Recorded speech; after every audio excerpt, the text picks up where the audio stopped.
Στο κλίμα, καθώς εδώ είναι και εκπρόσωποι της τοπικής αυτοδιοίκησης, να σας πω μόνο πολύ γρήγορα ότι χτες, καθ' όλη τη διάρκεια της ημέρας, σε διάφορα τραπέζια που είχαμε εδώ στην πρώτη μέρα του συνεδρίου, συζητήθηκε πάρα πολύ αυτό το μεταρρυθμιστικό πλαίσιο ή, να το πω αλλιώς, τι έχει ανάγκη η τοπική αυτοδιοίκηση. Εσείς ως κυβέρνηση και ως αρμόδιος υπουργός ετοιμάζετε ένα σχέδιο για αυτό και κλείνω λέγοντάς σας πολύ γρήγορα για να μπούμε και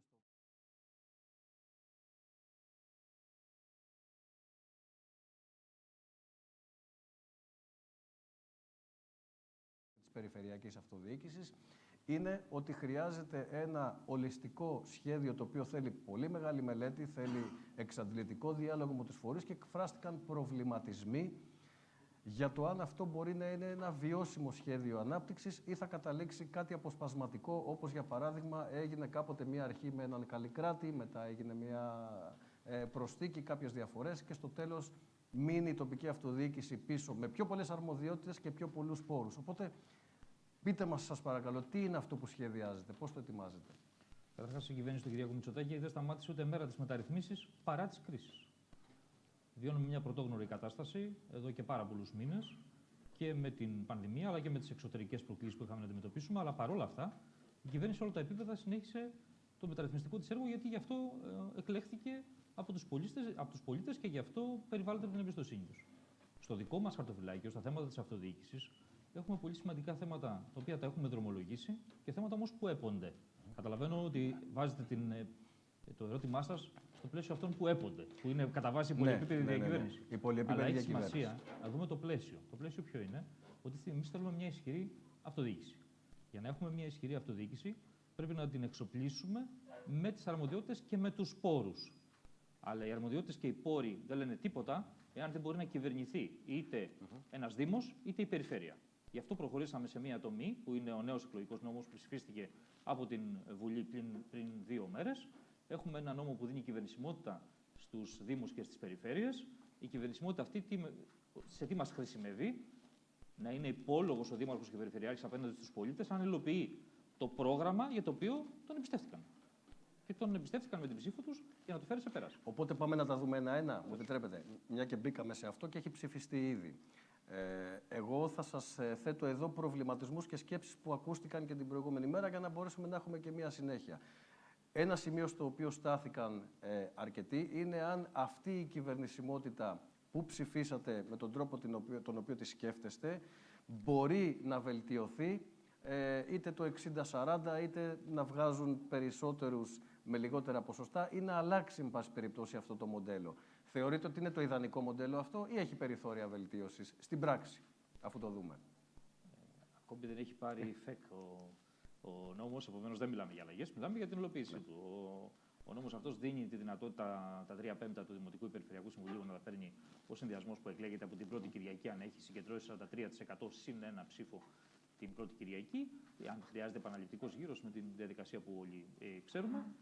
Και ταυτόχρονα κάνει μια λελογισμένη μείωση του αριθμού των περιφερειακών και δημοτικών συμβουλίων, μικρότερη από αυτή που θα θέλαμε, αλλά ακούσαμε τις ενστάσεις των περιφερειαρχών, τα ερωτήματα που έθεταν οι δήμαρχοι, ακούσαμε την κοινωνία στη διαβούλευση, προχωρήσαμε και τις πολιτικές δυνάμεις στη Βουλή και προχωρήσαμε σε ένα λελογισμένο αριθμό μείωσης δημοτικών και περιφερειακών συμβούλων για να έχει πιο μεγαλύτερο νόημα η συζήτηση και να μην έχουμε ατέρμονες συζητήσεις. Γιατί στο τέλος της ημέρας οι πολίτες περιμένουν αποτέλεσμα. Επίσης, κάναμε 5ετή ξανά τη θητεία από 4ετή και θα περιμένουμε στην επόμενη θητεία, αφού πλέον συνδέουμε τον εκλογικό κύκλο από τις ευρωεκλογές, να έχουμε μια σταθερή εκλογική θητεία, η οποία θα έχουμε τις εκλογές τον Οκτώβριο του 2023, θα ξεκινάει η νέα θητεία από τον Ιανουάριο του 2024 και μετά θα έχουμε μια 5ετή θητεία. Αυτό είναι το βασικό πλαίσιο μας, το οποίο θα κληθούν να λειτουργήσουν οι δημοτικές και περιφερειακές αρχές από τις επόμενες εκλογές. Και θυμίζω ότι αν δεν είχαμε κάνει την τομή να δώσουμε αρμοδιότητες στις οικονομικές επιτροπές, θα ήταν μια χαμένη θητεία αυτή η τετραετής περίοδο, γιατί δεν θα μπορούσαν ούτε οι δήμαρχοι ούτε οι περιφερειάρχες να κάνουν τίποτα, αφού δεν μπορούσαν να έχουν την απαραίτητη πλειοψηφία στα δημοτικά και περιφερειακά συμβούλια. Πάμε λοιπόν, αφού τα βλέπουμε ένα-ένα, πάμε και στον Αντώνη Στρίτσης. Μας ήρθε η πανδημία βέβαια, έτσι, σχέδια τα οποία υπήρχαν παγκοσμίως πήγαν πίσω. Παρ' όλα αυτά, επειδή είπατε ότι η κυβέρνηση προχώρησε σε ένα μεταρρυθμιστικό πλαίσιο, πάμε να δούμε το Αντώνη Στρίτσης πόσο πιστεύετε εσείς ότι ωφέλησε και αν έχει κάποια συνέχεια επ' αυτού. Και ξέρετε, εγώ ως δημοσιογράφος που είμαι πέρα του συντονιστή εδώ, σας βγάλω και ειδήσεις θέλω σήμερα. Οπότε να μας πείτε τι υπάρχει για την πορεία και να πάμε μετά ξανά στο μεγάλο ζητούμενο που είναι όλο το μεταρρυθμιστικό πλαίσιο πια για την αυτοδιοίκηση. Η προηγούμενη κυβέρνηση είχε προσπαθήσει να ξεκινήσει ένα πρόγραμμα φιλόδοξο, το πρόγραμμα Φιλόδημος 1, για τους Δήμους και για τις περιφέρειες. Αυτό το πρόγραμμα με τη δική μας κυβέρνηση και με υπουργό τον Τάκη Θεοδωρικάκο διευρύνθηκε. Άρα έχουμε ένα πρόγραμμα 2,5 δισεκατομμυρίων ευρώ που λέγεται Αντώνης Τρίτσης για να χρηματοδοτήσει πολλές δράσεις, είτε κλασικών έργων υποδομών, ίδρυυση, αποχέτευση, αγροτική οδοποιία, είτε ψηφιακό μετασχηματισμό, πιο πράσινη οικονομία, όπως θέματα ανακύκλωσης ηλεκτροκίνησης.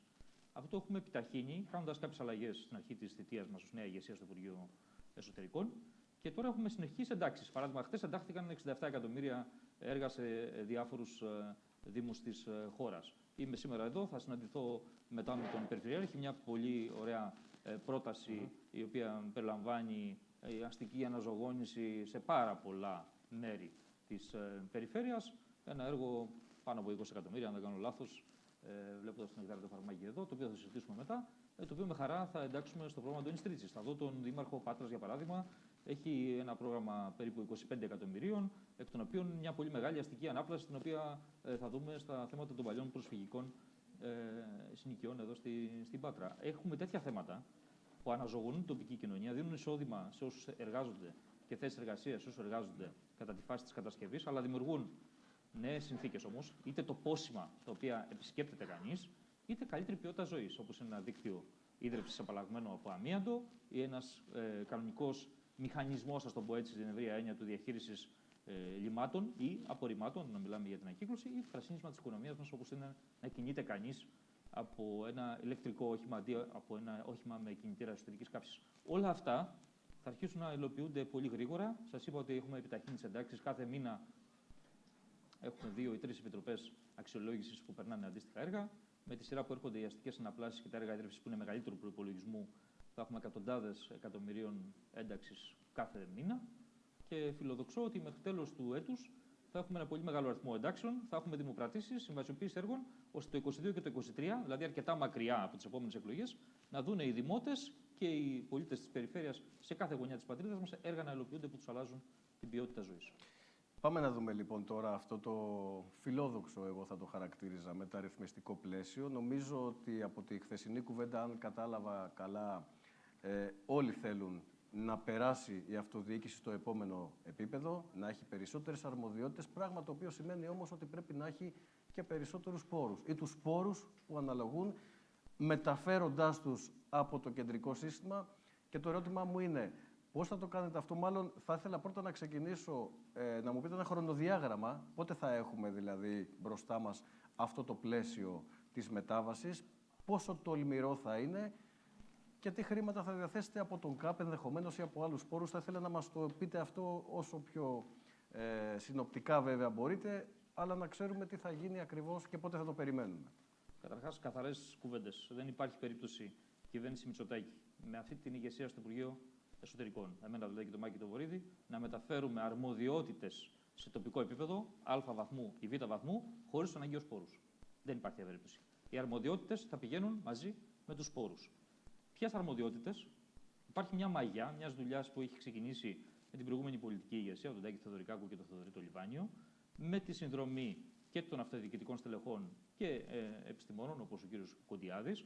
Θα πατήσουν πάνω σε αυτή τη μαγιά. Μέσα στον Ιούνιο και ενδεχομένως μέσα στις επόμενες 10 μέρες θα ξεκινήσουμε αυτή τη συζήτηση με τους θεσμικούς μας εταίρους, δηλαδή την ΚΕΔΕ και την ΕΝΠΕ. Σκοπός μας είναι Ιούνιο-Ιούλιο να έχουμε αυτή τη συζήτηση. Όπου καταλήξουμε να το αφήσουμε αυτό το πράγμα να ηρεμήσει μέσα στον Αύγουστο και να το ξαναπιάσουμε το Σεπτέμβριο, με σκοπό να το κλείσουμε και μέσα στο πλαίσιο λοιπόν της πολυεπίπεδης διακυβέρνησης να έχουμε εκείνες τις αρμοδιότητες που χρειάζεται να έχει η περιφέρεια, ο Δήμος, η αποκεντρωμένη διοίκηση και φυσικά το κράτος, ώστε να είναι ξεκάθαρες οι αρμοδιότητες, να μην χάνονται μεταξύ ανευθυνοϊπεύθυνων, να ξέρει ο πολίτης τι να περιμένει και από ποιον. Και όταν τελειώσει αυτό το κομμάτι, αμέσως θα έρθουν και οι πόροι. Ποιοι πόροι? Μία αναμόρφωση στον ΚΑΠ μέσα στο 2022, μακριά ξανά από τον εκλογικό κύκλο που είναι το 2023, Όταν λέμε αναμόρφωση στον ΚΑΠ, φυσικά στο τραπέζι θα τεθεί η μεταφορά μιας προεκλογικής μας δέσμευσης, που είναι η μεταφορά του έμφυα στους Δήμους. Θα το συζητήσουμε χωρίς ταμπού, χωρίς δεσμεύσεις.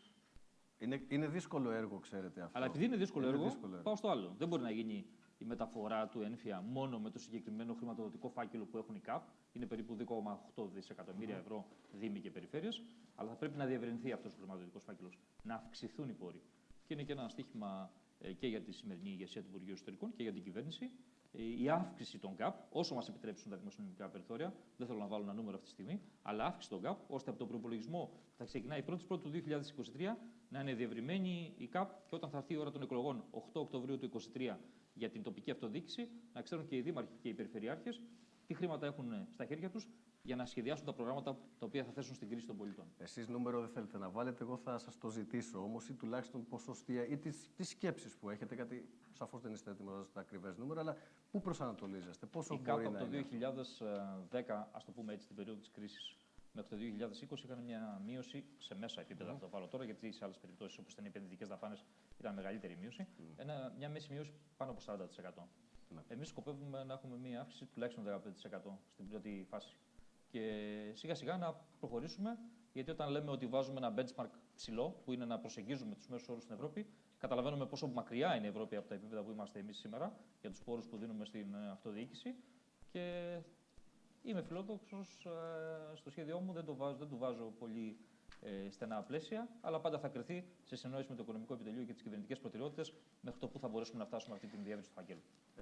Εγώ δεν θα αποφύγω τον πειρασμό να περάσουμε λίγο και σε πιο πολιτική συζήτηση, μια και σας έχουμε εδώ. Είστε ένα πρόσωπο που είστε και είχατε και προηγουμένως μια θέση κοντά στο Πρωθυπουργικό Γραφείο, συνομιλείτε με τον Πρωθυπουργό και εξ αρμοδιότητας, οπότε θα ήθελα να μου πείτε, η περίοδος COVID, όπως φαίνεται αυτή τη στιγμή, αν δεν έχουμε κάποιες άλλες τροπές, τελειώνει. Η κυβέρνησή σας συμπληρώνει 2 χρόνια, όπου να είναι. Μια κυβέρνηση διαχείρισης της πανδημίας κυρίως ήταν όλο αυτό το διάστημα.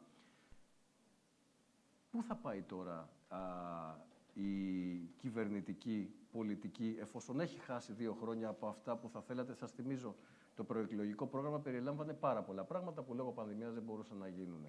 Μπορούμε να φτάσουμε μέχρι το τέλος, ή πιστεύετε ότι χρειάζεται ενδεχομένως είτε μια άλλη λαϊκή εντολή, αν υπάρχει τέτοια σκέψη, είτε έχετε ένα πρόγραμμα το οποίο να εφαρμόσετε σε πιο σύντομο χρονικό διάστημα μέχρι τη λήξη της θητείας αυτής της κυβέρνησης? Πολλά πράγματα που θα πρέπει να τα απαντήσει ο Πρωθυπουργός κυρίως, αλλά εγώ μπορώ να πω 2 πράγματα. Πρώτον, μου αρέσει ο ορισμός διαρκείας. Τελειώνει η πανδημία, δεν τελείωσε η πανδημία. Άρα, καλώ όλους όσους μας ακούνε να εξακολουθούμε να τηρούμε τα υγειονομικά πρωτόκολλα όπως διαμορφώνονται και όπως εξελίσσονται και χαλαρώνουν σιγά-σιγά όσο μεγαλύτερο ποσοστό του πληθυσμού εμβολιάζεται και όσο έχουμε μια μεγαλύτερη ανοσία στο σύνολο του πληθυσμού σε διάφορες ηλικιακές ομάδες. Άρα, προσοχή, δεν τελείωσε η πανδημία. Πάμε καλύτερα. Είμαστε στις πιο προωθημένες χώρες σε επίπεδο εμβολιασμού και high rates of immunization, but the point is that the pandemic hasn't finished yet. We need to be careful a little bit more. Second part, the economy is, of course, a priority because after so many months of crisis, the people who are working in the market, be it businessmen or employees, or even the households that have been seeing their money being decreased, are feeling pressure. Pressure because they have lost revenues in the previous months and they are worried whether they will be able to make ends meet.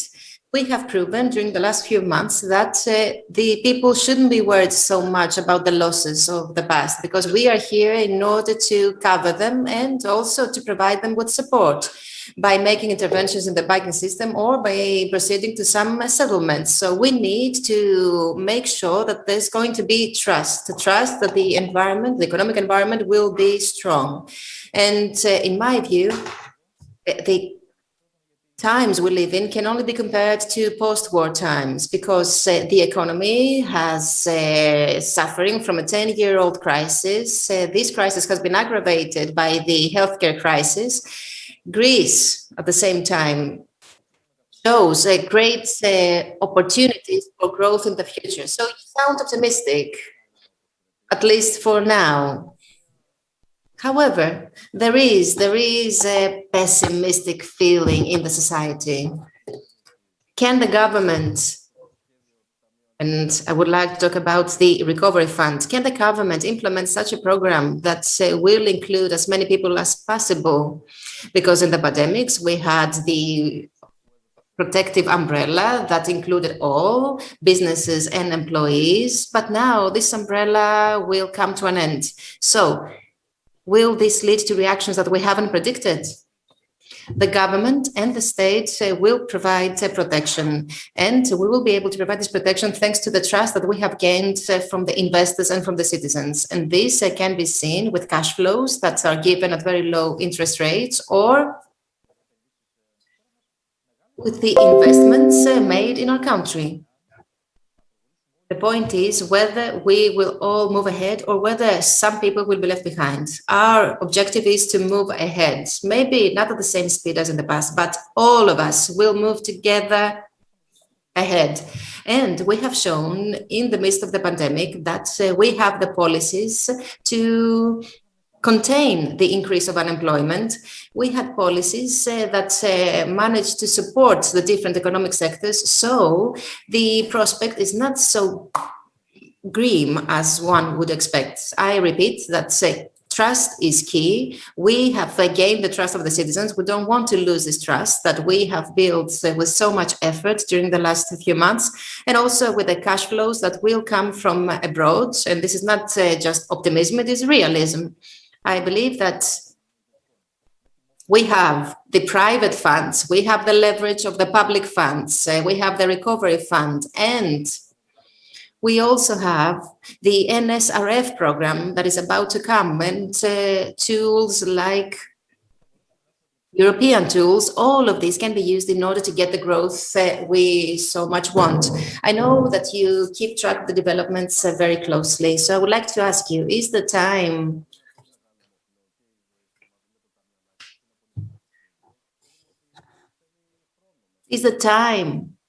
for these tools to bear fruits? Do you believe that we have time to do everything we want to do, or we will be left behind? And of course, it does not depend only on us. It was the first time that the Europeans agreed with what we say, that time is money. So we need to speed up, and we do have the mechanisms, thank God, and as well as tools like the NSRF, as well as sectorial programs like treaties that we can use in the beginning so as to ensure absorption of the funds. And then in the context of the recovery fund, we will be able to incorporate the big structural funds. So I'm not so worried about time. The ability to absorb money, that has always been one of the main concerns. We were all concerned about who is paying, who is contractualizing the project. So all of these things will be resolved early on so that we won't lose money. And I believe that we have come to an understanding with the European institutions. And thanks to Mr. Skylakakis, we will be able to do all this. Okay, tax policy. A few days ago, we listened to some announcements by the Ministry of Finance. We also listened to the Prime Minister, who talked about infrastructure projects. And I would like to ask you, the tax policy that you announced a few days ago, do these fit with the needs of our times? We are in a time that we want a recovery, so we want more resources. Look, it's never too late to do the right thing. For a country like Greece, the right thing to do is to decrease the tax footprint, to decrease the tax burdens. If you take a look at the tax rates compared to the revenues, you would see that we are in the position to reduce taxes without reducing revenues at the same time. Of course, we have some room to cover in order to reach the optimum position, but we are at a very good position, and always in cooperation with the partners, and always taking into account the climate that exists in the market. So there is room for reducing the taxes. In the core of our program, we have the reduction of taxes, and we will put that in practice, always with reason, with great care and attention, so that everyone will experience this reduction of taxes. We have started by reducing the income tax from 22 to 19%. We have also introduced the abolition of the solidarity fee, and we will continue to do some bold steps when it comes to the taxation policy in general. Okay, and I would like to touch upon the national issues. We have been talking about the national issues in your previous capacity, but I'm always interested to listen to what you have to say about the latest developments. Turkey. We know that the relations with Turkey have been deteriorating since last summer. Mr. Denyas actually yesterday expressed his optimism that we will have a quiet summer this year. And it seems that the discussions have started with the neighboring country. What do you think about that? Since you have taken part in similar discussions in the past, can there be an understanding? This depends to a great extent on the other side. We are always open for cooperation. And whenever we see some positive reaction, we proceed with some more positive steps. And this is how it has to be in reality. The determination of the Greek side should never be questioned or doubted. We will continue to base our positions on the international law. We will continue to have faith in our alliances and in the national law. And this is how we are going to have this quiet relation with our neighbors. Mr. Minister, thank you very much. I think we had a very interesting discussion. I tried to include as many topics as possible since we had you with us. I would also like to thank all of you who have been watching us. Thank you. It is always interesting to have discussion with you. I'm sure that you will have a very difficult task to complete by the end of the year. Since we are talking about reforms that are deeply needed so that we won't be left behind in Europe. We are already behind with regard to various different things in Europe, but this is something that we shouldn't be left behind. Yes, we have reached a very good level of cooperation with all the different levels of local authorities and with the European institutions, and I'm sure that we will do greatly. And in the future, when we will look back to these times, we will say that we have made a contribution to the growth and progress of the country. Thank you.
waste management and the circular economy, which is indeed a quite topical issue.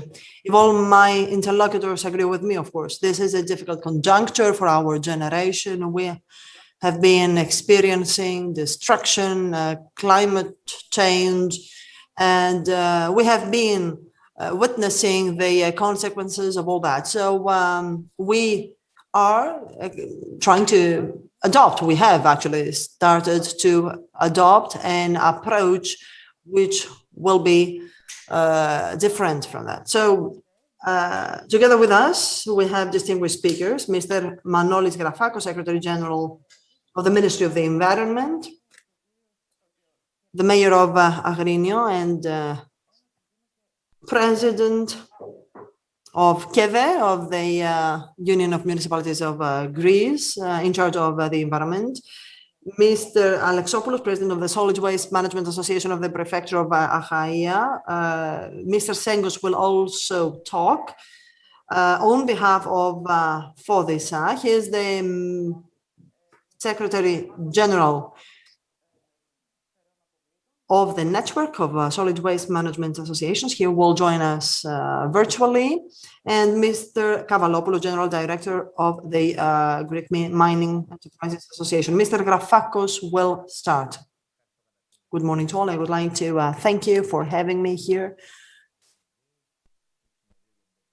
Thank you very much for the opportunity you have been giving me, and I would like, of course, to welcome all of you and wish you fruitful proceedings. Well, indeed, waste management is gaining an ever more important role and is featuring high on the agenda because we need to bring about changes with a view to protecting the natural environment, first and foremost. This change, which has to do with waste management, in essence, passes through the everyday life of the citizens. In other words, the citizens themselves need to embrace this change of mentality, and according to all surveys, there is high awareness on the part of citizens, thankfully. But secondly, we also need critical infrastructure and, of course, a regulatory framework which shall help Greece to converge with the European Union. The distance that seems to characterize Greece from the way the European Union has been managing waste is long.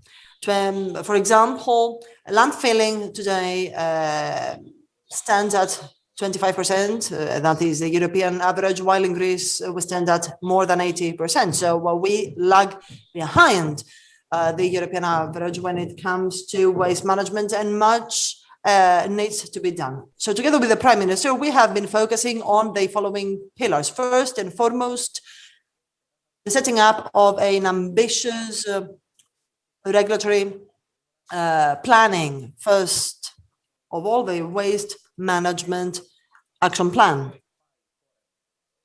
According to that national plan, there's a front-loaded ambition for the country to reach 10% of landfilling by 2030. But to do that, we need to create separate sorting infrastructure and, of course, energy utilization solutions. Secondly, the bill on recycling, which is you rightly pointed out yesterday, was launched for consultation. This is quite an ambitious bill, which puts some order, embraces new approaches when it comes to sorting. It prioritizes and it extends the producer's responsibility. In other words, who generates a product and markets it need to take care of the collection deviation of the product from landfilling and reuse after the end of the life cycle of the product. So this is about recycling, yes, of course, and we are about to extend recycling practices in other sectors, toys, plastic, furniture, the plastic coming from medicine packaging or greenhouses, for example, pesticides and so on and so forth. So there's a series of ambitions that we will be up to embracing, and hopefully the bill will be approved by the end of June, and by the end of summer, hopefully it will have been approved by the Ministerial Council, and Minister Skrekas will roll out that. When we talk about bill, of course, prevention is also very important. If these two bottles were made from glass and could be reused, certainly we would have less waste. And so prevention, when it comes to the generation of waste, focuses on food residues. And so the bill also aspires to reduce by 2030 the per capita generation of food waste.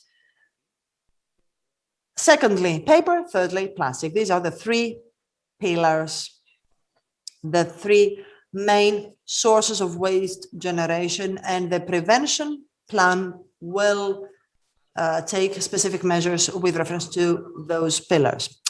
And then, as I said, infrastructures.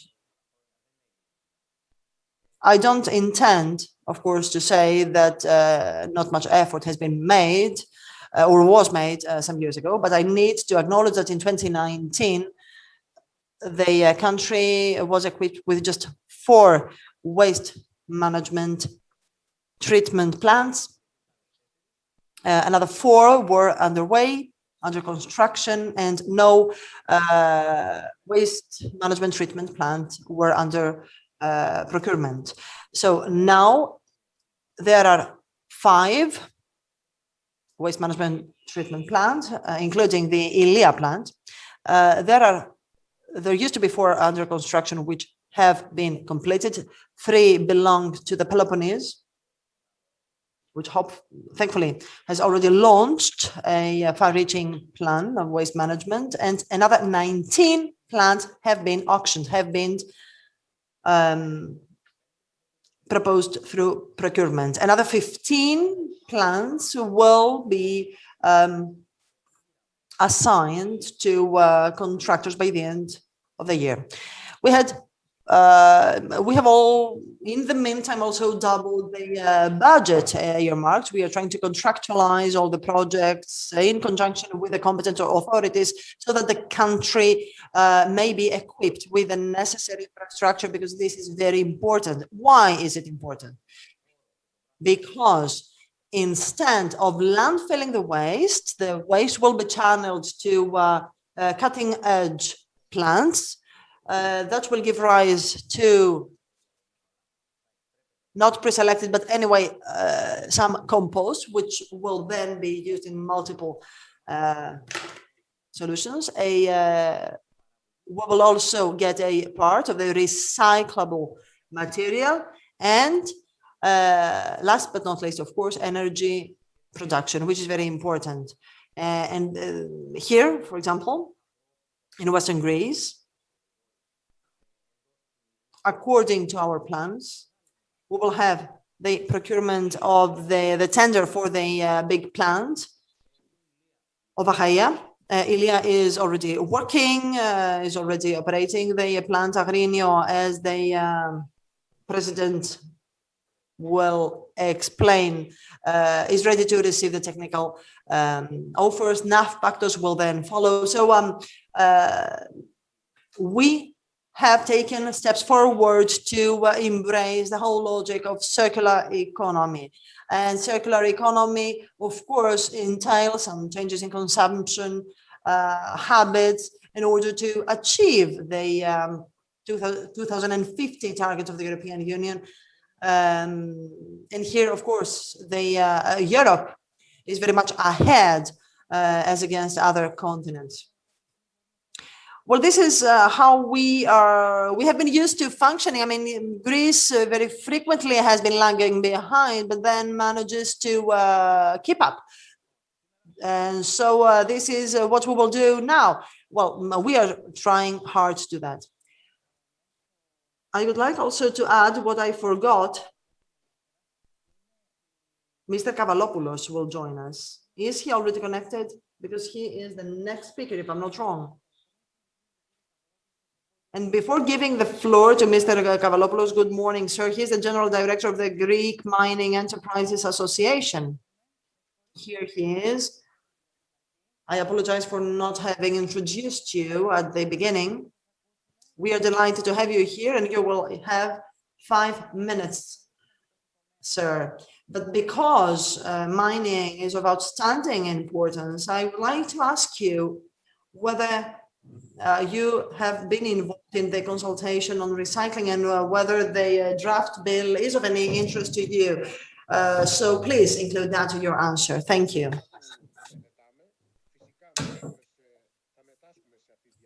Of course, we will take part in this consultation process.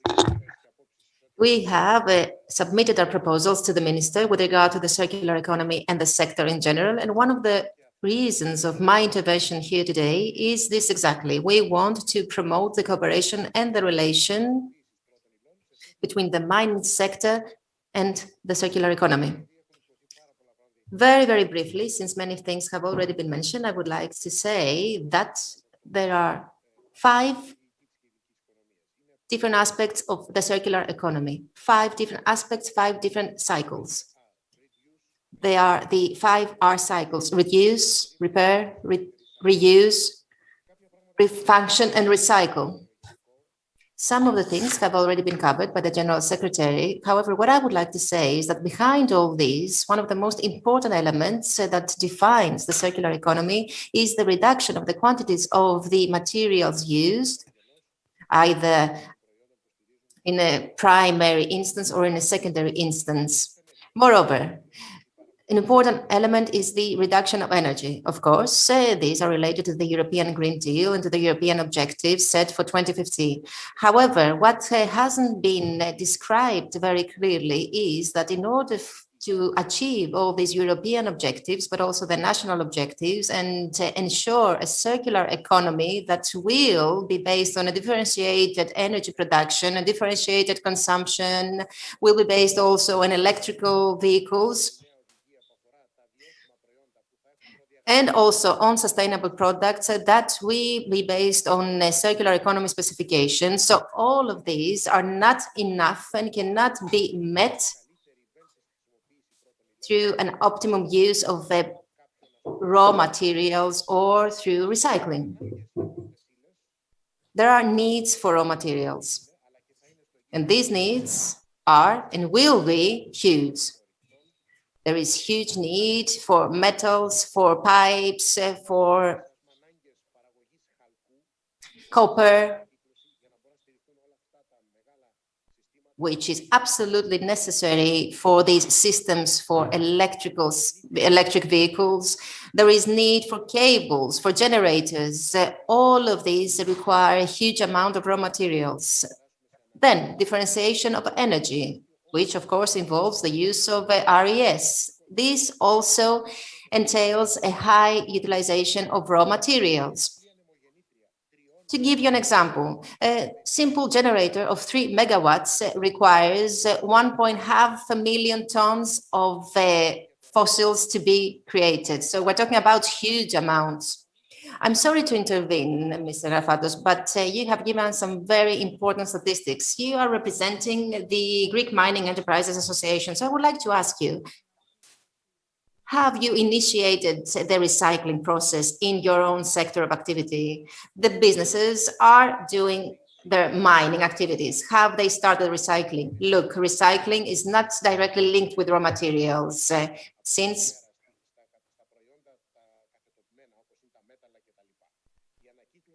recycling of raw materials is very limited. However, In order for us to ensure circular economy, what we need to do is to launch new materials and to have a better use of the raw materials. Apart from reusing this, we need to make the optimum use, that is, use them in different ways, in different lines of production, and more specifically, reduce the environmental footprint by using new products. Okay, this is exactly what I'm asking you. How is your sector contributing to that end? Are you making any proposals? How do you contribute to this objective? Our sector makes a contribution through its products. What I wanted to say, and I didn't complete my previous intervention, is the following. Circular economy is a prerequisite for this new model of growth. Of course, on the other hand, there cannot be a circular economy without our materials, without our products. We are the basis of circular economy. It's not enough to recycle certain amounts of raw materials, which are processed, can be verticalized and reused. These are indirectly recycled through the metals and the other systems that are involved in the recycling process. However, what I wanted to highlight is that we cannot passively support the circular economy or this new growth model, as it's being called, without the existence of raw materials. So this is a huge bet that Greece, Europe, and the whole world needs to win. It is also related with the independence of the supply chain. It is a bet that is directly linked with this new model of growth. And this is exactly where we can make a contribution. We can ensure the independence of raw materials. We can ensure this independence for the European Union and for our country. We can make the most of the existing wealth we have in terms of raw materials so as to create the basis on which the new economy will be founded. We shouldn't focus only on the recycling of certain boxes, which are not, of course, raw materials, but are using raw materials. We need to do something more. This is exactly what I wanted to highlight, since it is something important and we can play a very useful role. Thank you very much, Mr. Kavalopoulos. Now I would like to give the floor to the next speaker, who is the mayor of Chersonissos and General Secretary of the FOSTA Network. Mr. Segas, you have the floor. Welcome. Greetings to Crete. Good morning from the beautiful Chersonissos, from the municipality of Chersonissos, which is one of the most beautiful tourist destinations of our island. So I hope that you will have many tourists this year. Look, the discussion that is being taking place during the last couple of decades with regard to the direction that the planet needs to follow so as to reach not only the unimpeded development and growth for the benefit of the hugest part of the global population, but also, and most importantly, sustainable growth, is to specialize the different parameters, both of growth, but also of the problems that this growth causes, so as to ensure that the future will be sustainable. The discussion is focusing on the overexploitation of raw materials, on the intensification of production, on the climate change, and on the problems that climate change brings about. Not only with regard to the ozone layer, but also with regard to the air we breathe, to the land we cultivate, a land which unfortunately becomes more and more desertified. The discussion includes also the increase of pollution on the planet, which is caused by the production without any rules, but also consumption without any rules. Of course, the role of the local authorities is not to make a scientific analysis of the above, but to intensify their efforts in the context of their competencies so as to ensure the best possible collection, transportation, and treatment of solid urban waste. This has been a role assigned to the local authorities and can be divided into two sectors. The first sector pertains to the collection and transportation of waste to treatment units and to landfills. This competence is being exercised by the municipalities. The second sector has to do with the treatment of the solid urban waste and their sanitary landfilling. This competence has been assigned by the state to legal entities of local authorities, which are called bodies for the treatment of solid urban waste, in brief, FOSDA. As member of the board of directors of the network of FOSDA that covers the sum of the different bodies, Attica excluded, and with regard to this competence given to the local authorities, I would like to say some things very briefly. My presentation will try to focus on the gray zones with regard to waste treatment, which is a very important issue. I'm talking about gray zones because, unfortunately, the over-optimistic and superficial approach to this issue led to some irresponsible interventions, irresponsible solutions, or non-solutions that have taken our country to a very difficult path and have made Greece one of the last countries in this topic. Our country is faced with enormous and many fines because of the different ways of treating the waste. And this is how the gray zones emerge. The gray zones are based on a myth, the myth that the waste is gold. The truth is that the wealth that can be produced by the treatment of waste could never outweigh the cost that is required for their treatment. The best possible treatment and processing of management and treatment of waste can only lead to the reduction of the cost that burdens the citizen, the one, in other words, that pays for the management of the waste. The overview will always be, the result will always be negative. Of course, there may be some profits made, but the point is that overall the situation will be negative for the citizens. And there are very specific reasons for which the state assigned the competence of cleaning services to the local authorities in order to protect their public nature. Of course, this does not mean that there is no room for the development of private initiative through the finding of private funds by means of PPPs. Of course, there is a condition for all these, that the final say belongs to the local authorities. And this takes me to the second gray zone. Can the local authorities play this role effectively? Based on the experience up to now, the answer would be no, unfortunately. Today, the local authorities and the different bodies cannot play that role without, of course, them being responsible for that. The first thing that we need to do is to see why the local authorities cannot play this role. The local authorities cannot do that because for a series of years, they were not allowed to do so. And I will give you some specific examples. None of the laws that have been passed for the establishment and operation of FOSDA from 2007 today has been put into practice. None. There have been constant postponements, amendments, constant changes of areas of responsibility. And up until today, we don't know how many are the FOSDAs, how many of these operate legally, because the competent decentralized authorities haven't issued the necessary provisions and statements according to law 245, 4555, that should have been issued since January 2019. But you are telling us, it's very important, Mr. Mayor, wait a minute. So you are telling us right now that the FOSDA network is not working. No, I didn't say that. The FOSDA network is something different from the individual FOSDA. You are talking about the individual FOSDAs. Okay. Yes, Mr. Petsa should have heard that he was earlier here.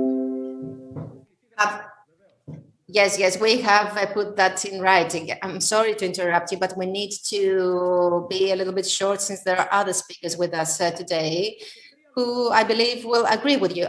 Give me 3 minutes. So in some of the regions where these acts have been issued, their legitimacy is being questioned. Why is this happening? Because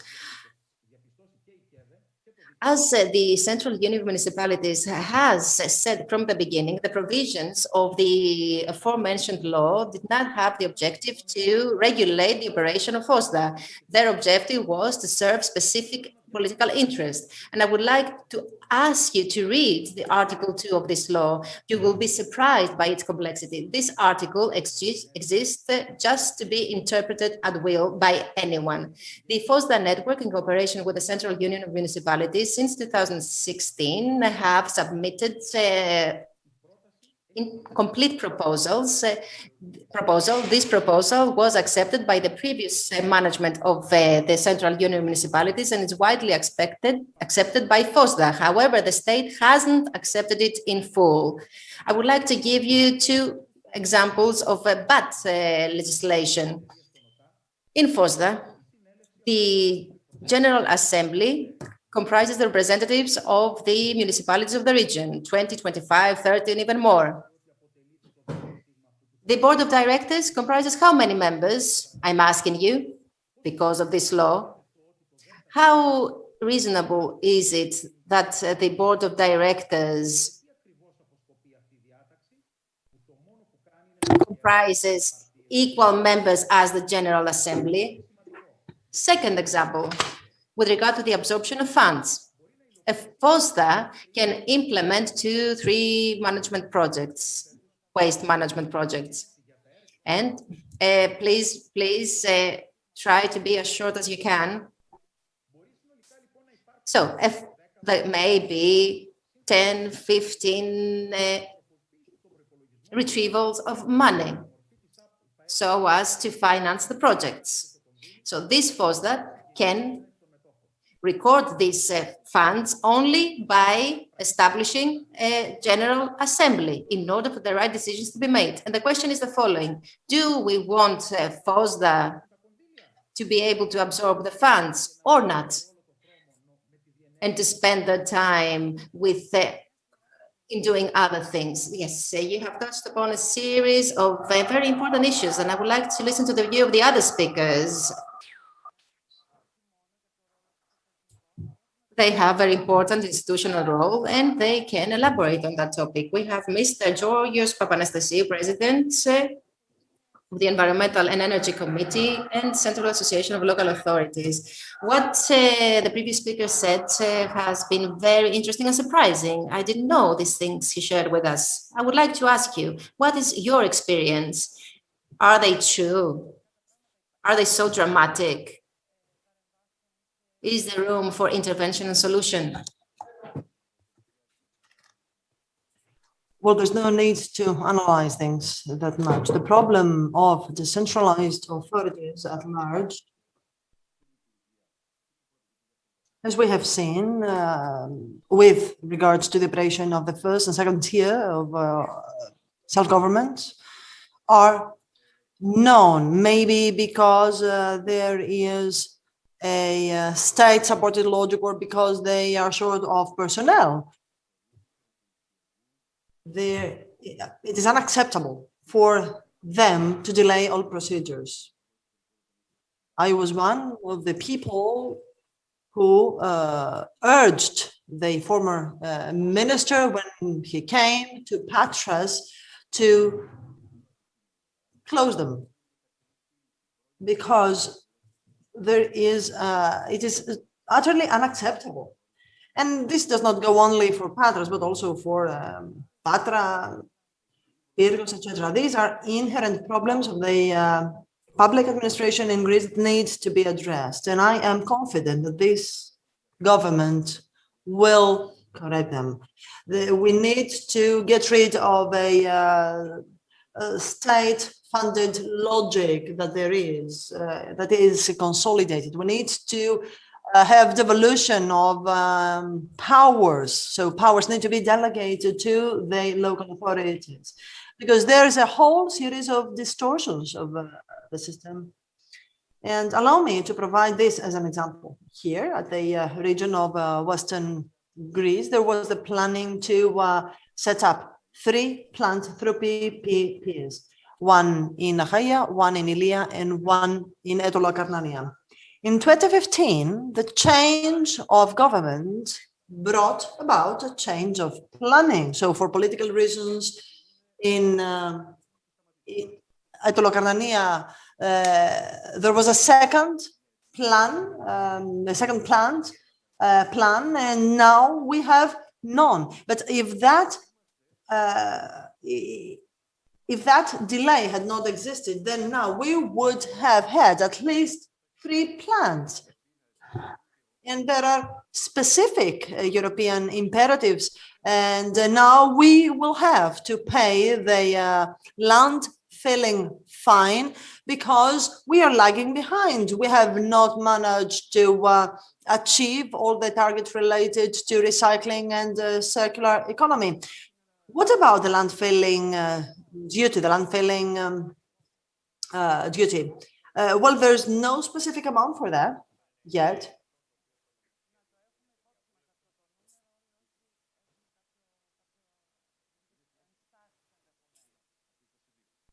From 2022, this will be enforced in any case, but the amount is not certain, has not been clarified as yet. And of course, the municipalities will use the duties paid by the citizens to pay that land filling duties. But here, the president of the KEDE, of the Central Association of Municipalities, I would like to ask the Secretary General of the Ministry, why is now up to the municipalities to pay that money because specific delays have been recorded in the past. But, you know, at the end of the day, I mean, all these costs will burden the citizens themselves. Unfortunately, this is true. We were not allowed to proceed with the public-private partnerships with the PPPs. Well, yes, we need to say that only in Ilia there is a PPP in place, but this was a bad option, a bad decision of the municipality. That was a political decision of the local government back then. We need to acknowledge that. You know why in Ilia waste was not collected for so long a period that people were forced to accept the PPP. Certainly, we cannot accuse the same people for these things. But you know what? I mean, what I'm saying is that at least as far as our region is concerned, both the ACHAIA and the Ilia plant would have been ready. There are these petty political interests, the local interest, the political local interests that sometimes prevail over the general good. And so the change of a government brings about a change of planning, and this will aggravate, will further exacerbate the situation of the citizens, that is the voters. You know what, there are some ideological issues as well. When it comes to PPPs, we had some ideological difficulties in the past, but when it comes to the operating landfills, it is private contractors that have been managing the HITA, the landfilling sites. So this should not sound strange, right? Let us talk about circular economy now, because we need to give some time to Mr. Alexopoulos as well. Circular economy is what is at stake, is an objective and overarching priority that needs to be the offspring of the operation of the plant, recycling, and so on and so forth. The concept of circular economy was launched by the European Commission many years ago in order to proceed sustainable growth and the creation of new jobs. And the plan includes an agenda in order to have a more competitive Europe at the national level. The circular economy related plan that was launched for consultation in May 2021 will promote a sustainable paradigm that will replace the old linear model that is based on the constant mining, extraction, and of course, the depletion of resources. In circular economy, there are zero waste, and it also includes the resilience of raw materials, new business models, ecological planning and design, economies of scale, the development of secondary material markets, and obviously the change of mentality and consumption habits. The new circular economy plan includes less waste with more value, but also cross-cutting issues that need to be addressed, and 66 actions for the period 21-25, 45 out of which have to do with the aspect of circular economy, that is creation, consumption, and cross-cutting governance. 21 have to do with priority products, as for example, how the electronic appliances will be disposed, and so on and so forth. And so we, in March 2021, I correct myself, the consultation was launched, and so by the end of the year, probably we will have something in our hand. And the consultation will be over in June. And as I was saying, vehicles, plastic packaging, electronic, food, and so on and so forth, these are the main categories. In the past, efforts were made in order to promote circular economy, but now this model is still at a very early stage because not enough efforts actually were being made. They were not enough. So we are determined to scale up our efforts. And the crucial role will be played by the Circular Economy Action Plan on condition that it will not be just a document full of wishful thinking, but rather it will be translated into action.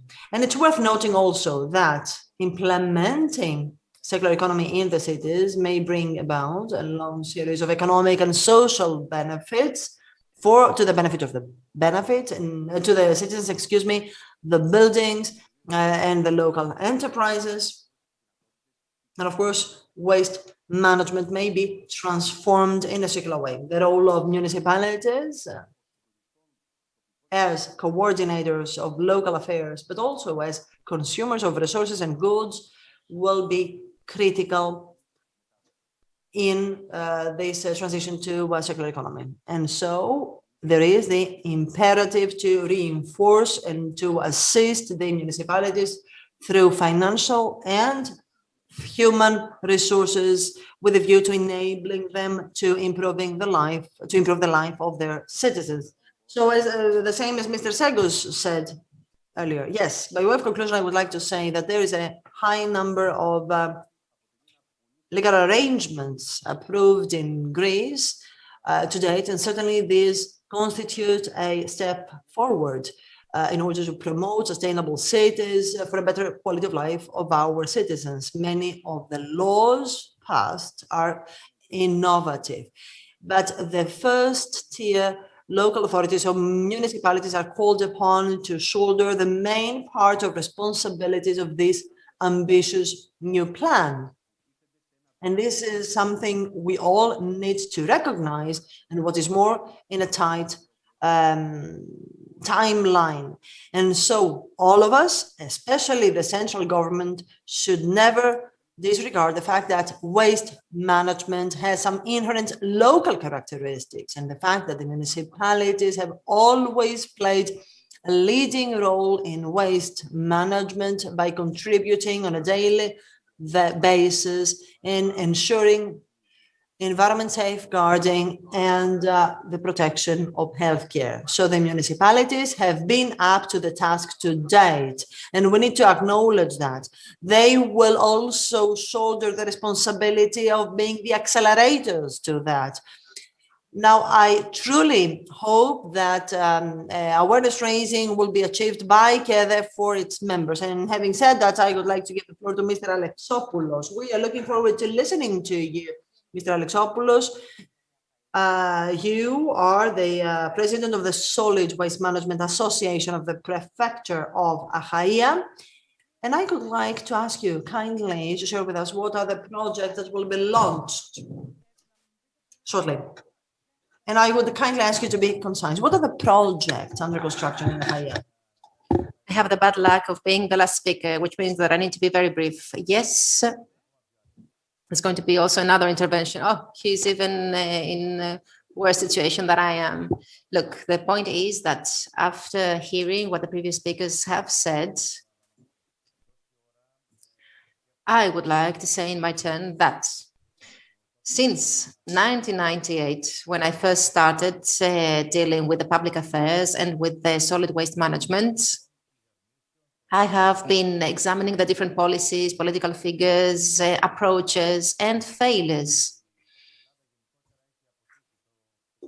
The truth is that Greece, as the General Secretary said previously, has failed, and we need to acknowledge that. We need to acknowledge that we have made mistakes. Otherwise, we won't change anything. A large part of the responsibility for that belongs to the local authorities. Here in Patras, before the PPPs mentioned by George, ACHAIA, the general region, was the first, behind, even before the municipality of Kozani, to implement what the European Union had set as objectives. For example, now we have a 10% land filling objective. We had reached that objective by 2010, at least at the level of the municipality. We had set as an objective to ensure waste management with the cooperation of the different 4 waste management bodies. And this is how we have the public expenditure of 60 million euros. But unfortunately, this public expenditure, and after all the studies and all the preparatory works had been completed, they weren't put to good use. We've lost the money, we've lost the possibility to manage even more waste in ACHAIA. Why? Why? Because there were some petty political reasons. This is a problem that defines Greece for many decades now, and this is what we need to acknowledge. And we need to admit that there is a continuation in policies. We shouldn't accept that policies change every 4 years when the governments change. So here, why did this project go forward? Because now, 11 years later, we are dealing with the same things. As I said, in the past, we were pioneers in what we were doing. We had reached some very good results compared to other regions and municipalities, but we've lost the progress we made, and we are here today in the same position with the same amounts in order to do the same, which means that we've lost 11 years without any reason whatsoever. I can also see the vice mayor, and I can also see some other people, all of whom know what I'm talking about. Moreover, in Patras, the environment has deteriorated greatly. And why is this happening? Because we didn't understand early on that we need to put forward the public good, the public interest. So, us now. Since last year, when we started operating as an association, we approached these issues as we had to at the level of municipality. We have had a very good cooperation with the General Secretary and with the competent ministry, but I would like to touch upon the contribution of the General Secretary, which has been very meaningful, and thanks to which, in a matter of months, we managed to increase by 12.5 million the public expenditure that had been budgeted for this plant, the plant of Patras, and to get from 27 to 37 million euros of public expenditure. 100% contribution to Mr. Garafatos, This has been the result of his contribution. And we have very quickly reached the point today where we have the approval of the co-financing by the managerial authority of the ministry, that is since last February. And now the municipality of Patras is preparing the different tenders, which will be completed in summer. And we will finally have the tender of the project. So this is good news. Yes, this is very good news. This is an optimistic note in the overall gray picture that the previous speakers gave us. Yes, this is a project that will give some breath to the region. Look, an association where different municipalities participate needs to ensure consensus and agreement on the steps that we need to take, because the main objective is to improve the life of the citizens. I apologize for interrupting me, but since we don't have much time and we need to leave some time for one more intervention. Yes, I understand. Allow me to finish with what I was saying. We have the regional governor here with us, and he wants to make a short intervention, so please be brief. Yes. Allow me to say that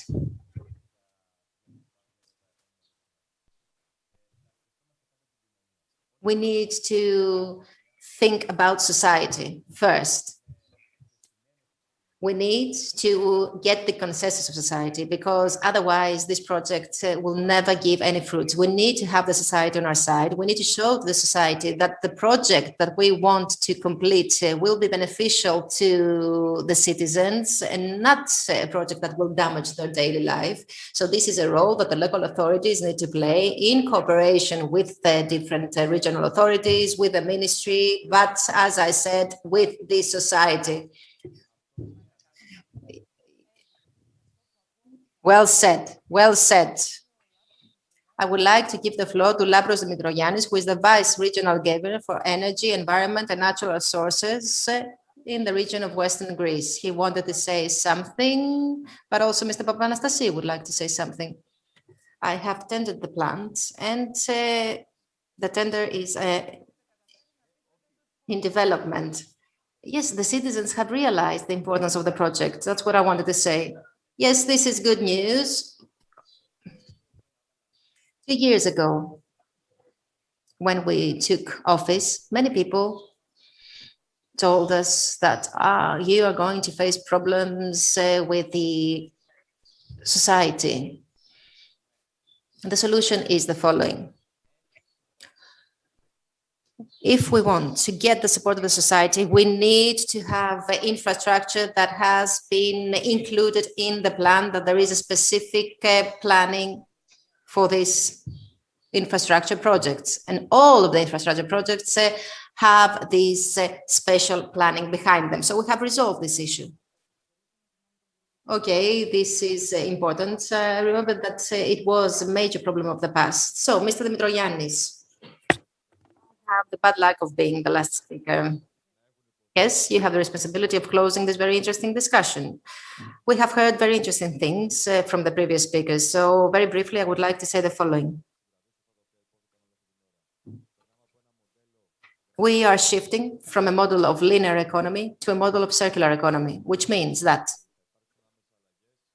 there are going to be changes, whether we like it or not, at economic, social, and environmental level.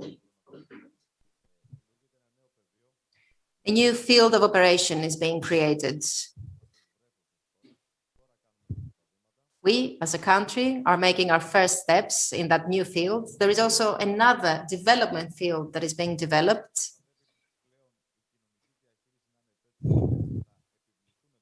which means that we need to have the consensus of the society so as to abide by the European directives and demands.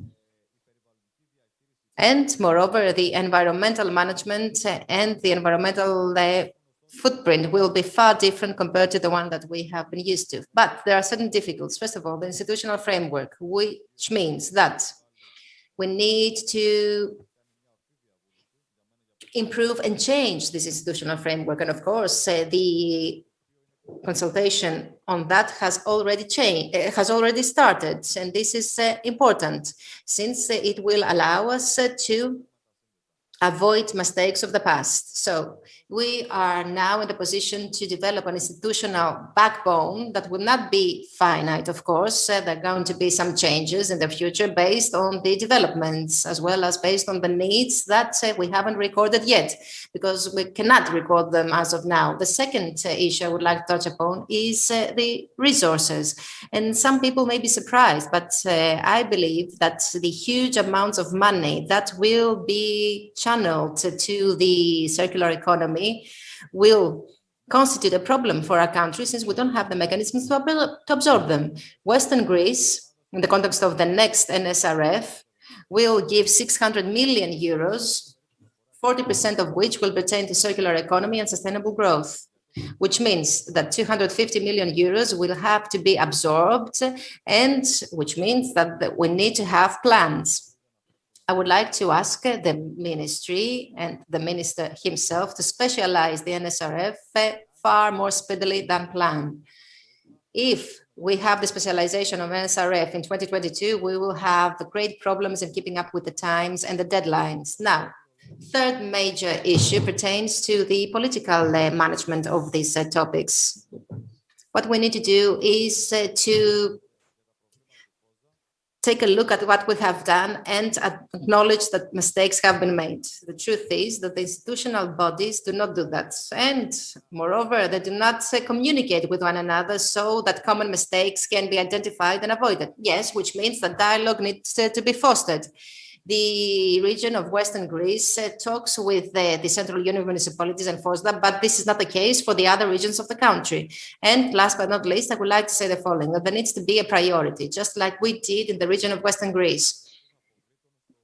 Previously, someone talked about the solid waste management unit in Argolida. And with regard to that, I believe that the cooperation of all the involved parties led to the pilot operation of this project 4 months earlier than planned. And this was something very positive. Secondly, I would like to say that circular economy is something that needs to be quickly implemented. We are doing this in our region. We are the first region in Greece that in 20 months' time has licensed more than 110 green entrepreneurship and green development units. Could you please finish with that? No, I have one more thing to say. Yes, but please be brief. And the third issue I would like to touch upon is that this is a new sector of operation, new field of operation, which means that knowledge has to be exchanged and transferred from one body to the other. So with the 3 chambers of Western Greece, we have started cooperation, and in a few days' time, we will release the new guide for circular economy so that all businesses will be aware of what is coming in the coming years, so as to be able to focus on the appropriate priorities. Very, very, very interesting, very important. I would like to close this beautiful discussion. I'm sure that what has been heard, what has been said in the context of this discussion was very interesting to all of you, but unfortunately we need to put an end. I would like to thank all the speakers. I would like to thank Mr. Segos because he touched upon a different aspect of the circular economy, apart from the aspect pertaining to waste. I would also like to thank Mr. Garafakos, the Secretary General, who talked about some parts of the bill that is under consultation. We don't have time for more interventions. No, I'm sorry. Who is speaking to me? Mr. Segos. No, Mr. Segos, unfortunately, we cannot continue this discussion. I apologize, but this is the time given to us. I apologize for that. However, we will be in contact. It's a great opportunity to start a dialogue, both between us, but also with the society. And Please, those of you who are interested in this topic, don't leave. I want to get your details so we can send you information, news, and any other thing that may be of interest. Thank you very much. I would like to give the floor to my colleague, Miss Katseli.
the newspaper Peloponnesos in conjunction with the region of Western Greece.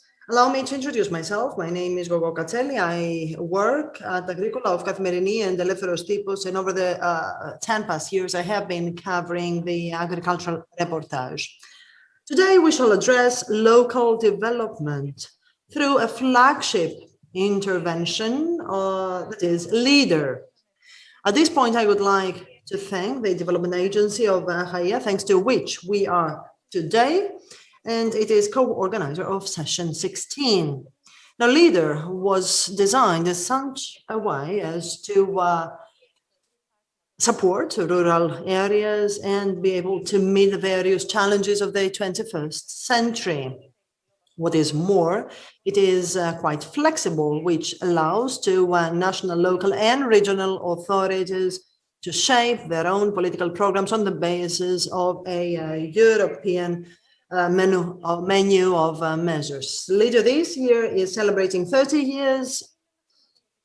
And although it is a financial instrument which has contributed through investment in agritourism, in agricultural tourism, but also in small processing plants, its absorption right now is relatively low. I am confident that we are about to listen to a very constructive dialogue, a very interesting debate, because all the speakers here play an important role in the LEADER program at local, regional, national, and community level. So here with us, we have the Deputy Minister of Rural Development and Food, Yannis Ikonomou. We have Mr. Thanasis Papadopoulos, Mayor of Kalavrita and President of ACHAIA Development Agency, SA. We also have the General Director of ACHAIA Development Agency, Iro Timbri, and Mr. Michalis Kordas, the President of the Greek Network Leader. And we will also have a video connection with Mr. Yorgos Mathiudakis, Policy Coordinator at the DG Agri of the European Commission, as well as the President of the European Leader Association for Rural Development, Mrs. Marion Eckhart. So let us start. I would kindly ask all of you to keep the time assigned. You have 2 minutes each. So Deputy Minister, I would like to start with you because you are in charge of policy making. Thank you very much. Now, I will try to be concise, and so because we don't have much time at our disposal, I will leave aside several important initiatives, but allow me to say that this is a very positive conjuncture, very fortunate moment, the celebration of the 30 years of LEADER. And LEADER has indeed drastically changed local communities. So regional Greece has managed to progress and to grow thanks also to the LEADER programs. If we tried to describe LEADER with a word, as far as I'm concerned, not now in my capacity as a deputy minister, but also as a citizen, as a visitor, as anyone who is aware of what is happening in this country, then I would say that LEADER is the program that indeed can bring about the renewal, the rebirth of the Greek countryside. Of course, it does not suffice. It is not enough in itself, because for the renewal of the Greek countryside, we need central planning. But LEADER undeniably is this kind of instrument. And the many thousands of people, entrepreneurs know that.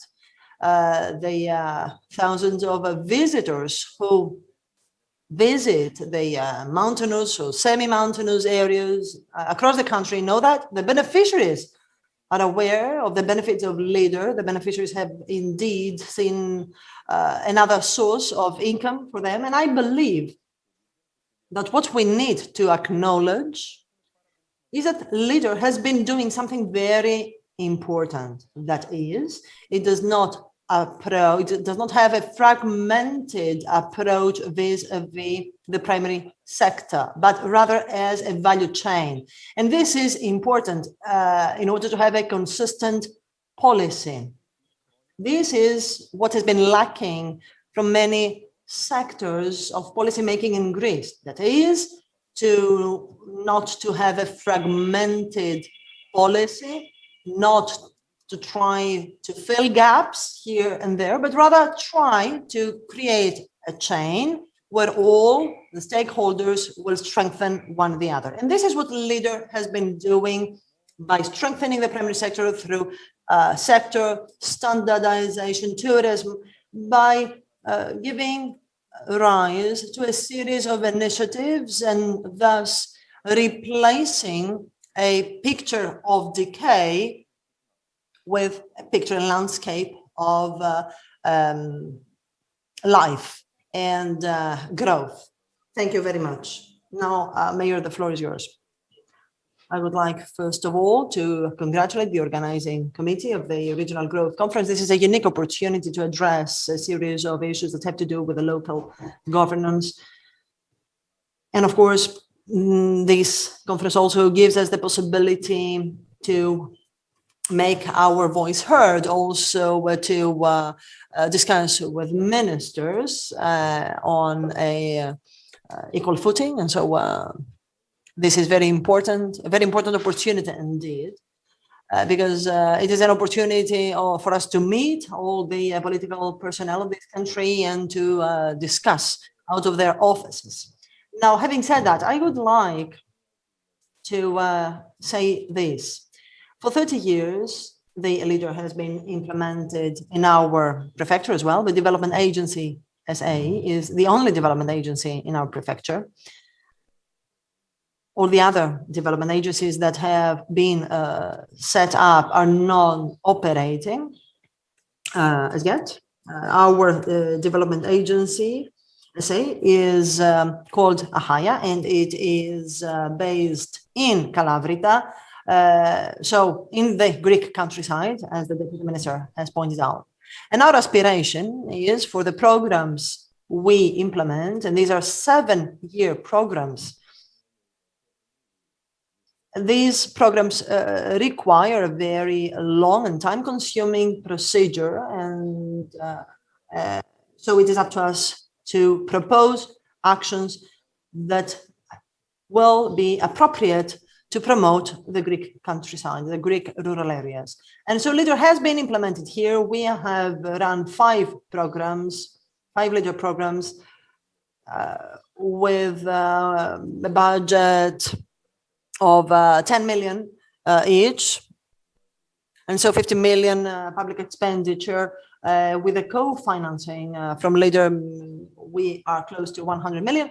And so as the minister has said, our actions aspire to strengthen the rural income. That is, in other words, that farmers may have some parallel activities to their primary profession through, for example, hospitality, through the agritouristic sector. This gives the possibility to farmers to draw yet other income thanks to leader through the creation of hotel premises, processing plants, etc.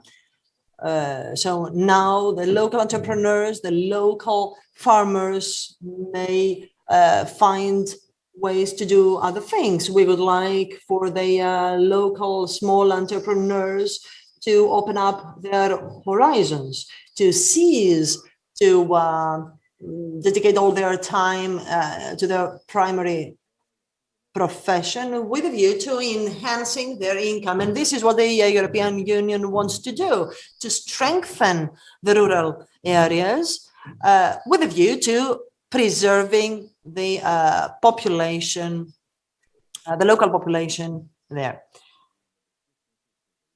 And this is something that we have seen also in our development agency. 90% of our shareholders come from the local government. So the 5 municipalities of our prefecture participate in the development agency. And this is very important. The capital comes from our very prefecture. Of course, Kalavryta has a higher stake because we are the ones who started this program, who launched this program, and then gradually all the other municipalities understood that they had much to gain. Allow me, Minister, to say that we have always enjoyed the support of the ministry. So thank you to the cooperation and synergy that we have seen. And because the operating costs of the development agency SA is covered by the LEADER program, our budget is very controlled, as you may understand. So we are cross-checked. I mean, our budget and our interventions are controlled. And something that I need to acknowledge publicly is that there's no room for leeway. There's no room for small interests to find their way in our programs. Our actions are fully controlled by the program. This is very important, and it is a factor of success for our development agency SA. Now, talking with Mr. Skordas, the president of Greek Network, and thank you very much, Michalis, for being here. I would like also to take this opportunity to thank Iro Cimbrin, the general director of the development agency SA, ACHAIA, who has dedicated her life to the LEADER programs we have been implementing. And I was saying that Michalis Skordas, before the beginning of this session, told me that right now there are 50 development agencies in Greece concerned with LEADER. So no, we do not have 54 development agencies, the same number as our prefectures are, but 50. And so having said that, we are very proud of what we have managed to fulfill here in Kalavryta and at the level of prefecture. Thank you very much. And now I would like to give the floor to Mrs. Cimbri, the General Director of ACHAIA Development Agency SA. Madam, could you share with us what you have done also to alleviate the burden of the vulnerable groups? Yes, certainly. Thank you very much. I would like to thank the Deputy Minister of Rural Development and Food for being here. I would like to thank the Mayor of Kalavryta and President of our company. But I would like to especially thank all the collaborators and partners who are dedicating their time and who are honoring us with their presence. I'm thinking of Marion and Yorgos. I look forward to hearing what will happen, given that there's a new programming period around the corner. But before that, allow me to dwell on what this LEADER actually is achieving. It has a high visibility, although the funds we have been managing are disproportionate from their responsibility. This is why I believe that the local action groups play an important role. So these partnerships are very important to decide about their region. So they have the possibility, they are given the opportunity to create a strategy for the local community, and of course to convince all the other the central competent bodies that they are up to the task. So it is very important to remember that it is the most important moment is the launch of the consultation with the local stakeholders, when they themselves shoulder a part of the responsibility. They become co-creators of the local development policy. And so all the local stakeholders see their role enhanced, but at the same time also constantly evaluated. And as all the involved parties know very well, the there's a constant evaluation. Everybody knows that a leader is synonym to the mayor, but leader is also synonym to Maria, Eleni, etc. Simple people who are involved and will be, of course, exposed to criticism by the local community. Now, apart from the small scale or large scale programs and projects we have been implemented, I would like to stress that a leader also creates the foundation to upgrade the tourist product, as in the case of tourist areas, as ours, for example. So 100% of the funds of the program are committed for gastronomy, for wine tourism, to develop new products, or to promote UNESCO sites or protected areas. So this is an opportunity, this is yet an additional opportunity that the LEADER program gives us to find out what all this wealth and the precious products that our regions can offer. And of course, agri-food sector is of paramount importance. This is something, especially amidst the pandemic, that everyone has acknowledged. We know the importance of the agri-food sector. We know how important it is to be familiar with the value and the origin and the history of our local products, because we want products which are beneficial for our healthcare. Now, our program will exceed 10 million of public expenditure.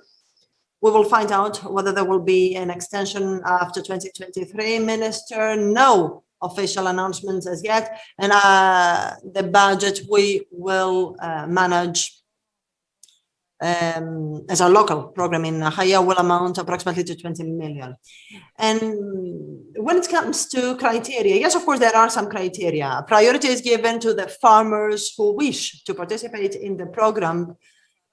But I would like also to say that the farmers, mere farmers, do not feature high either, because they benefit from the programs that are earmarked for agriculture directly, or because they risk to lose their farming, their agricultural income because of the change of occupation. So what is important is that other people are attracted to invest in this area thanks to the LEADER programs. And I would like to conclude my first intervention by saying that locality is a very important dimension. It permeates all the programming period. It is a cross-cutting issue. The region also could earmark some funds for similar programs, either by enhancing our own LEADER programs through the ERDF, the Regional Operational Program, but also the other funds could add funds to our programs. The Fisheries Fund, for the first time, has financed the LEADER program, and this is for us an unprecedented intervention, I have to say, and it gives added value, of course, to our interventions, and of course, it also allows mountainous areas or other interventions to gain from various sources of funds. It would help us not to have fragmented funds earmarked for specific needs. Thank you very much. And now I would like to give the floor to Mr. Michalis Skordas, who, as the president of the Greek network, LEADER, will talk to us about the areas which have gained from LEADER, and please also explain to us how LEADER can be specialized through the Recovery Fund. Thank you very much for the invitation. It's a great honor for me to be here today. The Greek LEADER network that represents the local action groups of 50 development agencies is responsible for the actions implemented in the context of the LEADER project. This network combines private and public agencies. And this is very important. And something else that is important is the activation and the leverage of the private savings. There is no development policy that encourages private funds to be invested so as that the necessary development structures can be built. So the basis on which this philosophy is founded, and generally the policy of LEADER was that it trusted the local societies for the last 30 years in order for them to plan and implement policies at the local level of the Greek countryside and also the European countryside by activating, as I said, the participation of private funds. So this whole story about the countryside is very important.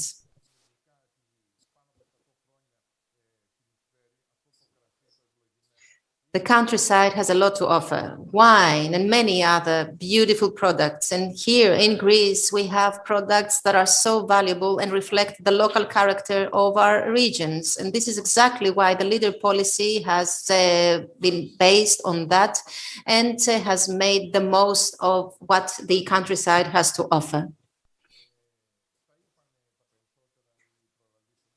Many of the things that I wanted to say have already been mentioned by the previous speakers. Right now, the LEADER, as it has been evolved and includes the participation of the local authorities, since we are talking about the local authorities and the local governance that play an important role in the implementation of the LEADER project. So this LEADER program is in a process of change. In the country, 400 million are given by the LEADER program, and this amount will be increased in the future, since we will have also a contribution by the Recovery Fund. These are amounts that are owed to the investors of the countryside. There has been an invitation that assessed many of the projects that could be integrated. 400 million is the public expenditure. So we're talking about projects that exceed 600, 650 million, taking into account the private participation. And there are also some 50 millions of public expenditure for projects that have been committed by the ministry and will be soon implemented through the Recovery Fund.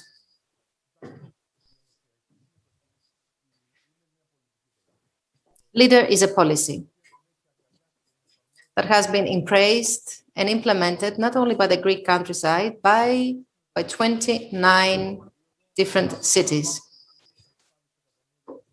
7 billion is the budget of the LEADER program. So imagine how this amount increases if we include the private participation. This amount can actually change the future for the countryside. The absorption at the level of European Union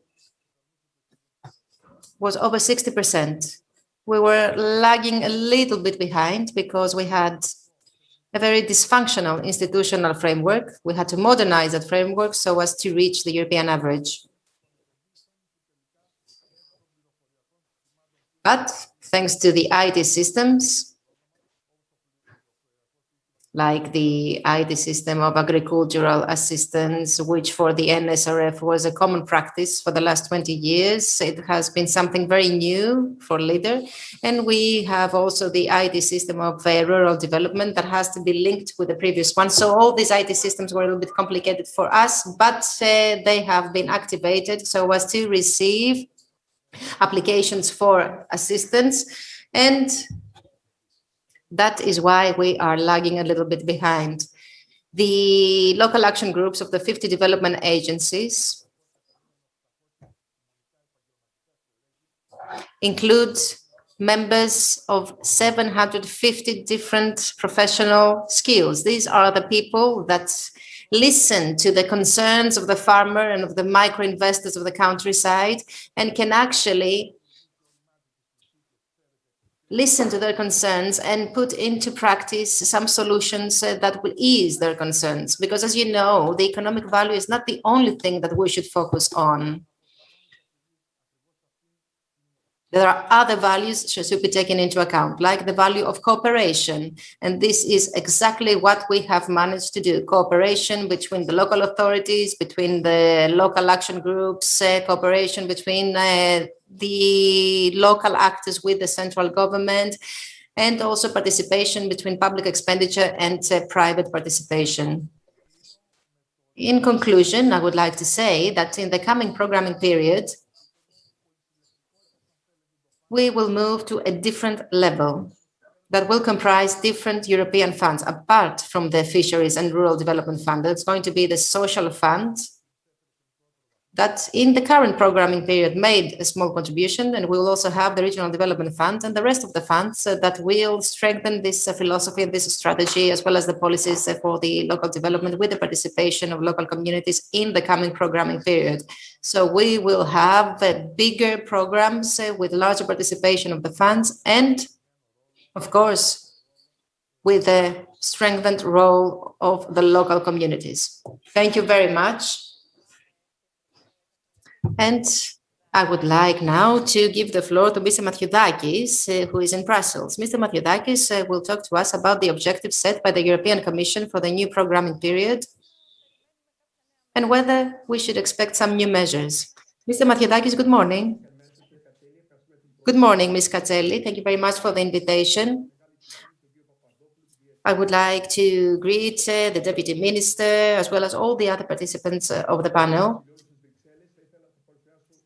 Here from the sunny Brussels, I would like to describe to you the framework of the leader. As you probably know, right now, the European Commission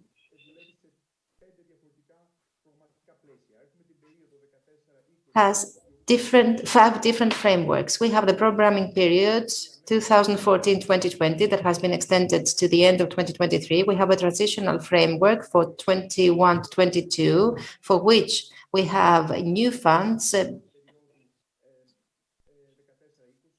that, of course, abide by the rules of the period 2014-2020. We have the recovery fund, 8.5 billion euros, out of which Greece received an important amount. We have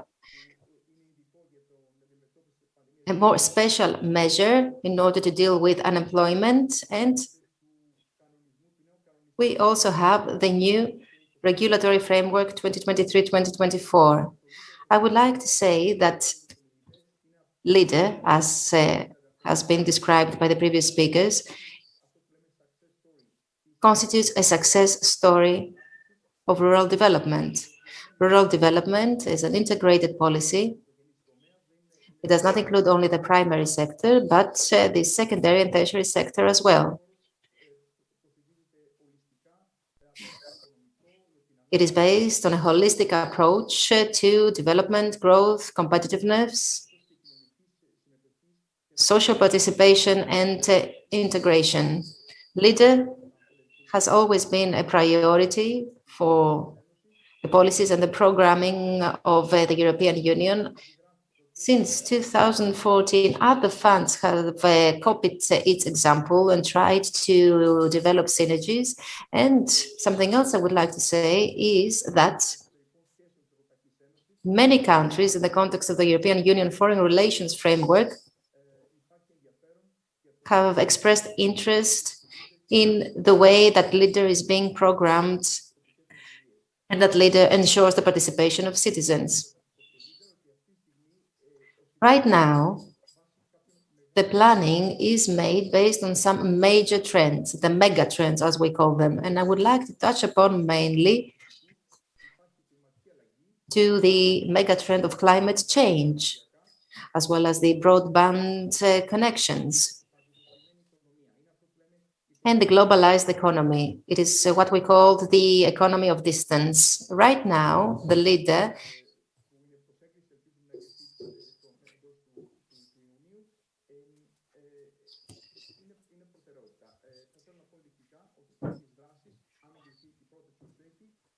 has incorporated several actions that pertain to, for example, differentiation of professional activities. Based on the proposal that is under approval, these are actions that, as I said, are included in the proposal submitted. The public works are expected to be completed at the local level. Moreover, LEADER is strengthened and enhanced compared to the past. And allow me to say two more important things. Since in the rural areas and in the local actions, what is required is a more holistic approach. It is important for LEADER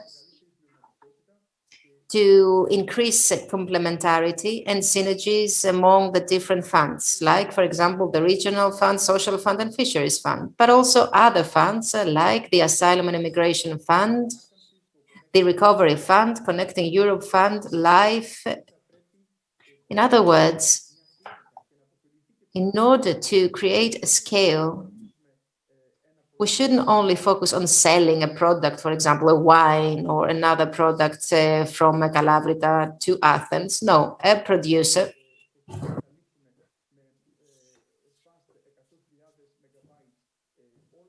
should enjoy other types of assistance, like broadband connection, for example, so that they will be given the opportunity to sell the products at a better price and under better conditions and terms, not only to Athens or to Salonika or to European Union, but to other countries of the world.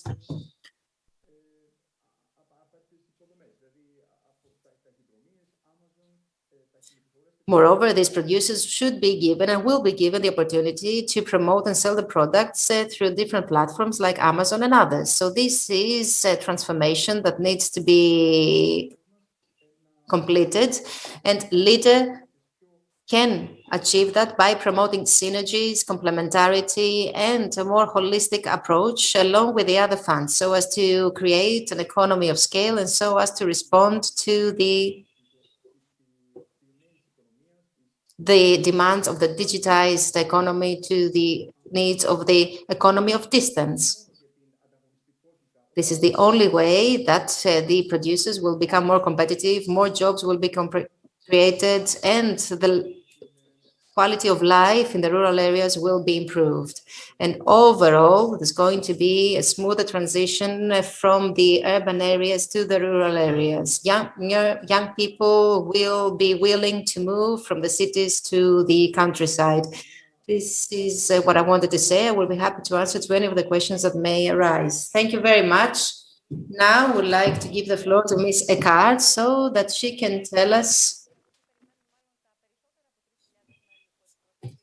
some more things about the 3,000 members that she represents in Europe. Please explain to us how the LEADER programs are put into practice in the other European countries. Ms. Eckhart, good morning.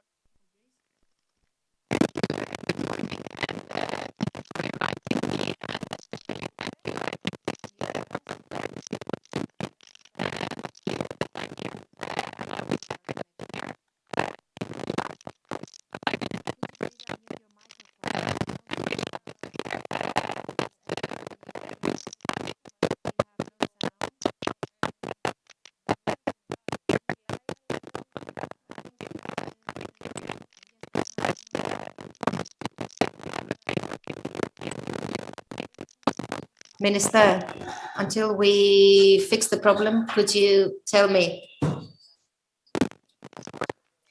why is the absorption of LEADER low? What's the reason? The low rate of absorption is not the most important topic. It is related to the conjuncture we live in. It has to do with the times we live in, with the complicated systems that are used, and with a series of bureaucratic problems. And that is why we need to win the bet and crush these bureaucratic problems.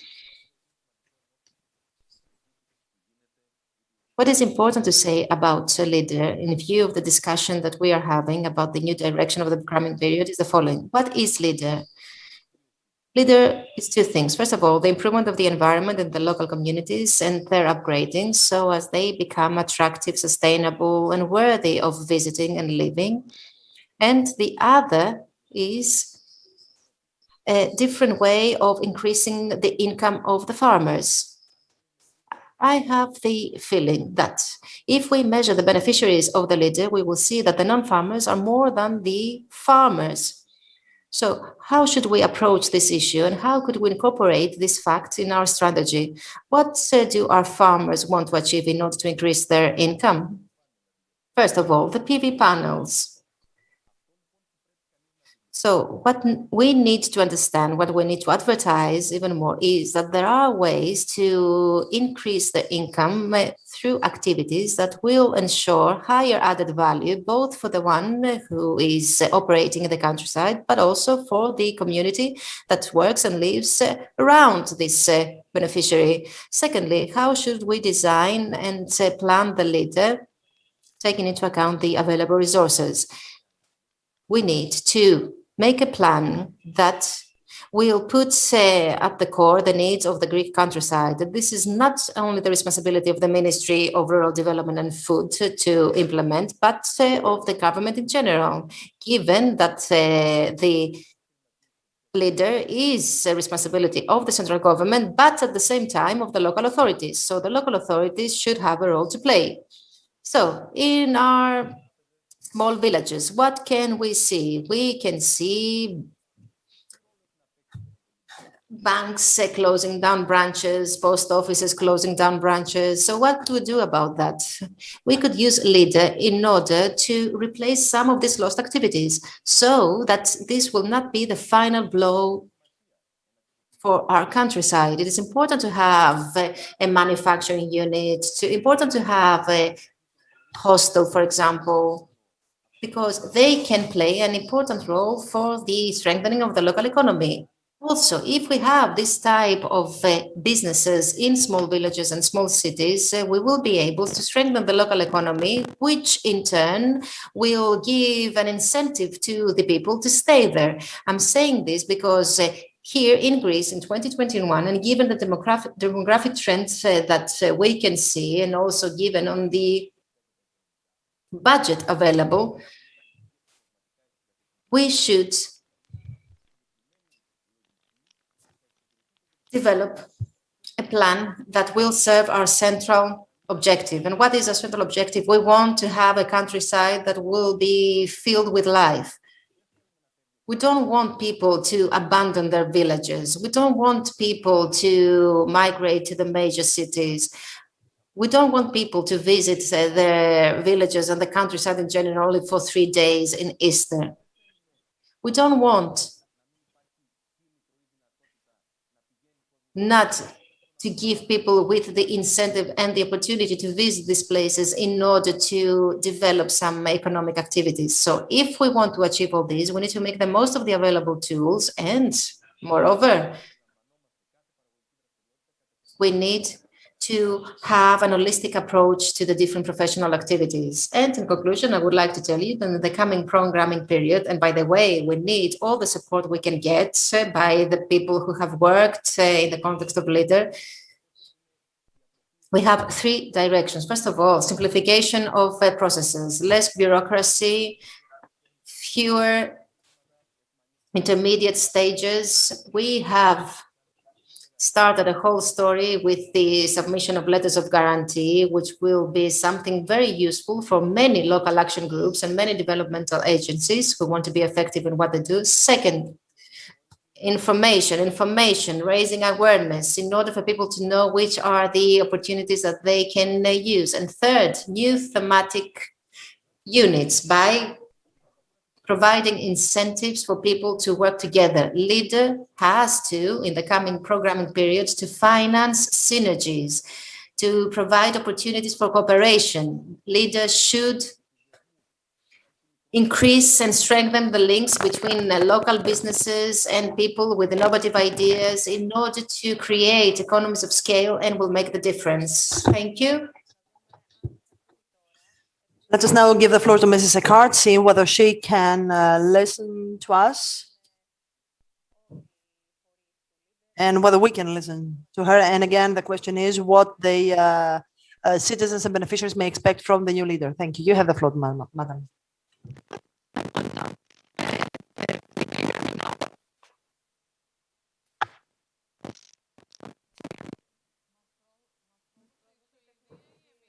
Well, I'm afraid again, we cannot hear you. Probably technology has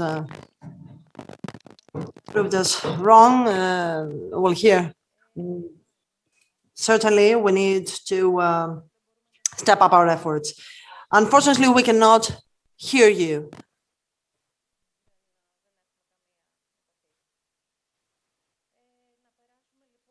So I would like again to give the floor to Mr. Papadopoulos as president of ACHAIA Development Agency, SA. Please let us know whether you agree with the minister, synergies and digitalization. Are these your priorities as well?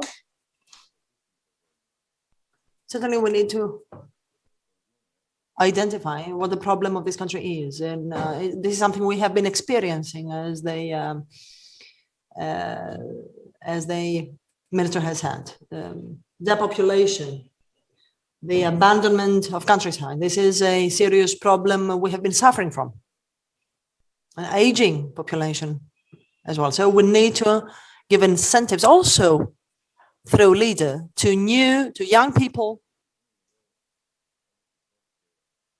to, of course, be supported by the LEADER-related services. So our officers who are experienced enough, so to help young people to apply for the LEADER financing in the new programming period. Young people need to be supported and incentivized to remain in the countryside. And this is something that the LEADER can certainly do. LEADER, as rightly pointed out by Mr. Skordas, is a program with a 600 million absorption. Well, these are commitments, actually. Yes, you're right. What I mean is that 600 million is the ceiling for all the country. So this is a subsidiary program next to other programs we have been implementing at the local level. So there are billions of euro coming from the recovery funds and other funds. And so next to them, we need to use to the utmost also LEADER. But what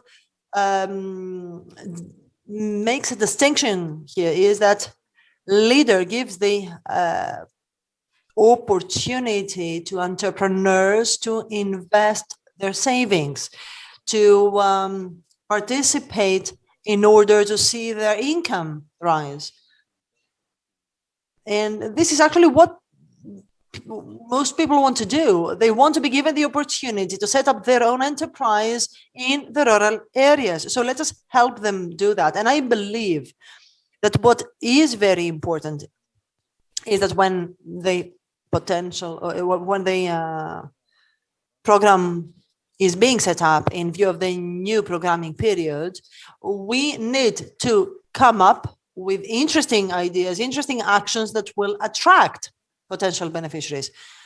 This is a challenge for us when formulating our proposals. We need to try to strengthen absorption. This is a factor which matters when we talk about absorption. So not only talk about actions, but whether also people are enabled to implement the actions they get financing to implement. Today, part of the program is implemented also by the local government, by municipalities. So we also may apply for financing with a view to upgrading services provided in our villages, as for example, in an effort to improve the quality of life of our citizens, regeneration, preservation of monuments in our villages, monuments we are proud of. And so the municipalities have much to gain.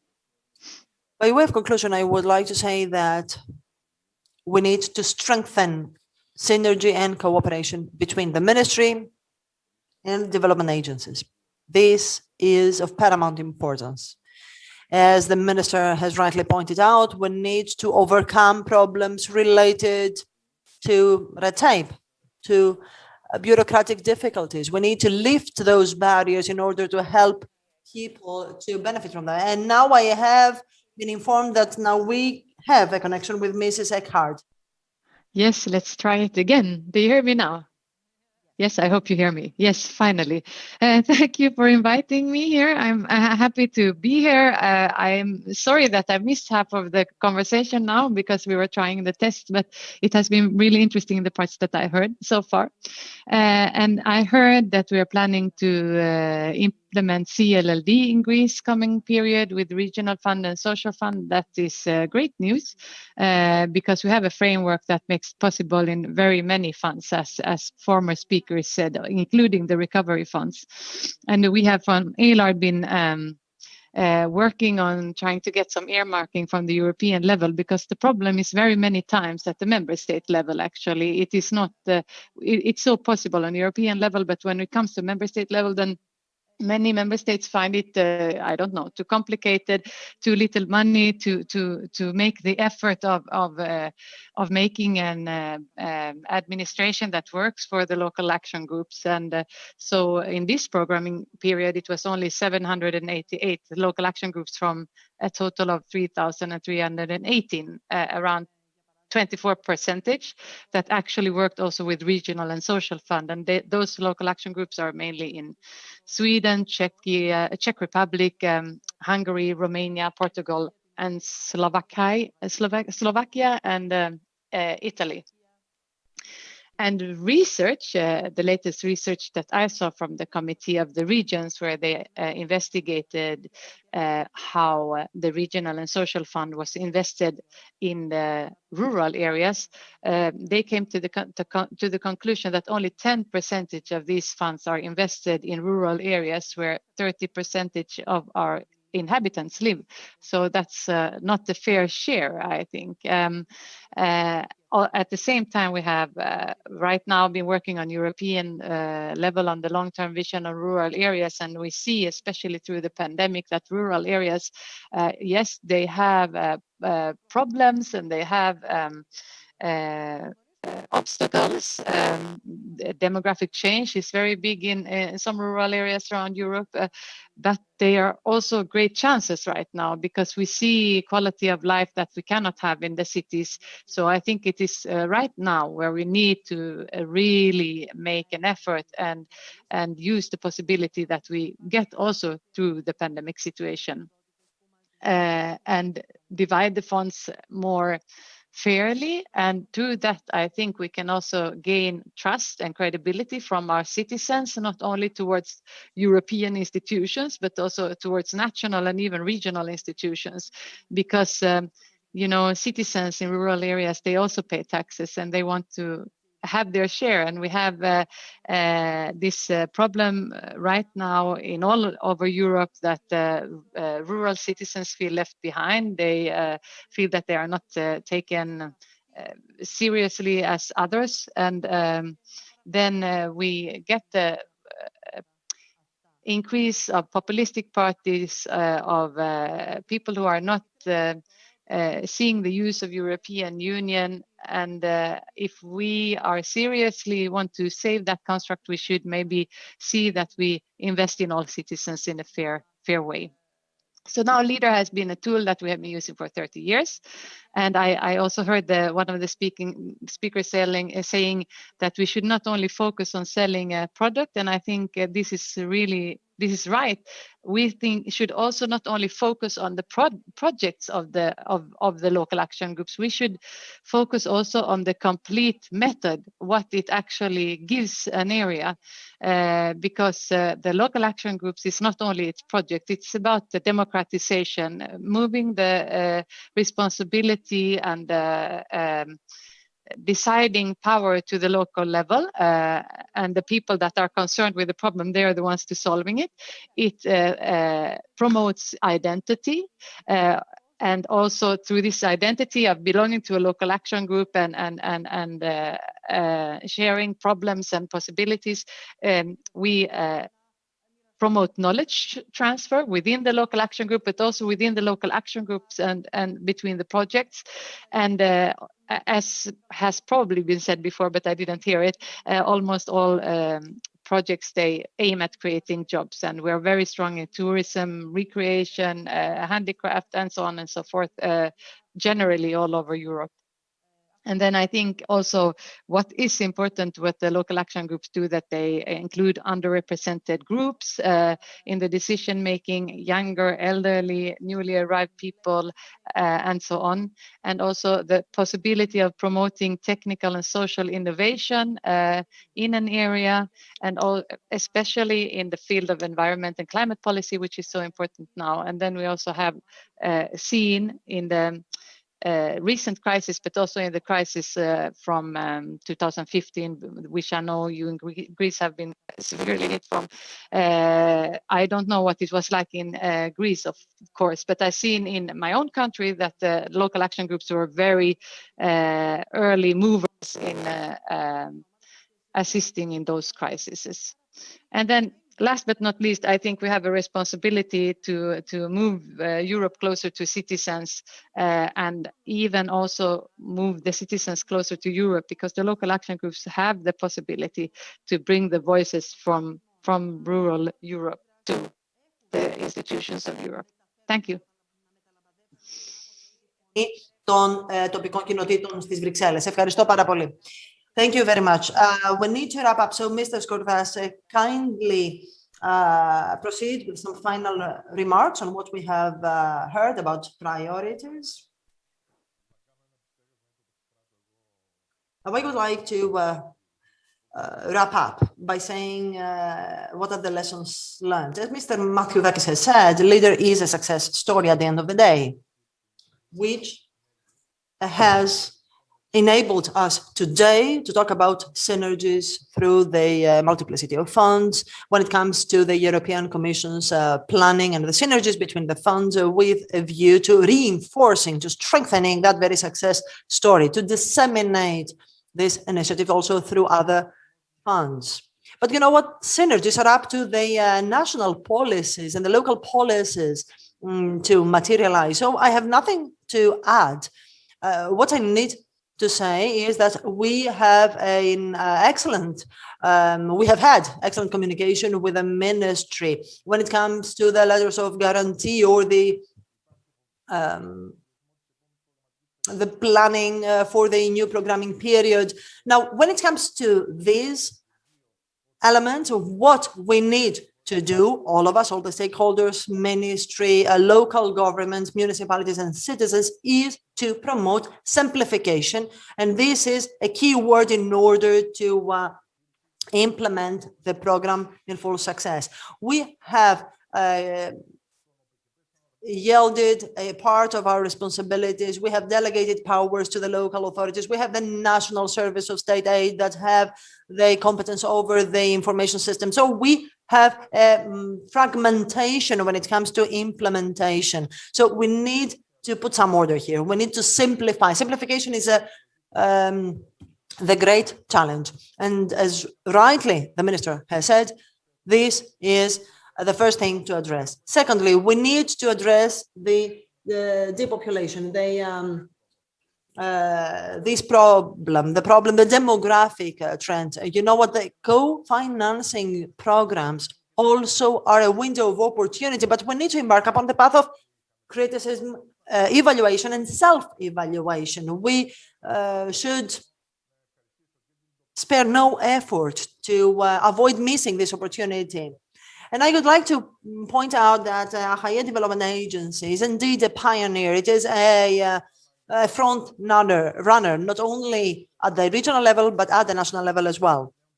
It is a development agency which inspires other similar agencies to follow the same track.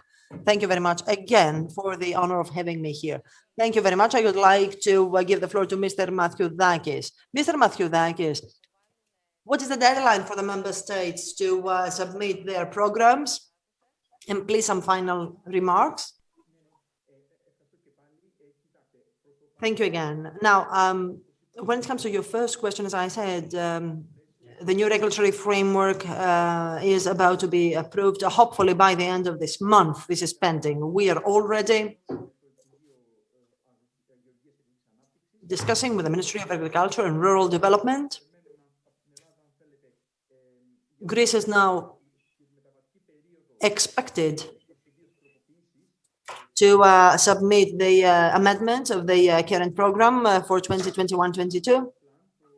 And then, of course, the Common Agricultural Policy Plan will also be finalized. Logically, it will be specialized upon the approval of the regulation. As we said earlier, when it comes to leader, new guidelines are being drafted, but at the same time, there are some restrictions imposed by the Ministry of Agriculture. So when it comes to simplification,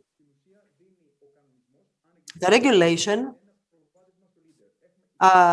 gives some kind of a prevailing role to leader as against the other funds. So leader will continue to be a priority as against the other funds. This is what I would like to say, Mr. Katselli, and I would like to thank again ACHAIA Development Agency for having co-organized this session.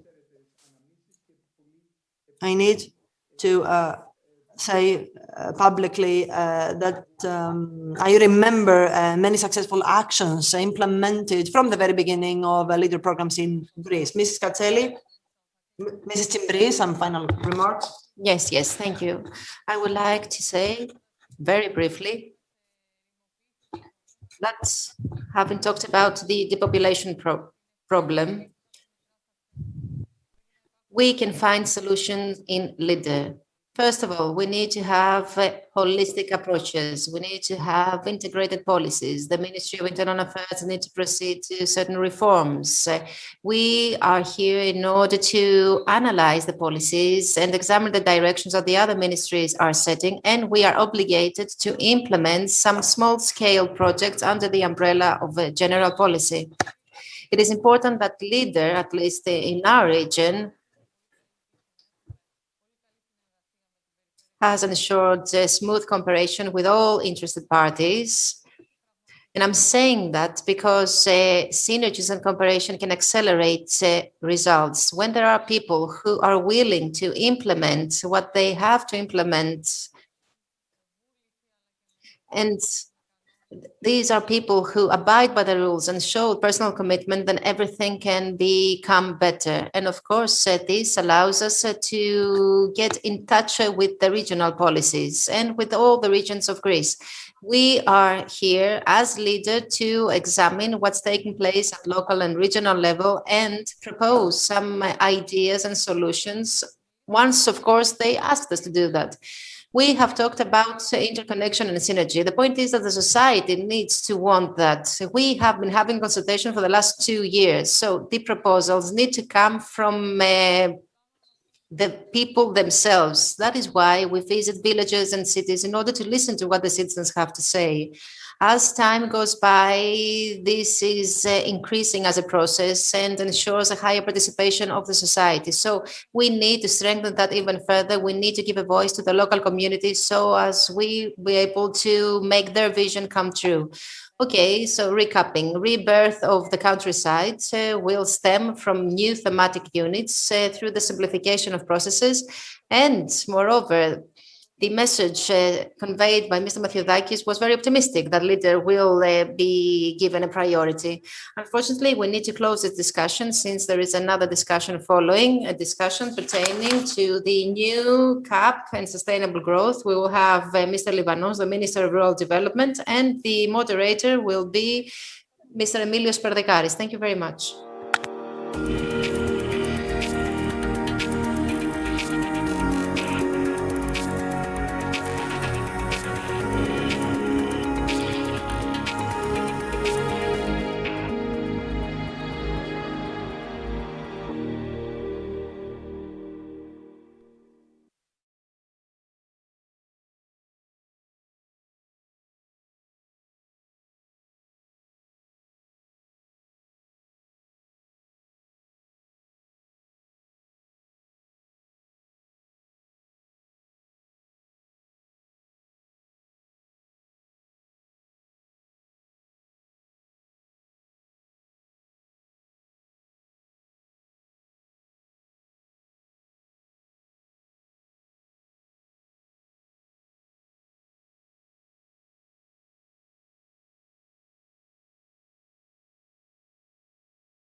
the Regional Growth Conference organized by Peloponnesos newspaper. Those of you who followed the previous discussion probably heard some things that we will repeat in the context of this discussion. All the panelists here now will be virtually with us. I'm sure that we will have a very interesting discussion because, as you know, the primary sector and especially the agriculture production is the basic pillar of the Greek, but also the European economy. And in the post-COVID-19 period, it is very important to talk about the primary sector because it will play an even more important role that will be based on the realization that the healthcare crisis that we have been going through during the last few months inevitably changes the production model as well as the manufacturing process, since it introduces new methods, new products are being launched, artificial intelligence, and new types of cultivations are the characteristics of this new period. Of course, all this is part of the new European policies and of the recovery funds. So the topic is sustainable growth and how sustainable growth depends on the new strategic planning for agriculture. I would like to welcome Mr. Spiros Livanos, who is the Minister of Rural Development. Minister, good morning. Good morning, everyone. Mr. Petros Kokalis, who is member of the European Parliament of Syriza. Welcome and good morning, Mr. Kokalis.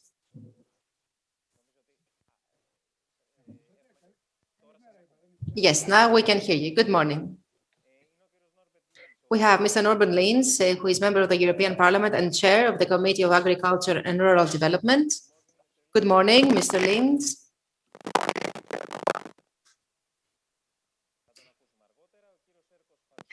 Mr. Serkos Haroutounian, who is president of Elgo Dimitra. Good morning, Mr. Haroutounian. Good morning, everyone. And Mr. Nikos Epthimiadis, who is chairman of the Redestos Group of Companies. Mr. Epthimiadis, good morning to you too. Good morning. Unfortunately, the sound is not very, very good. I'm sure that we're going to correct this problem. I feel a little bit lonely since you are virtually with us, but anyway, doesn't matter. With regard to the technical problems, I'm sure that the technicians will resolve them soon. In this first cycle of our discussion, I will ask you to be brief so that we can have a second cycle of interventions, a second round of interventions. Mr. Livanos, which are the challenges? I believe that the first question is self-explanatory. Which are the challenges that the primary sector is faced with in the post-COVID-19 period? Mr. Berdekaris, I'm very sad of not being with you there and of not enjoying the hospitality of Patras. I'm sure that you will have a great time after the discussion. Now, you will allow me to take some more time because I wanted to touch upon some issues which are rather more general compared to the ones you raised before.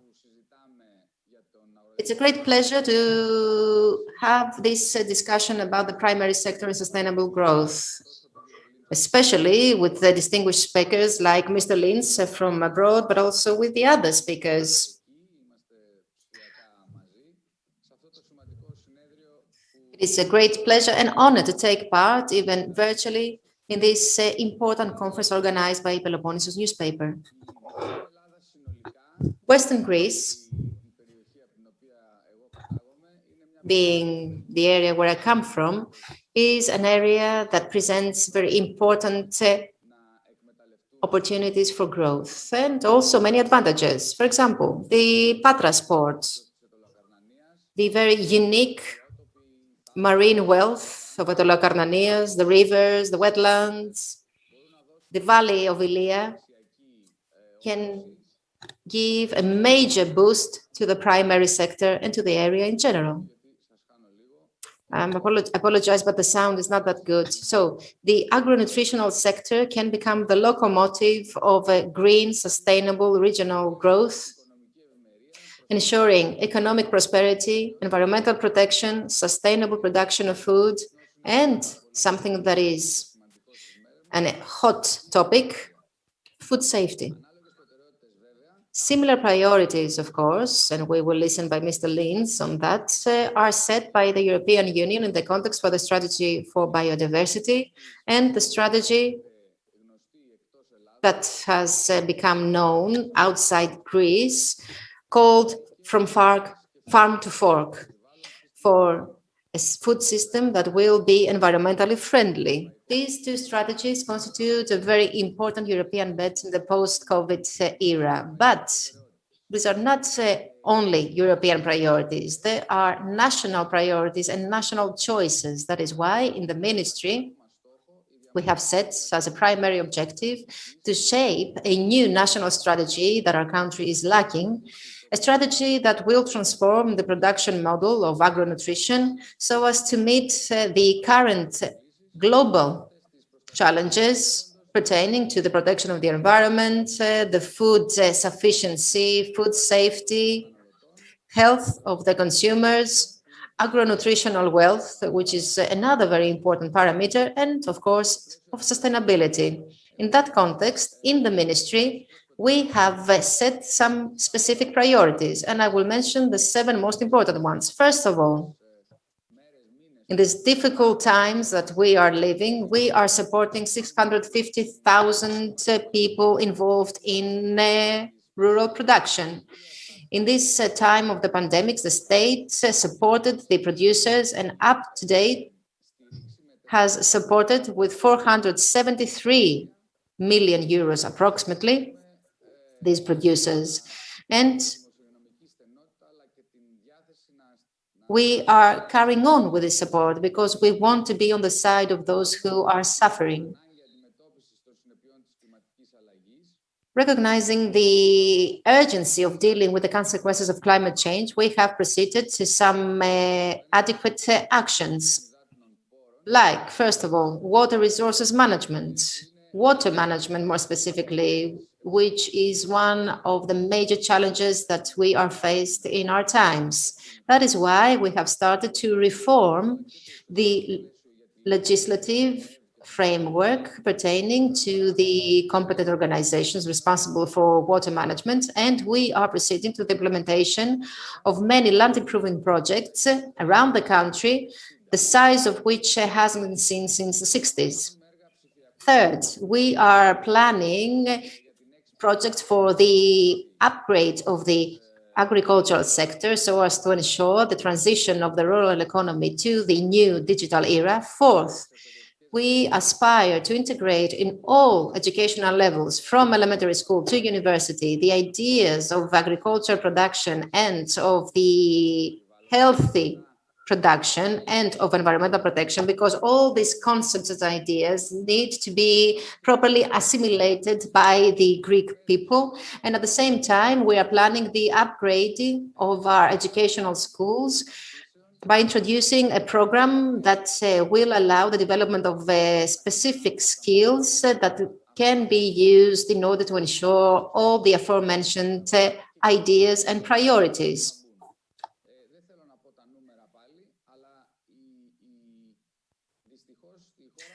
Unfortunately, the level of training and education of the people who are involved in rural development is very, very low. We hold one of the last positions, and that's why we're doing our best in order to change that. Fifth, we are intensifying the controls for the protection of producers from illegal imports and other illegal practices. And we have proceeded to the interconnection of the 7 control mechanisms. This Easter already, we had 7,000 controls that have proved to be very effective, very meaningful, whereas in Easter of 2019, to give you a figure, we had performed only 500. Sixth, we are focusing on the extroversion of our production by organizing bilateral contacts and meetings and by ensuring our presence in international exhibitions and fairs so as to give our producers the possibility to make the next step, the step of entrepreneurship. And seventh, something that is very important in our policy, we set at the epicenter of the Greek agronutritional policy the project of Greek nutrition and promotion of the Greek products. The objective of this project is to strengthen, protect, and showcase the Greek products, and through these, our values, to show our values to the entire world. At the same time, to meet to the current demands for healthier products that are more environmentally friendly. This is how we are going to reposition the Greek food sector in the foreign markets, providing at the same time the producers with the opportunity to get higher added value for the product. At the same time, we are planning the modernization of the agro-nutritional sector by utilizing very important funds coming from the two basic tools, the recovery fund and the new CAP.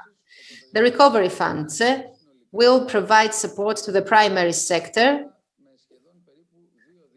a support amounting to 2 billion euros.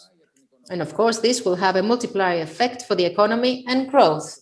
The implementation will start presently, and the money will be channeled to 4 basic axes. The first is the transformation of the primary sector by means of programs promoting innovation and green economy, agrotourism, and restructuring of cultivations, which is something very important for the area of Western Greece. Second axis, land improving and irrigation projects in cooperation with the rural sector. Third, digital transformation. And fourth axis is the modernization of the fisheries cultivations, of aquacultures, which was one of the most rapidly developing sectors of the agro-nutritional sector. Mr. Minister, I was planning to have this discussion in the second round of questions. Would you like to add something to what you've said? Look, what I wanted to say, and I would like to say right now, and please give me some time. Yes, this is exactly why I said that you can add to that in the second round of discussions. Look, CAP 21-27 will give our country 20 billion euros, 6 of which, 5.75 to be exact, is going to be given in the transitional period 21-22. However, the most important dimension of this policy pertains to the changes that will be made in the lives of the producers and the farmers, changes that will be a game changer. Right now, as we speak, we are at a critical point with regard to the negotiations taking place at the European level. That is why I'm asking a little bit of your time, because this is a point that we need to focus on in our discussion. And it is from here, Patras, that this discussion needs to start. From the 1st of June 2018, the European Commission presented the basic principles of the CAP for the 7 years up to 2027. These proposals define the future course of all our farmers by creating a simpler and more effective policy that wishes to enhance the sustainability and the competitiveness of the producers and farmers in the context of the European Green Deal. Since then, thousands of hours of discussions and negotiations have taken place in order to reach an agreement between the European Commission, European Parliament, and Council of the Ministers. The negotiations, as you understand, are not always easy. On the contrary, they are very tiring. Last week, for example, we spent 40+ hours negotiating. We didn't manage to reach an agreement. However, thanks to our strong position, we managed to protect many of our proposals pertaining to the new CAP. And I would like to focus on the increase of the available funds that we managed to get for the young farmers, which is one of our priorities.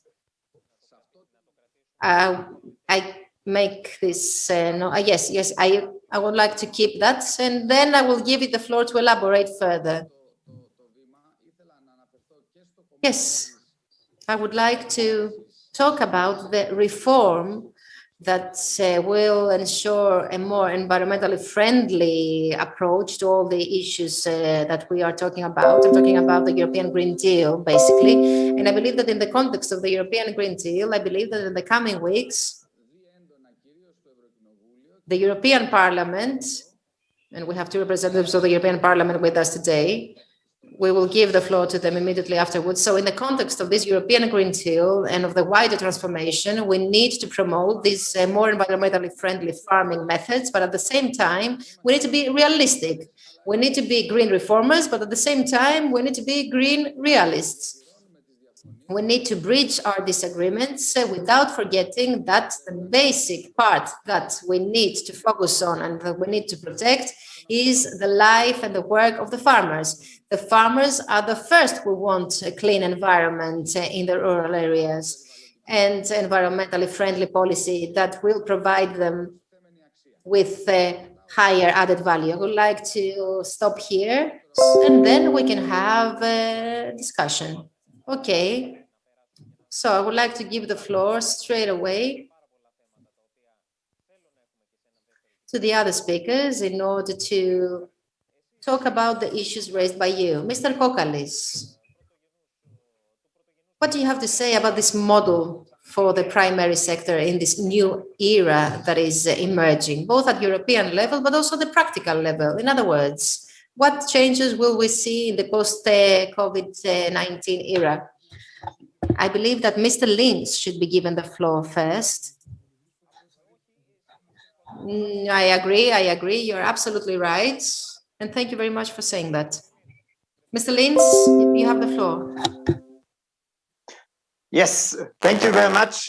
Good morning, dear Minister Livanos, dear colleagues in the panel. First, I would like to start by thanking the organizers of the 9th Regional Growth Conference for giving us the opportunity to discuss the EU's new strategy to promote sustainable food systems. As chair of the European Parliament's Committee for Agriculture and Rural Development, I'm looking forward to sharing with you some views on the key challenges and opportunities for agriculture and rural areas in the future in the European Union and in Greece, for sure. I fully share your views as presented in the introductory program to today's session that agriculture growth cannot be based on practices of the past. To meet the challenges of the future, we need to be innovative and support alternatives and research in new farming methods. The way we produce and eat food highly impacts the drivers of climate change and biodiversity, and also the competitiveness of our agricultural sector in the world. The minister mentioned that before me. The big topic today is also regional growth. The development of rural areas is dear to my heart, and with a sustainable and resilient agriculture, we also strengthen rural areas and make life there more attractive.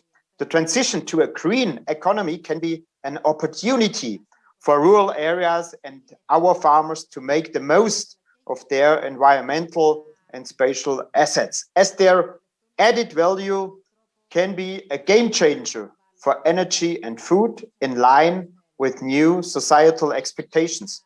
But we need to support farmers in this transition.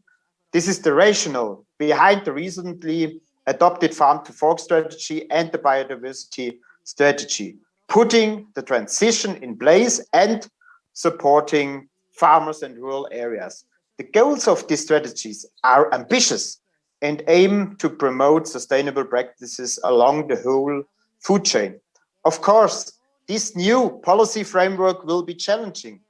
For these reasons, I fully understand the recent calls that have been made by farmers' organizations and member states for a fully fledged impact assessment of the Farm to Fork strategy, including its potential effect on production before it is set in stone.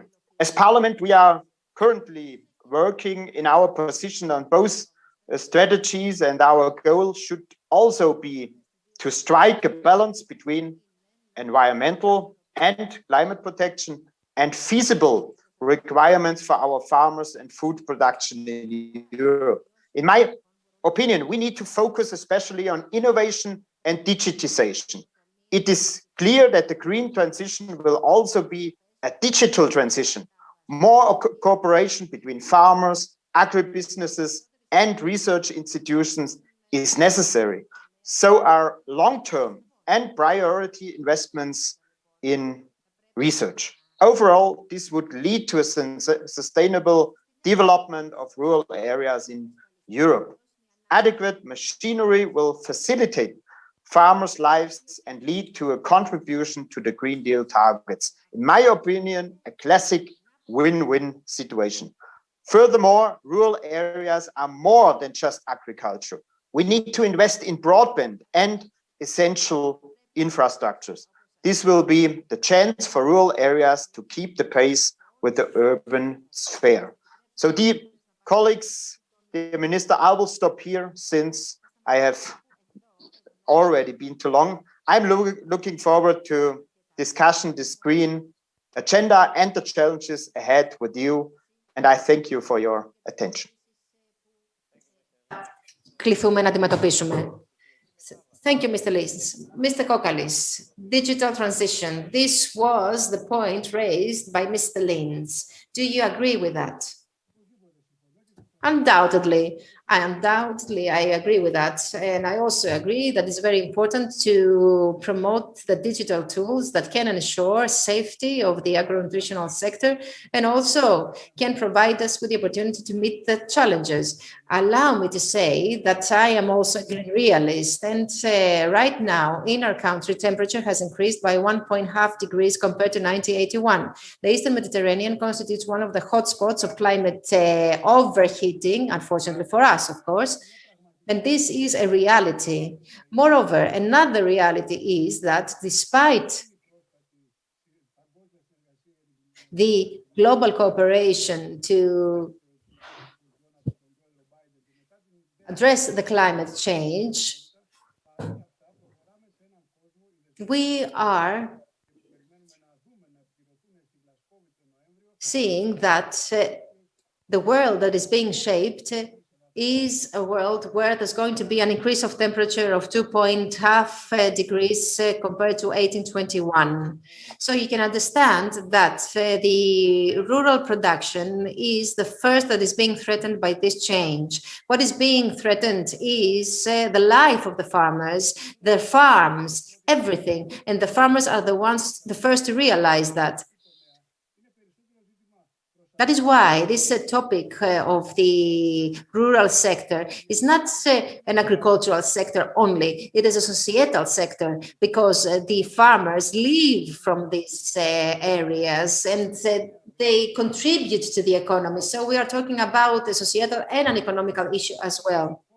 Today in our country, the climate conditions are not the ones that we had planned for all these projects to take place. And we have seen what happened in Thessalia with the Ianos phenomenon, which was a destructive phenomenon, and unfortunately will not be the last. So I believe that we need to give all the support we can to the farmers so as they can make the change that's absolutely necessary, not only for themselves, but for the consumers also, and to proceed to some bold changes now rather than yesterday.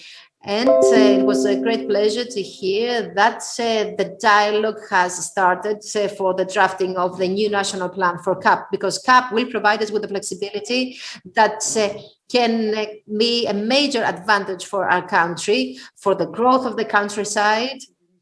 I'm sorry that this dialogue has taken so long to start. So I'm also sorry for the fact that Greece is not part in the Council of the United Nations and in the summit that will take place in December. And unfortunately, we haven't ensured our presence there. A summit that will focus on the change of the distribution system of agricultural products. This is something that we are asking not only from the producers, but from all the stakeholders. All the stakeholders need to contribute to that change so that this change can actually happen. It is a difficult change to be made, but it is absolutely necessary. And that is why we need to make some steps in our country, because It is very hard to find people who say that we are very satisfied by the way that CAP has been implemented in our country.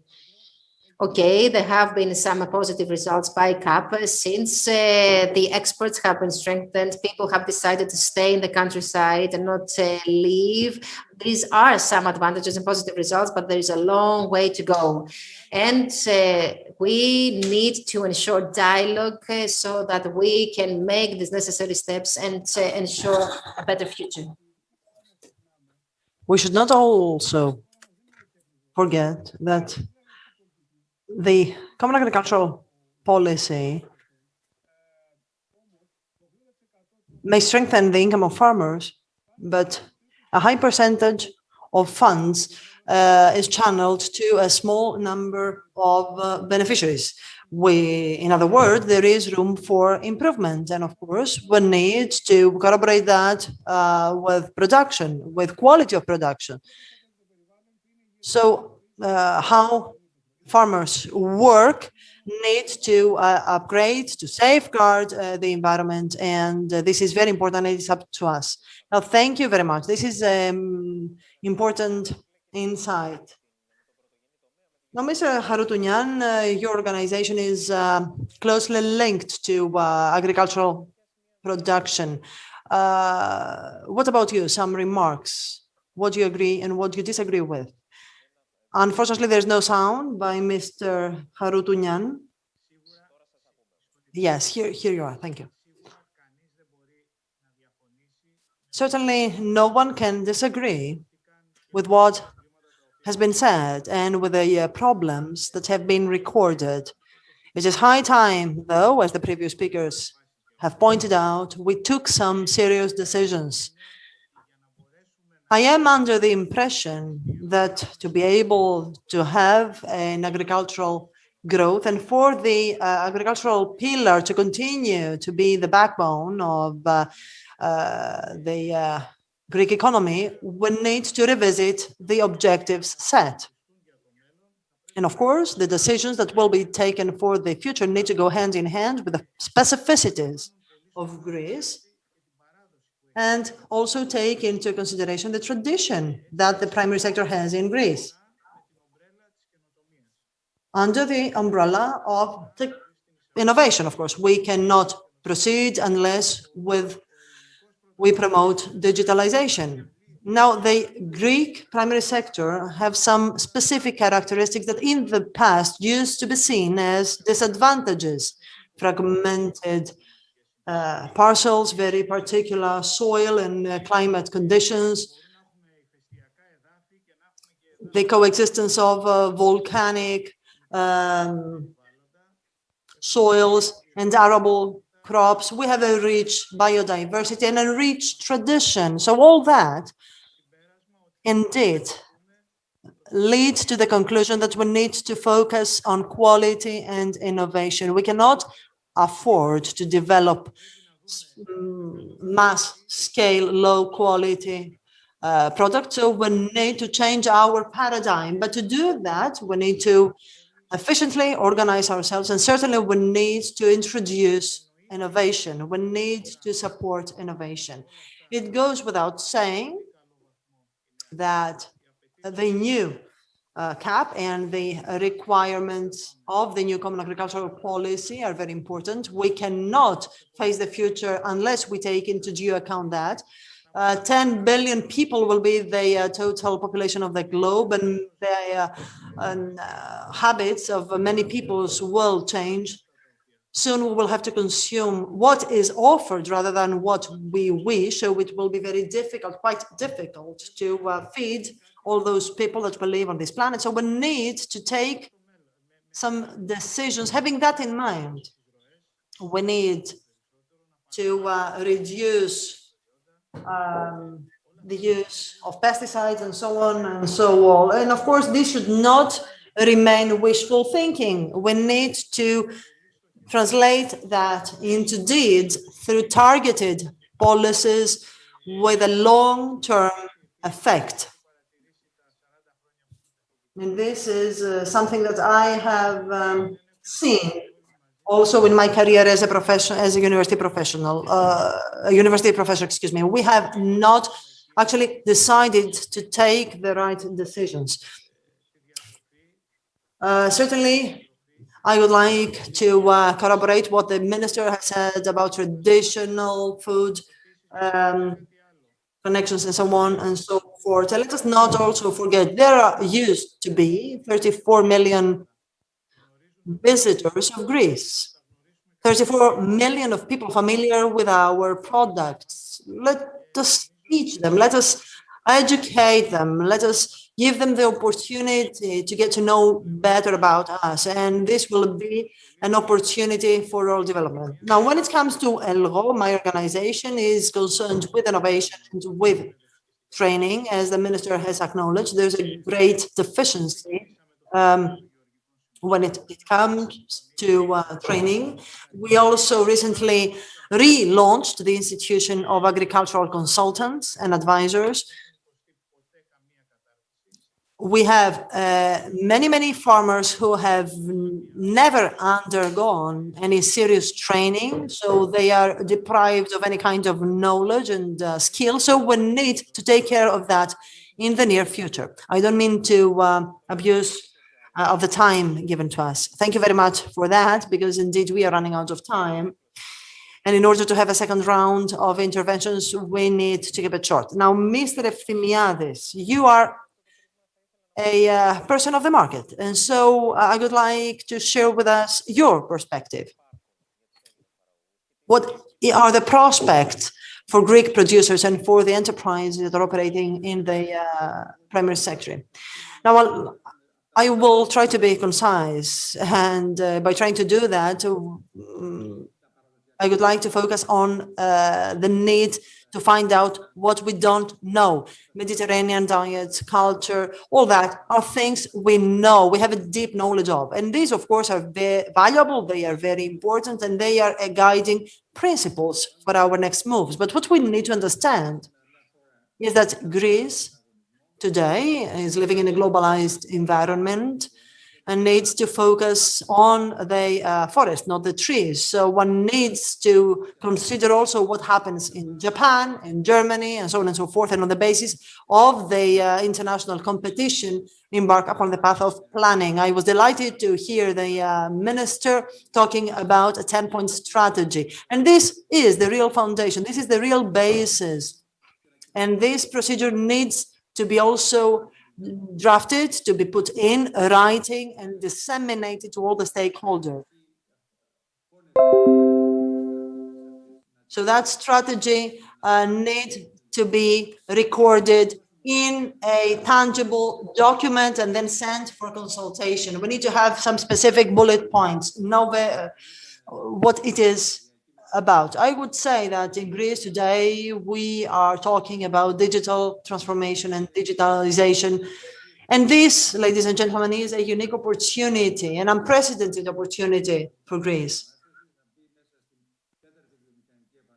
to proceed with the next industrial revolution for all sectors. But let us dwell on agriculture. But we need to think globally, not locally. And it is not only a matter of climate change, it is also a matter of human life. In 30 years, there will be 2.5 billion people more living on this planet. These people will need food, together with all the remaining billions. Mr. Haratounian has also said we need less inputs. We need less inputs, right? We need a better climate, correct. But we need also to think about how we will survive with less inputs, with the climate change and with no variation of the arable land in order to be up to the task of feeding all that increasing population. So this, it goes without saying, innovation is a key word here, and Greece can play a critical role at the level of the world economy. So agricultural technology needs to be one of our objectives. We need to see the multiplier material to revisit our resources. We need to be able to foresee climate change and to revisit the role of Greece. And I would like to remind something we were saying with the minister some time ago. This is an unprecedented challenge for Greece. In the Netherlands, 1,700 euros produced for each strema, for each parcel. 1,290 euro for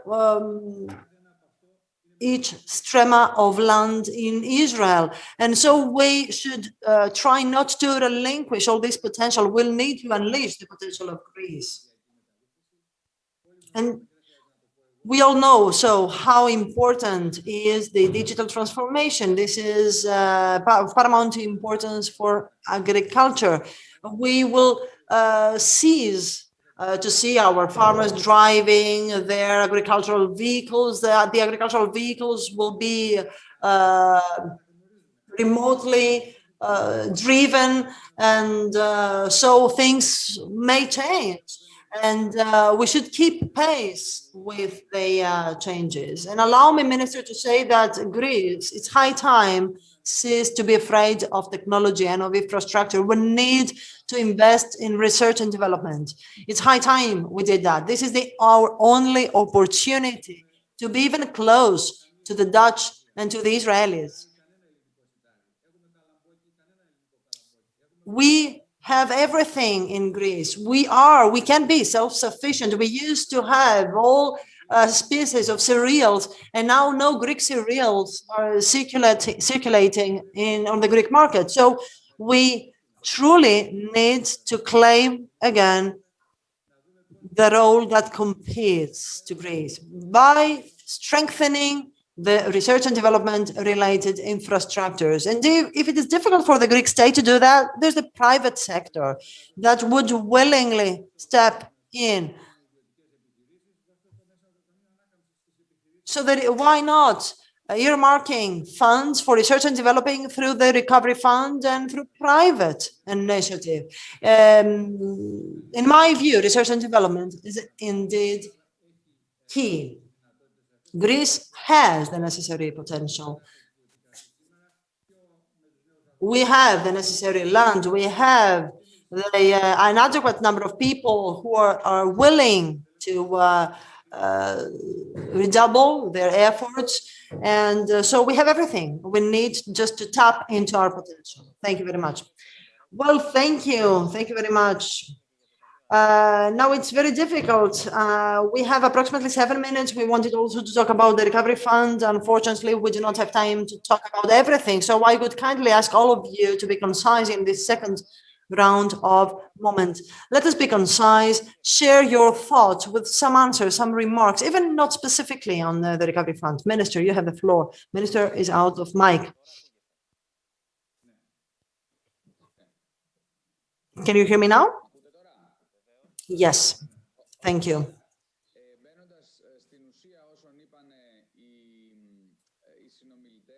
Now, I fully agree with what the other speakers have said, but I would like to start by saying that Greece not only is not afraid, but is rather a front runner. This is something we saw in the previous week during the Ministerial Council, but we see that also generally with the drastically different image that there is about Greece through low interest rates and the green passport.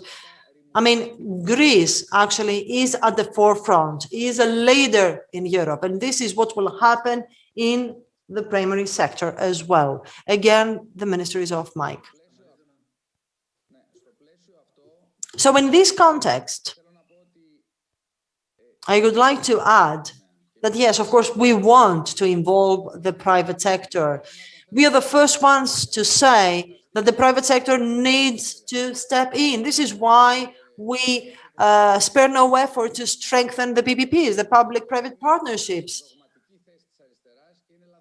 And Petros, it is the left parties that are reluctant to do that. We want the private sector to be involved in multiplying the effects of each and every reform we put in place. For the first time, our ministry and our agricultural policy will cover all around all corners of Greece. We will be present in each and every fairs. Our top priority is extroversion, is openness. On all the fora we participate, and in September, for example, we will be in Thessaloniki, Mr. Kokalis, etc. We have a clear and explicit opinion, and we will advocate that. We dare to proceed to promote our national policy that sees the participation of the private sector, certainly, in conjunction with the academia and certainly with the opposition, ladies and gentlemen. This is why our previous bill had 276 votes in favor. Oh, we firmly believe in dialogue and in synergies. I don't remember who, I believe Mr. Harutunyan talked about the agricultural advisors. Now for 10 years, there was no institution of agricultural consultants and advisors. And just in a couple of months, we managed to reinstitutionalize that. We, in all the regulatory and legal arrangements we have approved, we included all vegetable species. We give incentives to young people. Minister, please wrap up in order to give some time to the other speakers. CAP needs realism, subsidiarity, simplicity, and respect to the member states' specificities. I will say that as my conclusion. Mr. Lin, some short final remarks, please.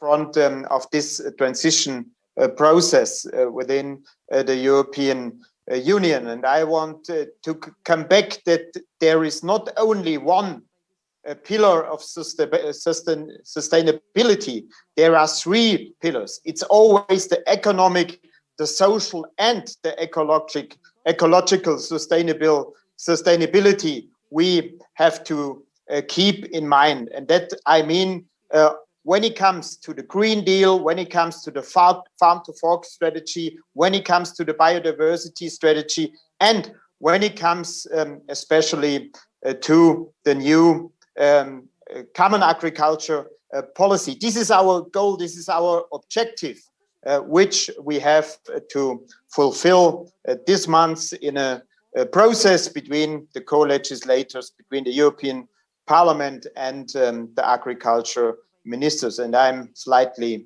optimistic that we will achieve this at the end of this month. Thank you very much. Σας ευχαριστούμε πολύ, Mr. Kokalis.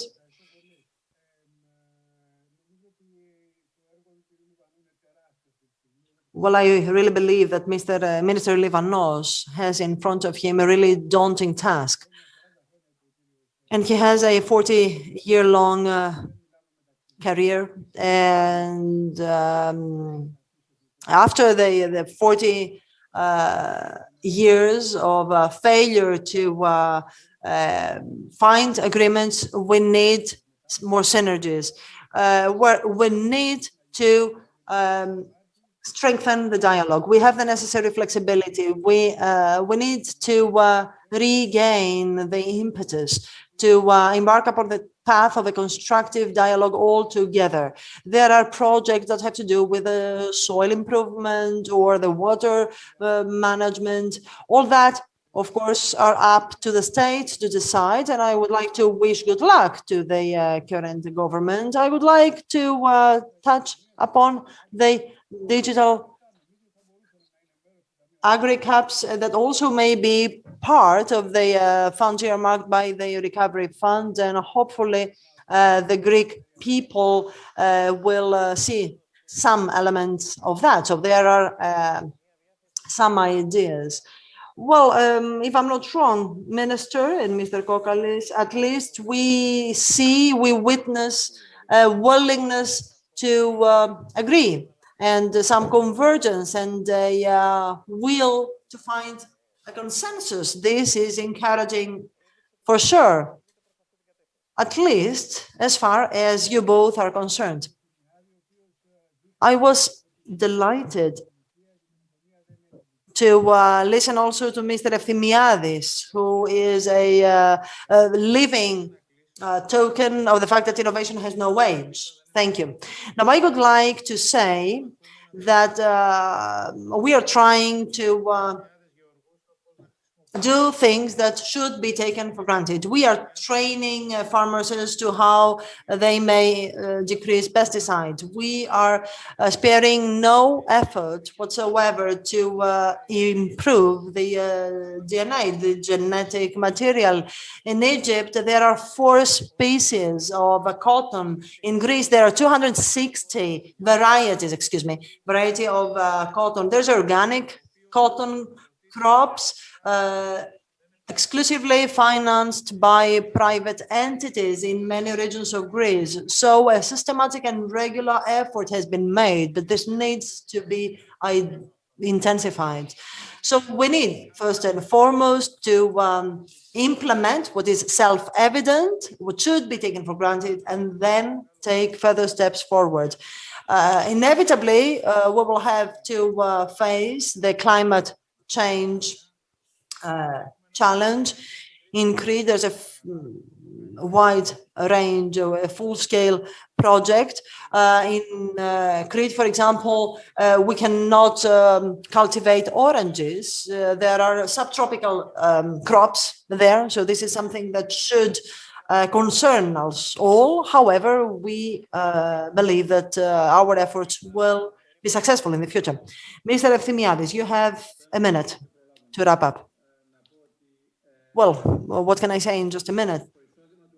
I would like to say that the farmers' income depend on the additional value, the added value that will come from each and every hectare of their land. And this is what we need to do. We need to be certain about how many euros will be generated by the work invested in a hectare of our land. There is room for improvement, as I said. We need to do more. Let us make some savings when it comes to benefits and other incentives to farmers in order to give them the possibility to see their income increase in the long run. Thank you very much. I would like to thank you all. I would like to thank all of you, ladies and gentlemen, for having listened to us, and stay tuned for the sessions to follow.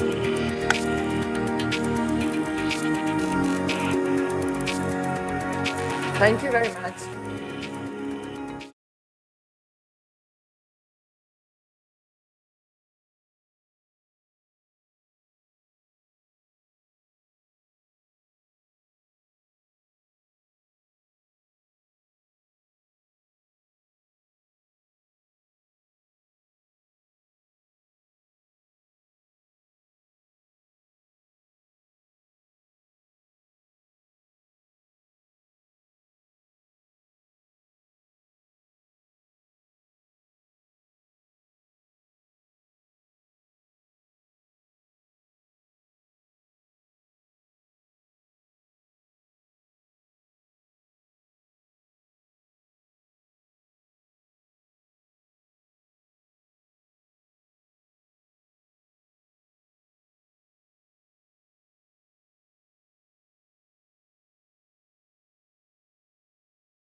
And let me start with the situation all Europe is facing, all the world is facing, which is the pandemic.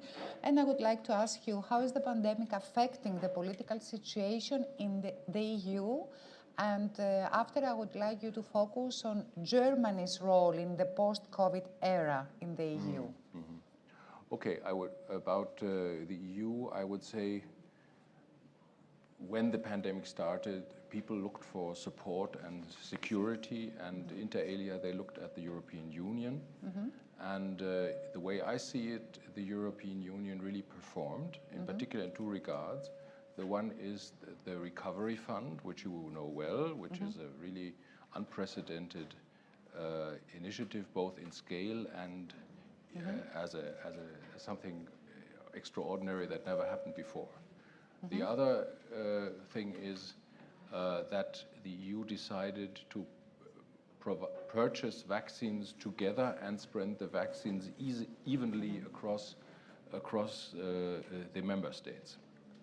And that was, I think, of great importance, because imagine what would have happened if each and every member state had started competing with the other about who gets how much vaccine. You know, for instance, a lot of vaccine, the BioNTech Pfizer vaccine was developed in Germany, and a lot of the production is in Germany.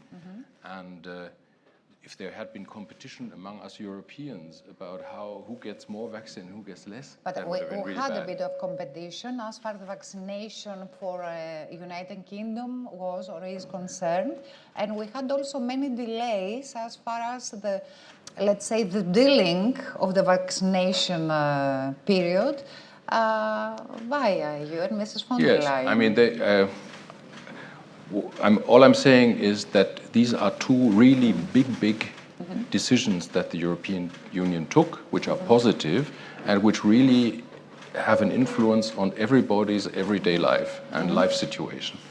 I know that a lot of people are dissatisfied also in Germany about the shopping of the vaccines, but this was, I think, a little bit the consequence of us Europeans believing more strongly in free trade than, in this particular case, the United States and the United Kingdom did.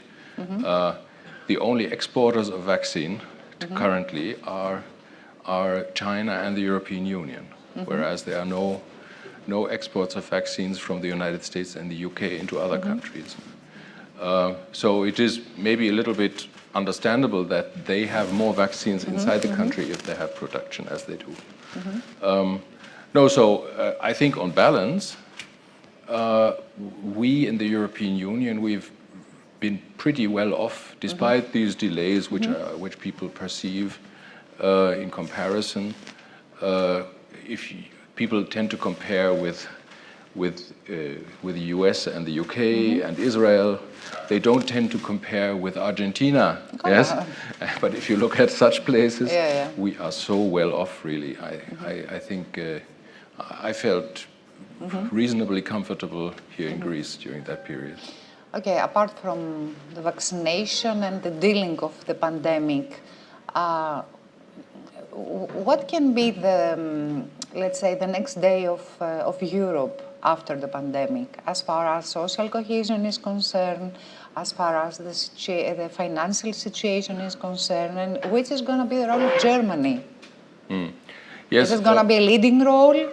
Well, for sure, we'll have a new wave of social questions coming up.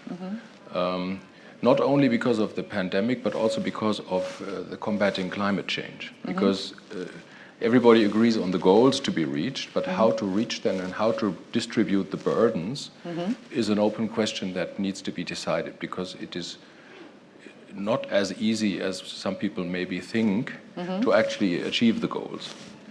So there will be, one has to make sure that people who have who are more vulnerable socially do not bear an unfair burden of these efforts, both pandemic and climate change. As for Germany, well, you know we have elections. Whatever the elections are going to be, how the outcome is going to be, we will have a coalition government which will gravitate around the political center, and whoever the next chancellor is, as always in such situations, he or she will need a certain degree of certain time to find herself into the new job. But I'm not concerned about this. This is a normal process which we find everywhere. And I don't think that Germany will be more or maybe less influential or so after the pandemic situation. I believe really that this perception that Germany somehow runs the European Union and has everything in control, that this is a gross caricature of the reality. Why? Why? Well, because we have 27 member states, and each has, in the council, each has a voice and a vote. And on top of that, it's a matter of experience that if there is a larger country within the group, then the tendency for others will be to form coalitions to balance out the larger country. And that is something my colleagues and I experience every now and then. And it's fair. I mean, no complaints here, but it means that they will make sure that Germany doesn't dominate the European Union. Okay. Let's talk about public debt, which has been increased substantially during the pandemic. What is going to happen next? There is also an ongoing debate inside Germany for the macroeconomic strict rules of the past. What do you think for the next day? Well, this debate is not only in Germany, but most of all in countries like Italy, where the sort of dependency on a continuation of EU-wide credit financing is greater. Well, we all, in all our European countries nowadays, we are in an extraordinary situation where we have taken extraordinary measures. I spoke about the recovery fund, and we will all have to return in some way back to normalcy. Maybe this is the right moment to use medical analogies. We are all sort of on a heavy drug right now. Liquidity, cheap credit, and before the really serious side effects kick in, we have to see to it that we get away from this drug again. By easing the microeconomic rules of the past, this 3%, let's say. Well, no. I mean, let me use another analogy. Yeah. Climate change. Yeah, the same logic applies, I would say. We have to get to a model of doing business which is sustainable. If we bring in debt, cheap debt all the time, we create money all the time, we live at the expense of future generations. Like we tend to live at the expense of future generations as regards global warming. Okay. I have to ask you also about yesterday's story, which took place here in this conference Mr. Dendias, our foreign minister, expressed, let's say, his bitterness for the fact that Greece has been not invited in the Libya talks organized by Berlin. What is your comment on that? Why this didn't happen? Well, actually, this is a discussion that we had already back in 2019, and we're repeating this discussion again. I think, and the arguments that each side has were exchanged at that time. This was my first conversation with Minister Dendias was exactly about this. And so honestly, I have to say, I find it a bit unproductive and maybe stale to go over the same ground again. You know, the format was created and established in 2019, and there have been a sequence of talks ever since. Now that the conference returns to Germany, if you like, now is the moment when the whole discussion which we had in 2019 gets repeated again. Yes, however, there is an MOU for, let's say, the sea waters between Turkey and Libya, which definitely affects Greece. Greece, let's say, it's a part of the problem, simple things. Why is Greece not invited in this discussion? Well, then you have to look more closely at what the problem is this conference is dealing with. The aim of this conference is to bring together the countries that have military, in particular those who have military presence or could have military presence in Libya, and to convince them to move their troops or their mercenaries out of the country. So it's sort of an assembly of spoilers with those who talk to them and tell them to take their troops out. And that was the reasoning behind why, at the time in 2019, Greece was not invited, because thankfully Greece is not a spoiler. The other thing I would like to say is this is a UN-run process, so it's a bit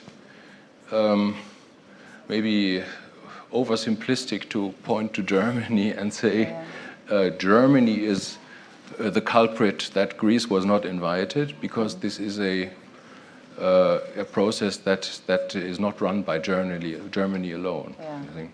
Okay, last question about that. You know, many believe that with this, let's say, not inviting us, you take a position in favor of Turkey. You don't want to, you know, to complicate things, and you take position. You support Turkey, actually. Are there any facts to support this theory? I don't know. I'm asking. I'm just asking. Yeah. You know, no, I mean, this is it's a public discussion. I know. This is the sort of suspicion Germany is under. Yeah. And I keep trying to convince people to look at the facts and not sort of the mindset they bring with themselves since 200 years ago, you know, or World War I. Yeah? These historical references, in my conviction, don't apply anymore today. Thank you. You're very clear on that. Let me carry on with your comment on Greek-Turkish relation, and how do you see the role of Turkey, especially as far as you know, the latest aggression Turkey had in the area? Well, you know, Turkey is a problem in many, many respects, a multi-dimensional problem, so to speak. But we, the European Union, and notably also Germany, as the Council presidents, we focused very much on the situation between Greece and Turkey. And there, I mean, there's more. There's human rights. There's press freedom in Turkey, and so on and so on. Other foreign policy areas where Turkey, we have situations with Turkey. We focused on the Greece situation because it was maybe at that time the most dangerous one, and I think this prioritization of Greece was to the advantage of Greece, actually, because both the EU and Germany put a lot of resources into this problem. Now, even if you sanctions. Yes, I mean, yes, of course. I mean, there are table, there are sanctions, and there was and is still, to a certain degree, the threat of sanctions, which was applied. You know, we had two concrete goals which we wanted to achieve on the Greece maritime delimitation situation with Greece. The one was the withdrawal of the ships, the Turkish ships, and the second was the resumption of the exploratory talks between Greece and Turkey. Now, if you compare last summer with now, you will see both objectives have been achieved. Turkey has complied with the demands of the European Union, and Greece hasn't had to give away anything for that.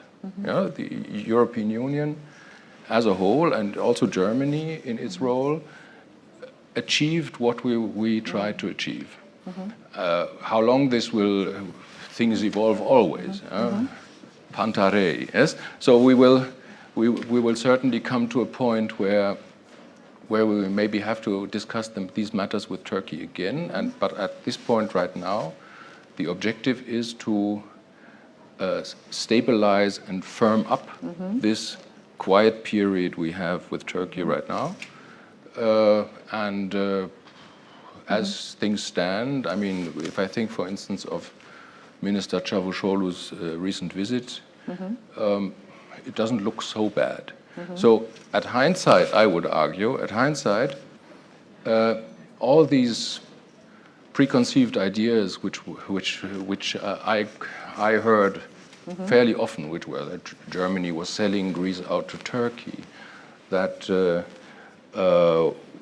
we were somehow, that our mediation, as it was called, had failed, and so I think at hindsight, it has proven simply it hasn't happened that way. In the contrary, the result is good for the time being, and so I'm not asking anybody to thank Germany for this, but at least I would argue that no harm was done to Greece at all. You know? Okay, since you have been living in Greece 2 years so far, how is living in Greece? What is your experience by being an ambassador here in Greece?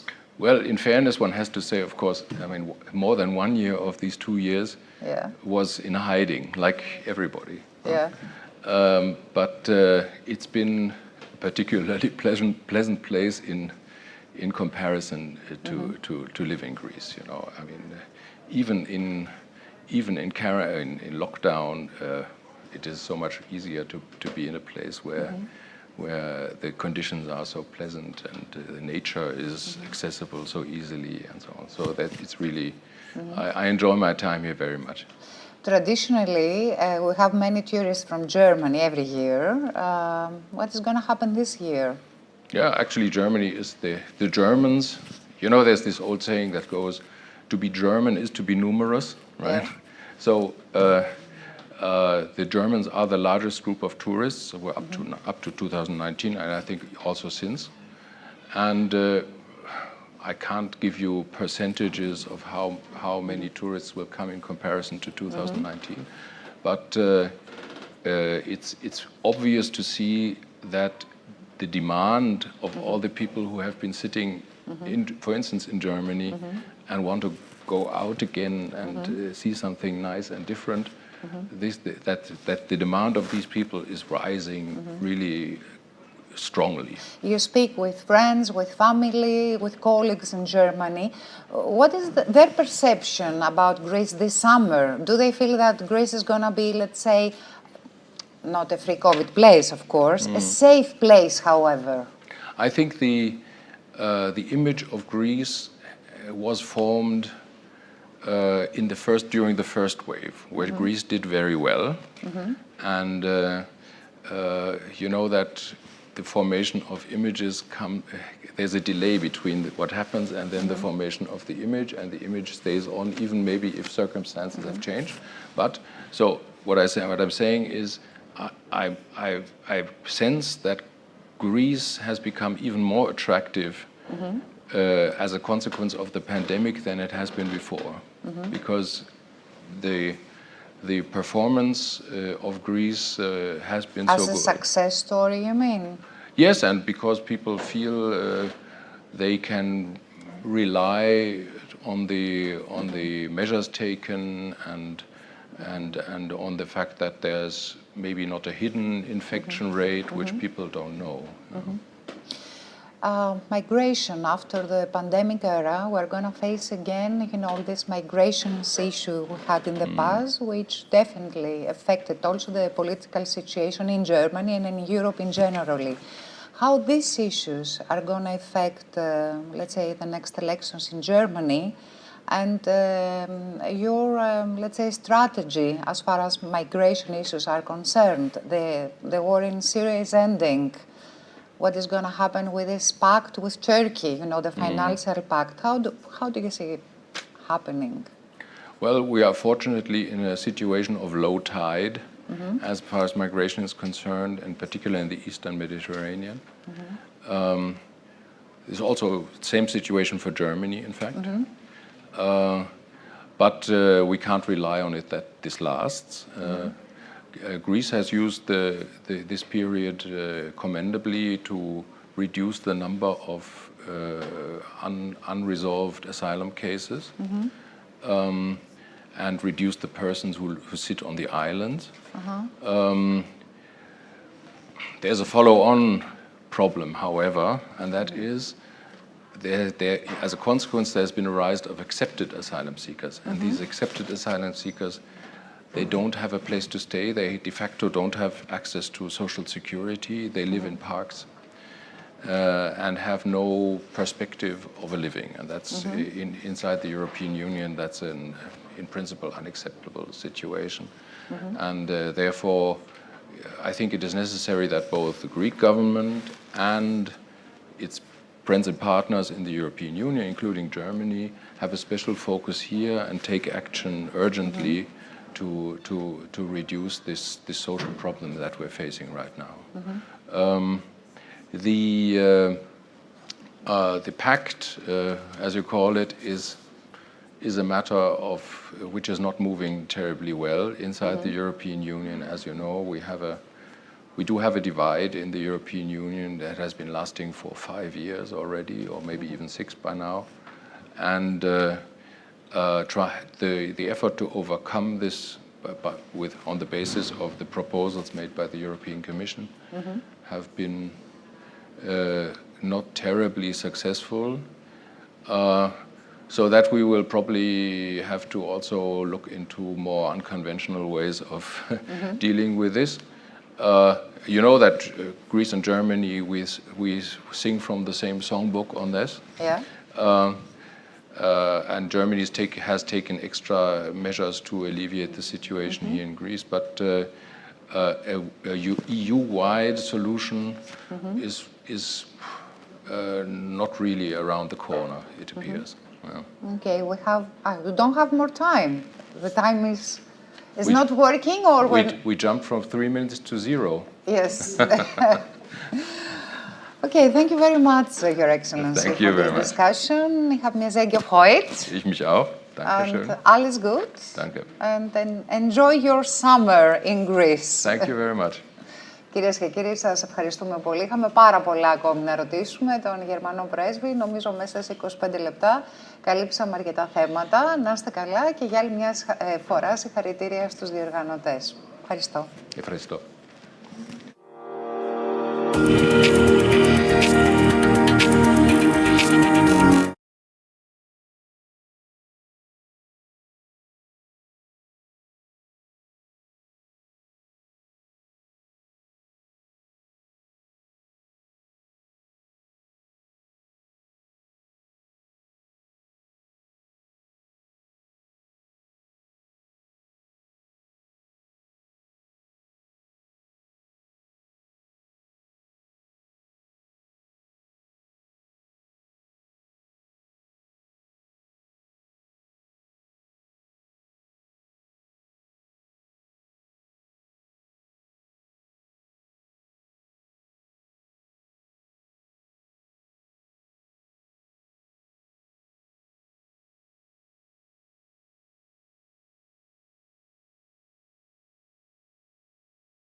Ladies and gentlemen, good afternoon. My name is Thanos Siafakas. I'm a journalist at EARTH TV, and we are delighted to welcome here Mrs. Anna Diamantopoulou. Mrs. Diamantopoulou is a president of the Network for Reforming Greece and in the European Union, former commissioner, EU commissioner, and former minister. Today, we will talk about smart regions in the 21st century.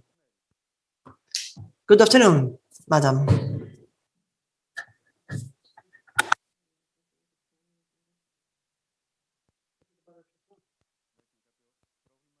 There seems to be some technical issue.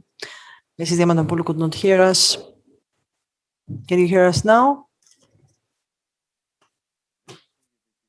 We cannot hear you, madam. Hopefully, we will have the picture and sound restored shortly, especially the sound, says the moderator. I cannot hear you, says Mrs. Diamantopoulou. Well, there seem to be some interruptions.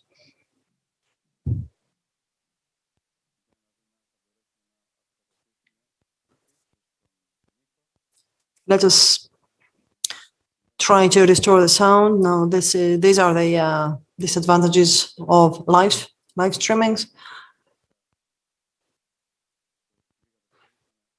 Now, hopefully, in some seconds, we will manage to hear Mrs. Diamantopoulou, the president of the Diktio, the Network for Reform in Greece and Europe.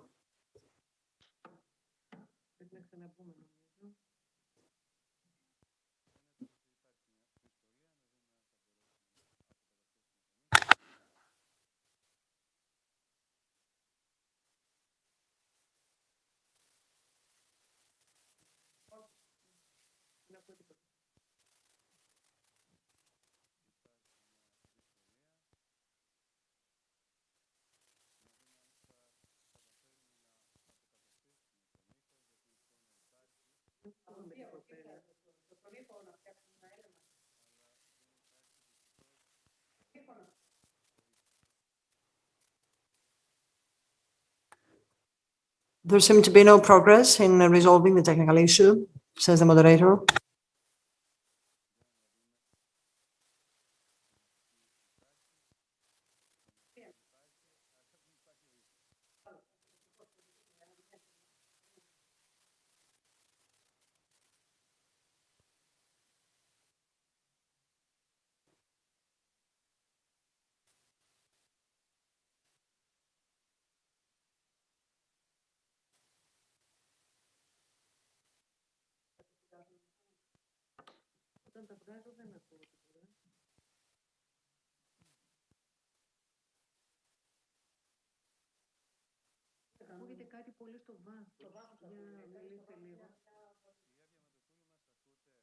Mrs. Diamantopoulou, can you hear us? Says the moderator. Can you hear me? Now, yes, we can hear you.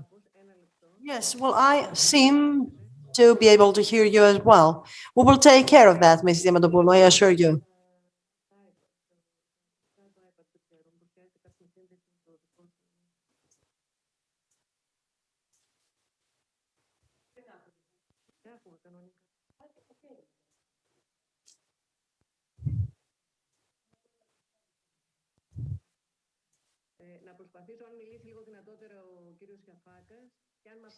Mr. Siafakas can speak louder, then I would give it a try, says Mrs. Diamantopoulou. Now, Mrs. Diamantopoulou, I can hear you, says the moderator. I'm sorry for that, says Mrs. Diamantopoulou. Now, as I was saying, while introducing you, Mrs. Diamantopoulou, we will talk about the smart regions in the 21st century, but allow us, first and foremost, to give a definition of a smart region. What does this stand for? What does smart region in the 21st century mean? And of course, here, there's also an issue. Can we support that? I mean, is there a supporting regulatory framework to that? Thank you very much for your questions. To the point, quite to the point, and with complex answers. Let us start with what region stands for. it needs to be a regional unit with relatively powerful, strong powers, with a specific population, specific own resources, some added comparative advantages. And when we say smart, well, this adjective currently means that the region would try to organize itself with a view to communicating from a scientific, research, social, economic perspective with the globe. In the past 20 years, we used to say the Europe of regions. So regions were in communication, in contact one with the other. We had commercial trade with adjacent, with neighboring regions. So I can remember, for example, trade between Greek regions and Italian regions, for example. Now, today, we are aspiring to allow communication between the regions and the rest of the planet.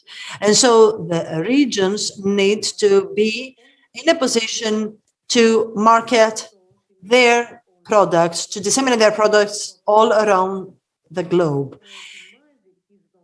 And to do that, the regions need to get organized, need to organize their resources, their human and other resources to that end. Now, this is the context. And allow me to say that in Greece, of course, the existing institutional and regulatory framework is not supporting, because this is a centralistic state. And so the regions, for example, have just to manage the money earmarked by the state, and the regions do not have leeway, do not have some room for decision-making and choices, which does not mean, of course, that the regions that aspire to change their paradigm are not in a position to do so. So I believe that, yes, the transformation and modification of the regulatory framework is a great challenge, and this is true now as it was some years ago. But secondly, and because we cannot afford to wait more, we need to explore how the Greek regions, given the existing regulatory framework, may find their international role. So a substantial devolution, a substantial decentralization could be the answer to that. And what does this mean? What does decentralization mean in the 21st century? That the central state just delegates resources and powers? Does this go hand in hand with another mindset, with another country? Maybe decentralization has also to do with a federation-like model. So could we even think of Greek regions having some fiscal or tax freedom? Now, Greece is quite a homogeneous country. I mean, if we think about Belgium, a small federation, it is totally different from Greece, or even Switzerland. I don't think it would be meaningful to talk about federalization in Greece. This is out of the rationale and of the situation as it is in Greece. But certainly, the Greek regions could indeed be more powerful, or be given more power, have more businesses, more universities, have more choices, or a potential to reorganize their model. But to have the transfer of resources and funds from the central state to the regions is not always easy. In the past, occasionally that was the case, but not to the extent we would have wished. When a region does not have the possibility to enforce duties and to collect duties, then we cannot even talk about a substantial decentralization. So when we talk about substantial competencies, there are many competencies that are still subject to a prior approval from the central state, as in town planning, for example, urban planning.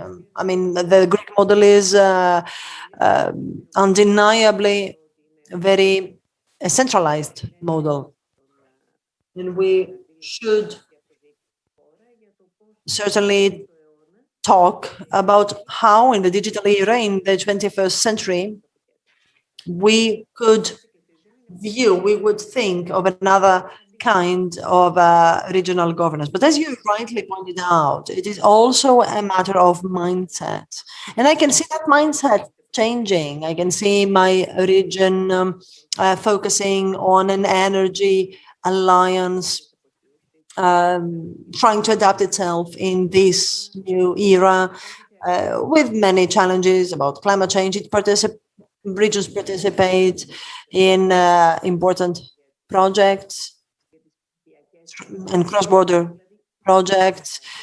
So some kind of efforts are being made in the Greek regions.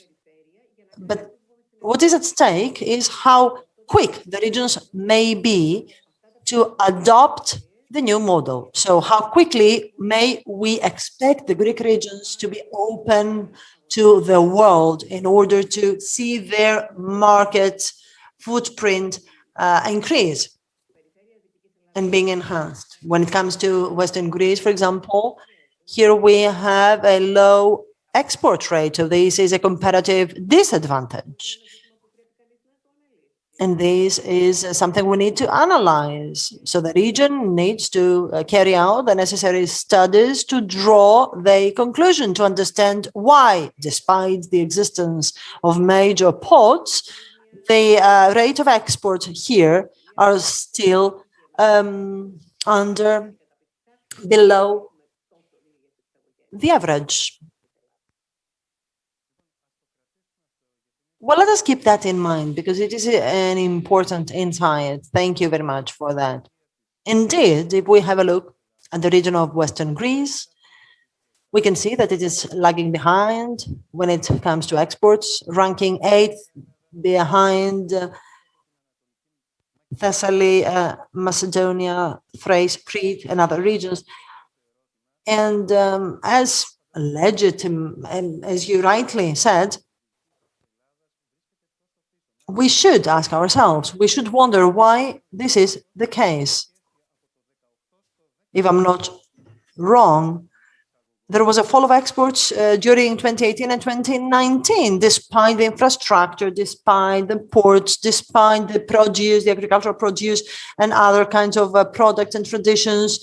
So, I mean, if we put aside the economic crisis and the pandemic, we certainly need to wonder about that. Maybe there are other things missing, for example, synergies, partnerships. We have repeatedly said, and it is useful to remind how important the human capital is for regions. Sometimes we are hostages of the choices we made in the past. So what went wrong in Western Greece? It would be very, of course, superficial on my part to talk about a region which has a specific history. It is a matter of infrastructure, of economic choices, of road networks. For example, I saw that we have approximately 97,000 enterprises in Western Greece, and we have 182,000 employees, so less than 2 people per enterprise. This alone is an issue that the region of Western Greece needs to think about. I mean, are we heading to the 21st century with so small enterprises, so small businesses? Now, we are keen to talk about small enterprises in Greece, but we should not disregard that very small enterprises with 2, 3, or 4 employees will find it very difficult to survive. I mean, if we want to have products open and extrovert and marketed and disseminated around the globe, then enterprises need to be bigger, need to be larger, more powerful, to have a specific productive structure and digital organization. They need to digitally transform. This goes without saying. We need specialized knowledge. And today, this knowledge or skills may be obtained even when someone is on their 50s or 60s. It's never late to do that. In my view, we need to get rid of the populistic opinion according to which we are so good, so well done, Greece, well done, Greece, that where the backbone of economy are the very small enterprises. We are very happy to have so small enterprises, small hairdressers, small cafes, small enterprises, which, by the way, also get financed. And it's high time we opened the door to more larger enterprises able to create jobs and to provide services. And this stretches from agricultural or sites to hotels, for example. Last year, I went to Tolokarnania, Mythikas, and I found out a small a complex of islands which I didn't even knew that existed. 20 small islands in opposite Mythikas. So, you know, I mean, this is very important, and we need to find out where our wealth lies. And I believe that when it comes to a conference as yours, the conference needs to set the context through the new NSRF and the new funds. We need to intensify our efforts to create clusters, to promote digital transformation and of the companies, etc. In Tolokarnania, for example, after walking kilometers, one may encounter abandoned olive groves. And so we need to help the rebirth, the renewal of our countryside. Well, I'm not sure whether you're familiar with what is happening in neighboring Italy. So we need, having said that, I mean, we need to come up with a new model, with new choices, without restrictions, without sticking too much on the existing situation of the past. Now let us take a step backwards. Mrs. Diamantopoulou, in the 50s, 60s, and now I cannot hear you. I will kindly ask you to speak louder, says Mrs. Diamantopoulou. Of course, I will repeat, says the moderator. Big companies in the 50s, 60s, 70s opted for Greece to set up their premises. I'm thinking of Pirelli, Avex, Ladopoulos, Dresco, Pireki Patraiki, and many other industries. Unfortunately, in the 90s, we witnessed the deindustrialization of this region. So today, the actions you have described and the participation in clusters and synergies, the promotion of digital innovation, connectivity and connection between the digital and the primary sector. Now, we need some guidance, right? I mean, we are talking about people aged 50, 60 that would certainly be delighted to see their endeavors bearing fruit, but when they do not have the necessary guidance, how can we expect that to happen? I mean, the region could take that role, right? Well, unfortunately, from the booth of interpreters, we need to say that the sound of Mrs. Diamantopoulou is really bad, but we are making our best to convey the message. Now, as you said, Western Greece was at the very core of the industrial heart of this country many decades ago. And then, of course, we witnessed a decay. But the reasons why we witnessed that decay are not always the same. And we need to have an in-depth knowledge of how things went here in this region in order to draw some conclusions. I suppose that, for example, it was very difficult to strike balance. It was very difficult to reach consensus some decades ago. Certainly, this is a reason why back then cooperation was not the case. Or this is why in other countries we have seen a boom. Because, for example, there was consensus, there was another kind of communication between the trade unions and the industry, for example. Back then, certainly we need to acknowledge that Greece had other difficulties to overcome. It would enter the European Union. So, I mean, it's very difficult to read the past, but today it is a different era we are experiencing. The regions have an important point of strength and wealth, the human capital, its people, and together with that, of course, the local productions and traditions, the Western, in the region of Western Greece, we have a point of attraction, which is the university, a center of excellence at the world level.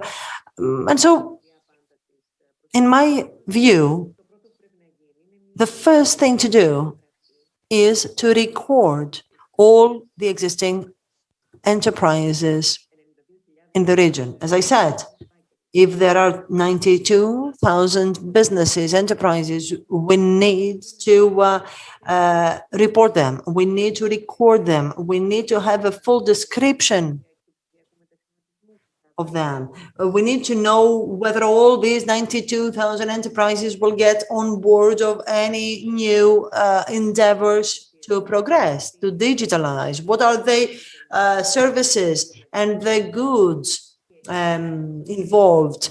What are the products that will be involved in export? And on the basis of a substantiated plan, then certainly the region should come up with a roadmap. And that roadmap needs to support entrepreneurs, the local entrepreneurs, and the local entrepreneurs at the same time need to spare no effort to take care of the metamorphosis of their enterprises, to embrace changes, to keep pace with the progresses that our era impose. When I was serving as a Vice Minister for Development, Mr. Siafakas, I remember we drafted a draft bill to change enterprises, and in cooperation with Porter, that is a leader in clusters. And so after some time, although at the beginning we set up, we took care that many clusters were set up. After some time, very few clusters remained. And so having said that, in Greece, you know, the problem is that each and every one of Greek people want to be leaders, want to be directors, to be president. I mean, Greeks are not willing to cooperate. They prefer to be alone. They prefer to be leaders and directors of themselves. I mean, all Greek entrepreneurs would rather be presidents of their companies rather than cooperating. And this is a matter of mindset. This is a matter of culture. we need to overcome that. We need to change our approach, our mindset. And this is the rationale. This is the logic that a region should embrace, to set targets and to try to convince citizens that they need to change paradigm.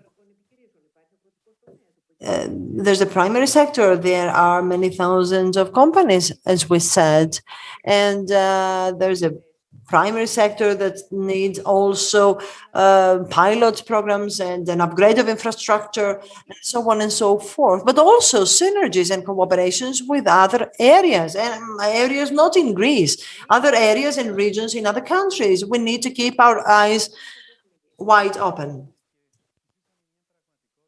Right. Oh. Yes, and indeed, during the financial crisis year, we experienced exactly what you said, the fact that Greeks would rather remain responsible, remain the presidents or directors of their own companies rather than cooperate. Now, we are finding out that a considerable part of the recovery fund will be allocated for green development. And so can we expect for these to be channeled to be expected to help enhancing the quality of life of people and taking care of all that? Of course, my answer is yes. We are talking about a sizable, a remarkable amount of money that in such a difficult conjuncture is given to Greece. So no matter how bad our programs may be, at least at first, they certainly be relieving. But you know what? The matter is to what an extent we will able to use that money to the utmost. We will use that money to lay the foundations, not to build yet another balcony or terrace. We need to lay the right foundations to change drastically what the foundations may be.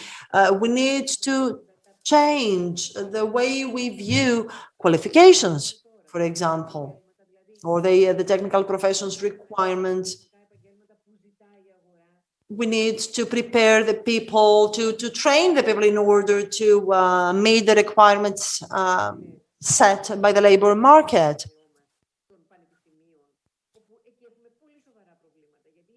And we have serious problems with the universities as well. There's a great gap between the academia, the university, and the labor market. There are too many graduates here in Greece. I mean, even an excellent student, when graduating, has a great competition to face. And so we need to incentivize, to raise awareness, to explain why it is important to have specific qualifications and specific specialties available on the market. Allow me to provide you with a tangible example. When I was a prefecture governor in Kastoria, I can remember that they all wanted, all the small children, even those finishing the elementary school or the secondary school, wanted to work in the traditional sector of Kastoria, that is the fur industry. I mean, the fur industry was so profitable, more than all the other professions. Back then, we carried out a survey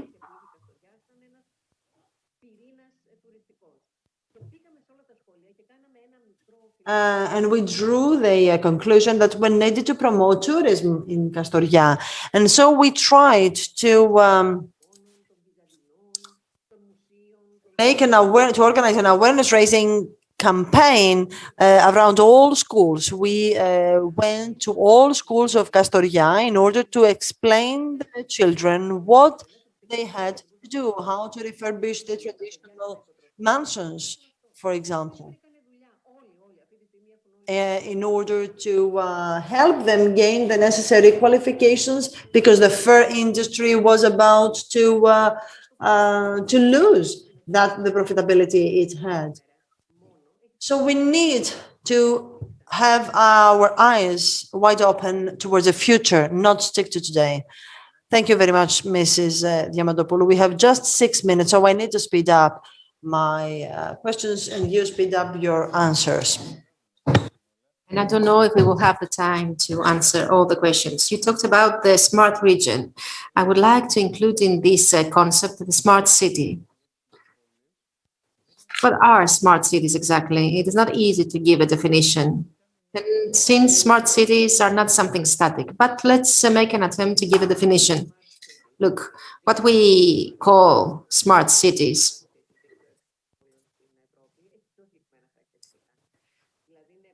has some specific characteristics.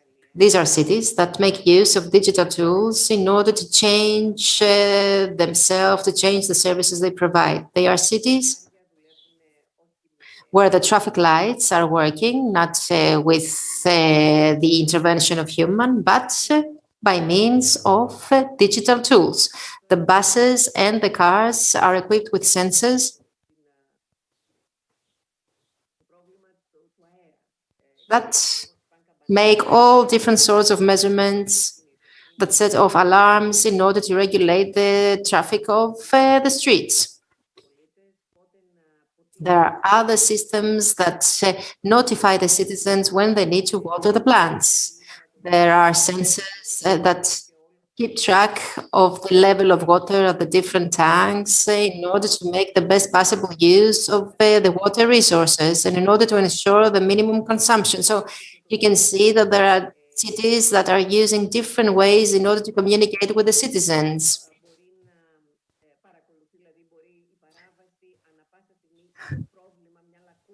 Thanks to these digital means and thanks to technology in general, there can be very quick solutions to problems like violations and others. Recently, I visited one of the model cities of Spain. And we have a similar example here in Greece. It is the example of Trikala. Trikala were blessed to have some visionary mayors. All the mayors had the same vision to promote their city.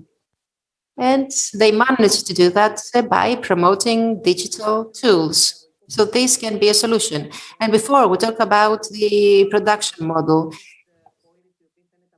any region can choose 2 or 3 cities that will become the models and will promote this type of models and production. Yes, but these presupposes synergies with the citizens. Ms. Diamantopoulou, we have 3 minutes, and I would like to ask you one final question. To what extent populism can block, impede growth? And if we want to talk generally about growth, which are the most important enemies to growth? Bureaucracy, some infrastructure, the multitude of laws, the expensive energy, the political confrontation and the political cost, which are the main enemies to growth here in Greece today. Look, the basic and most important enemy are the obsolete ideas, people who don't have visions for the future. Politics is something that pertains to the present, but also to the future. So when everything is being done on the basis of today, on what I can do today in order to win the next elections, which is, as we know, the objective of most, when all the different doctrines, the dogmas prevail, and I'm talking about dogmas prevailing in the sector of education, economy, and others, then we see the emergence of populism. And at the same time, we see a backsliding of growth. But as we have said, growth presupposes visionary minds.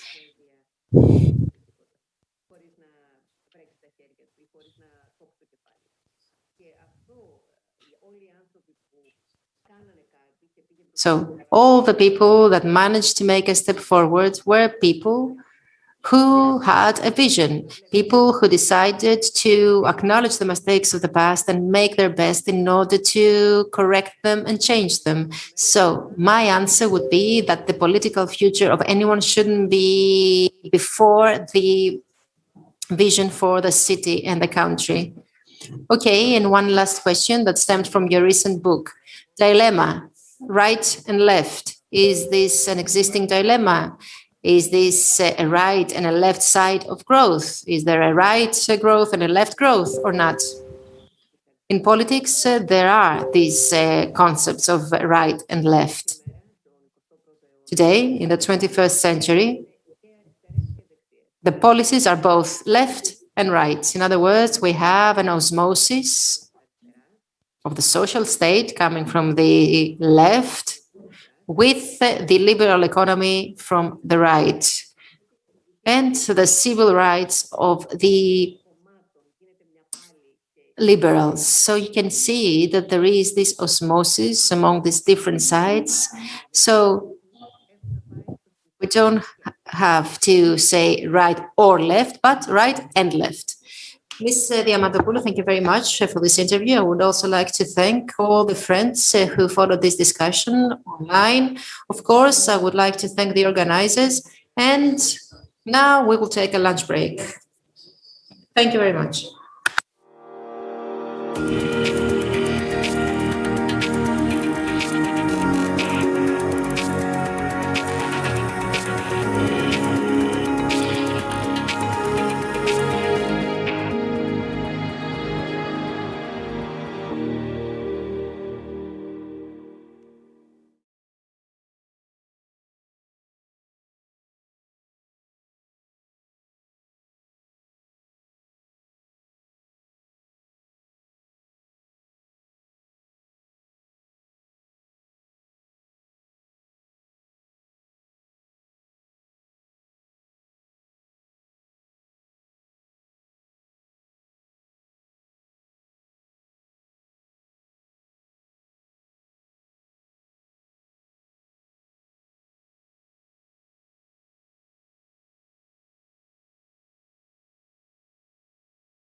Καλό μεσημέρι κύριε πολίτη από τις Βρυξέλλες και χαίρομαι που είμαστε μαζί.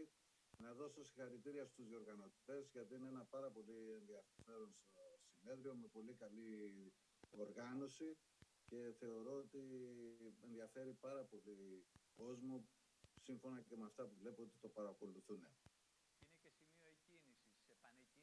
It's a restart point for the country after 15 months. Now, tell me, what are things like in Brussels currently? Many cases, many COVID cases. How are things? Well, we have improved a lot. Everybody is careful. We all wear masks. We avoid being crowded. And we are all looking forward to getting back to our normality, and always with the necessary measures as told by the scientists and doctors. I believe that both all what is pointed out by scientists as well as the vaccine that shows to be followed by the vast majority of people is towards the right direction. Dear President, dear Chair, what about the objectors percentage? Is it the same as in all European countries? Look, it's almost the same. But allow me to tell you that the objectors percentage includes some categories. They believe that the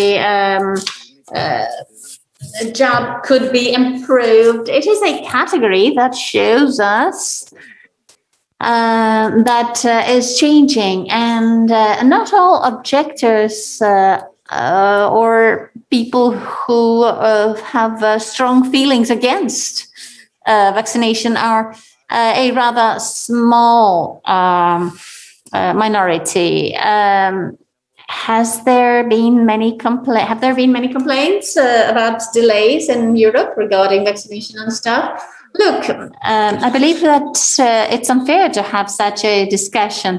We have to first of all see what is European and what is national policy.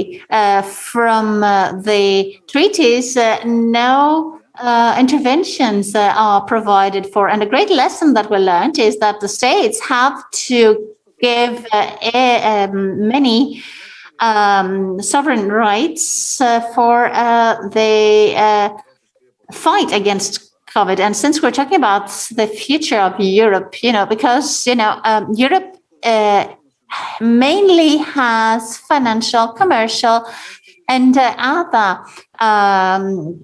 capabilities and capacities, as well as free circulation of goods, services, and capitals and persons. But capacity should be given and authorization along with it in order to allow for a basic primary healthcare and some hygiene rules that should be implemented throughout Europe, without, of course, excluding that the virus might come from outside Europe. So we'll have to talk about everything, because I've been listening to so much criticism, and let's not forget that it is not the responsibility of Europe. It was not provided for to fight for as many vaccines as possible. It was a decision that was taken under the pressure so that all leaders would agree in order to go for a purchase en bloc. Dear Chair, you are taking me back to 2015, where you had a leading role again in modern history. You carried the whole country on your shoulders, bearing a political cost. And this is important for all those who want to know. Tell me something. From the bankruptcy experience with a focal point in 2015 and the pandemic right now as it stands, Europe has shown it has many, many gaps. Could it be that the pandemic will be the accelerator in order to do more things in foreign policy and health sectors? Is it an opportunity to do now some things that we didn't do in the past? Yes, this is exactly what I was thinking of telling you, because we're now getting to the essence of our discussion. In order to have more Europe, and in order to have not a federal Europe, we are an association of independent states, and this has to be very well understood. This is why we have three basic institutions. We also have some others, and we will also have the general attorney. Now, because we have also the revision of the treaty, it is the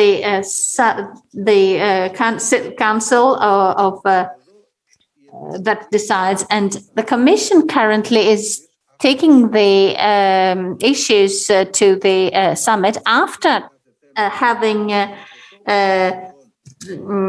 consulted with the European Parliament, and it's easier to make decisions, and this helps us a lot in order to accelerate. But allow me to tell you that unless there is a new treaty that will provide the elementary competences, we will not be able to accelerate and take many, many steps further. Unless we have a European army, it is certain that we will not be able to have a uniform foreign policy that will be reliable and applicable. So we will have to talk about many different things, and we should also have something to do with defense. We'll have to work on defense, as Mr. Borrell is. We will have someone being in charge of defense. Currently, we have a financial and commercial union. So if we want more Europe with more solidarity and more subsidiarity, we will have to concede some competences to this supranational institutions. Currently, the financial crisis derives from the pandemic, whereas until recently, all financial crises were a result of bad estimates, erroneous choices, or governmental mistakes. And each member state was trying to make its own corrections and see how it would be able to set up its overall construction. Now, the pandemic has brought us to this point without having any mistakes. Yes, and we don't even have the black sheep that is called Greece. Yes, that's correct. There's no scapegoat right now. And these are measures that were a first, such as the Corona bonds, Corona bonds, in order to just mention it, is what Greece had been asking since 2010 with the privatization of the debt. Yes, in order to help the Greek economy. Yes, now we want to save the European economy. So, yes, because we couldn't say that some business persons or some governments' fault is the result of all this situation. We're trying to fight against this, all of us, as a team. So the recovery fund is for the next day, but we had to take some measures in order to be standing on our own 2 feet the next day. Yes, here, dear Chair, and I would like to I would like to remind everyone your long-term political experience. You have been in politics for about 36, 37 years. You have been in all public offices, and now you're an MEP for Nea Demokratia, and you're an executive of European People's Party.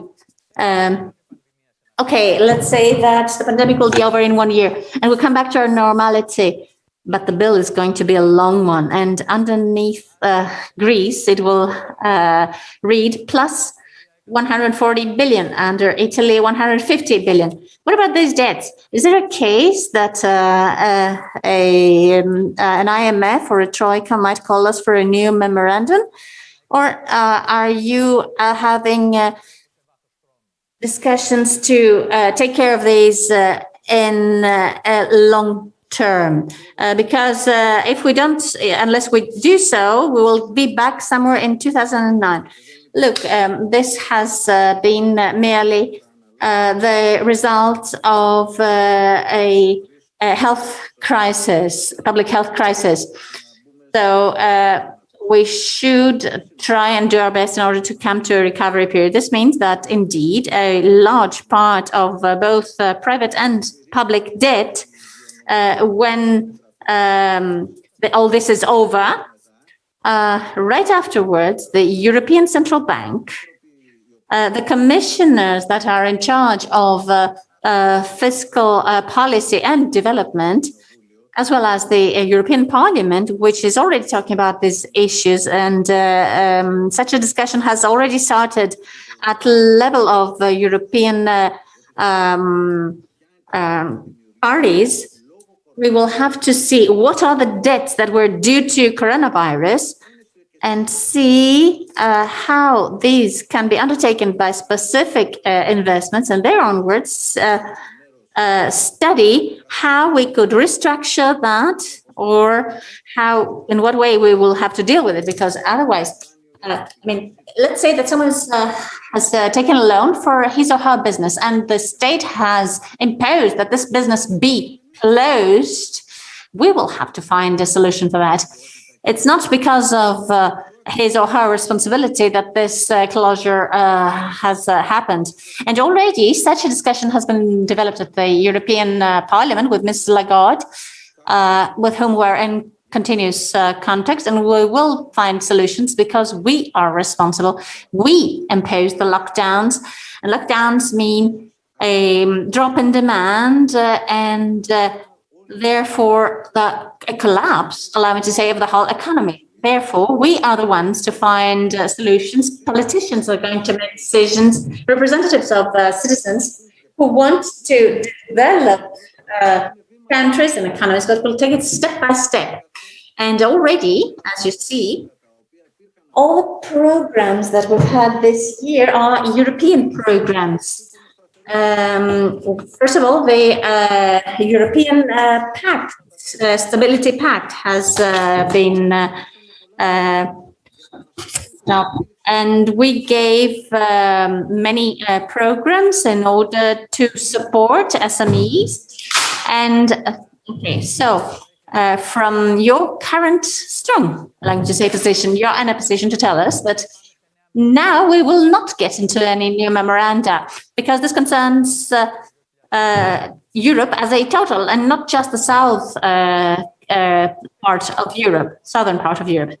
So that all this will not get into as part of the public debt, and so that we will not be the scapegoat of Europe again. Mr. Stegouras told me earlier that it will exceed 40 billion euros for Greece. So that's a lot of money. Yes, Mr. Bellis, so let me say that as a European, I would like Europe to be able to compete at a level playing field with the United States, and should boost employment. So with the United States having spent already 1.5 billion, we could not afford to spend less. We gave 750. There was a discussion whether this should be a new injection of money or if it should be pumped by the markets. There was a common understanding back then saying that this could be just half the money and, of course, issue some money. This would, of course, mean a rise in inflation, which is the case in the United States. But how are we going to deal with it? We will deal it in the same way. We will let things run. We are obliged to do it. Of course, the European Parliament will have an increased role in accountability, and so will the Commission. This money is not just to be spent. The programs that have this investment profile and all these plans that are well targeted. Yes, now you're talking to me as an executive, as the European Union, but let me take you back to your former roles and tell you the following. Okay, in the next 7 years, we will have 72 billion. We're never going to see this money again. Greece has had 3 opportunities: Marshall Plan, the law packages, and this is perhaps the third, if most probably the last one. And knowing the political system and the Greek state organization, I do not judge any of these, but much money was spent not properly from the law packages and Marshall Plan money. Are we sure that up to the very last euro, this is going to be fairly spent from the 10 largest business persons up to the smallest business that has been struggling to avoid the crisis for almost 40 years? We will do whatever is possible for us, everything in our power, in order not to lose even one single euro.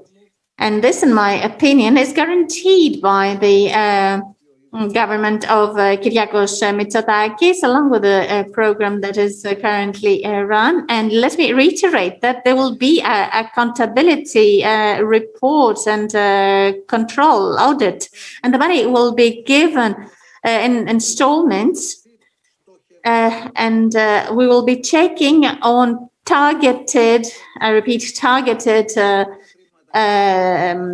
expenses.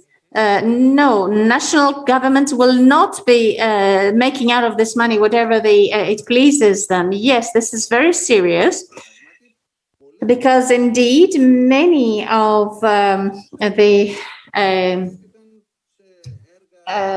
many times much of the money that has been bestowed has been spent on projects that were not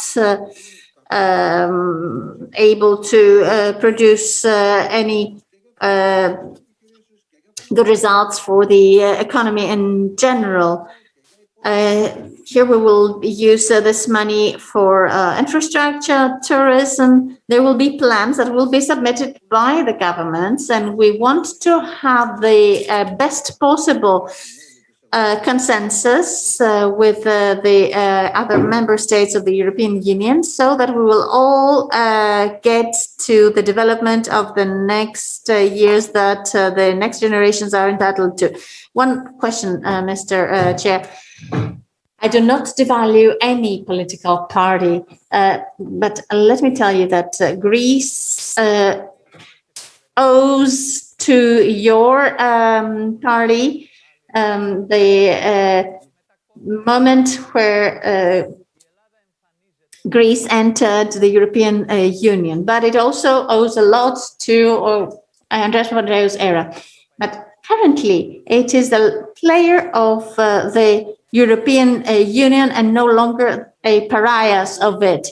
Is this true, or is this due to our internal management? Are we indeed taken very seriously in Europe? Yes, first of all, the European Union was something that was implemented by Nea Demokratia, that's for sure. Now, until that moment, the country and the political world had not realized the great benefits that would arise. And when Europe was enlarged, and Cyprus became also a member of the European Union. We voted, as we also did in 2015, when before the referendum, we wanted Greece to remain in the euro. We could be speaking volumes on whether it was a good or a bad decision to get into the euro, but we know what the answer is. And I'm very happy and with that to say that without any asterisk, without any transaction from all progressive forces that believed into Europe and against any populism that wanted to bring us back to the pre-European Union era. Well, this has been the only choice, the best choice. So our party was the one that held and voted and acknowledges this European profile. But Mr. Politis, allow me to say that today we have the following. First of all, we have a prime minister that has a self-standing,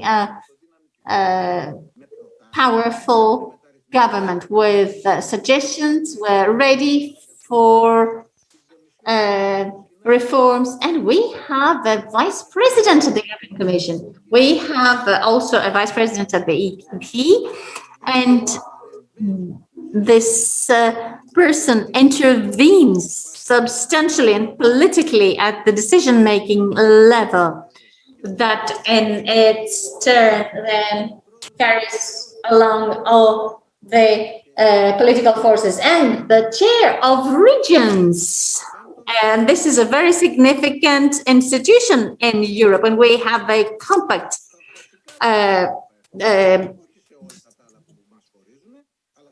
members of parliament party, and we are united and we're getting on. And this is a first, and truly optimistic, and I can guarantee that we will fight more for a better Europe and a better Greece with the reforms required in order to guarantee for the future of future generations. Thank you very much for the very optimistic messages you're bringing us. Thank you very much, and we wish you the best for your kind effort. We will be together again at 6 o'clock in the afternoon with the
Ladies and gentlemen, good evening from Patras. This is Apostolos Magiriadis. I'm a political correspondent for Sky TV and Sky Radio, and I'm very happy and honored to be joined with Ambassador Jeffrey Payet, the U.S. ambassador, who just came here to Patras. Welcome, Mr. Ambassador. Thank you. It's great to be back in Patras. Very nice. And we're going to have a small chat, both on regional development and geopolitical, of course, because I can't get away from it. I know. That's what always happens in a discussion with you, Mr. Ambassador. But let's start our discussion with a regional focus here in Patras. What's your outlook for investment opportunities in this western part of the country? Patra has a science park, has a university, has a great role to play. There's a lot of digital transformation happening in the country and energy opportunities, of course. So give us your outlook. So I've been coming to Patras for 5 years now. And I remember the first time I went to the Patras Science Park, I felt like I had found a buried diamond. Because many people in Athens didn't know how much was going on here. But I could see the raw ingredients, both in terms of the student community, the strong universities, but also the linkages to the research institutes, and importantly to me, the linkages to companies in the United States. And it's very exciting to see how that is moving forward. We also have a fantastic opportunity now as Greece and the United States begin to grow out of the pandemic. And it was very encouraging to see the new first quarter growth numbers out of Greece today.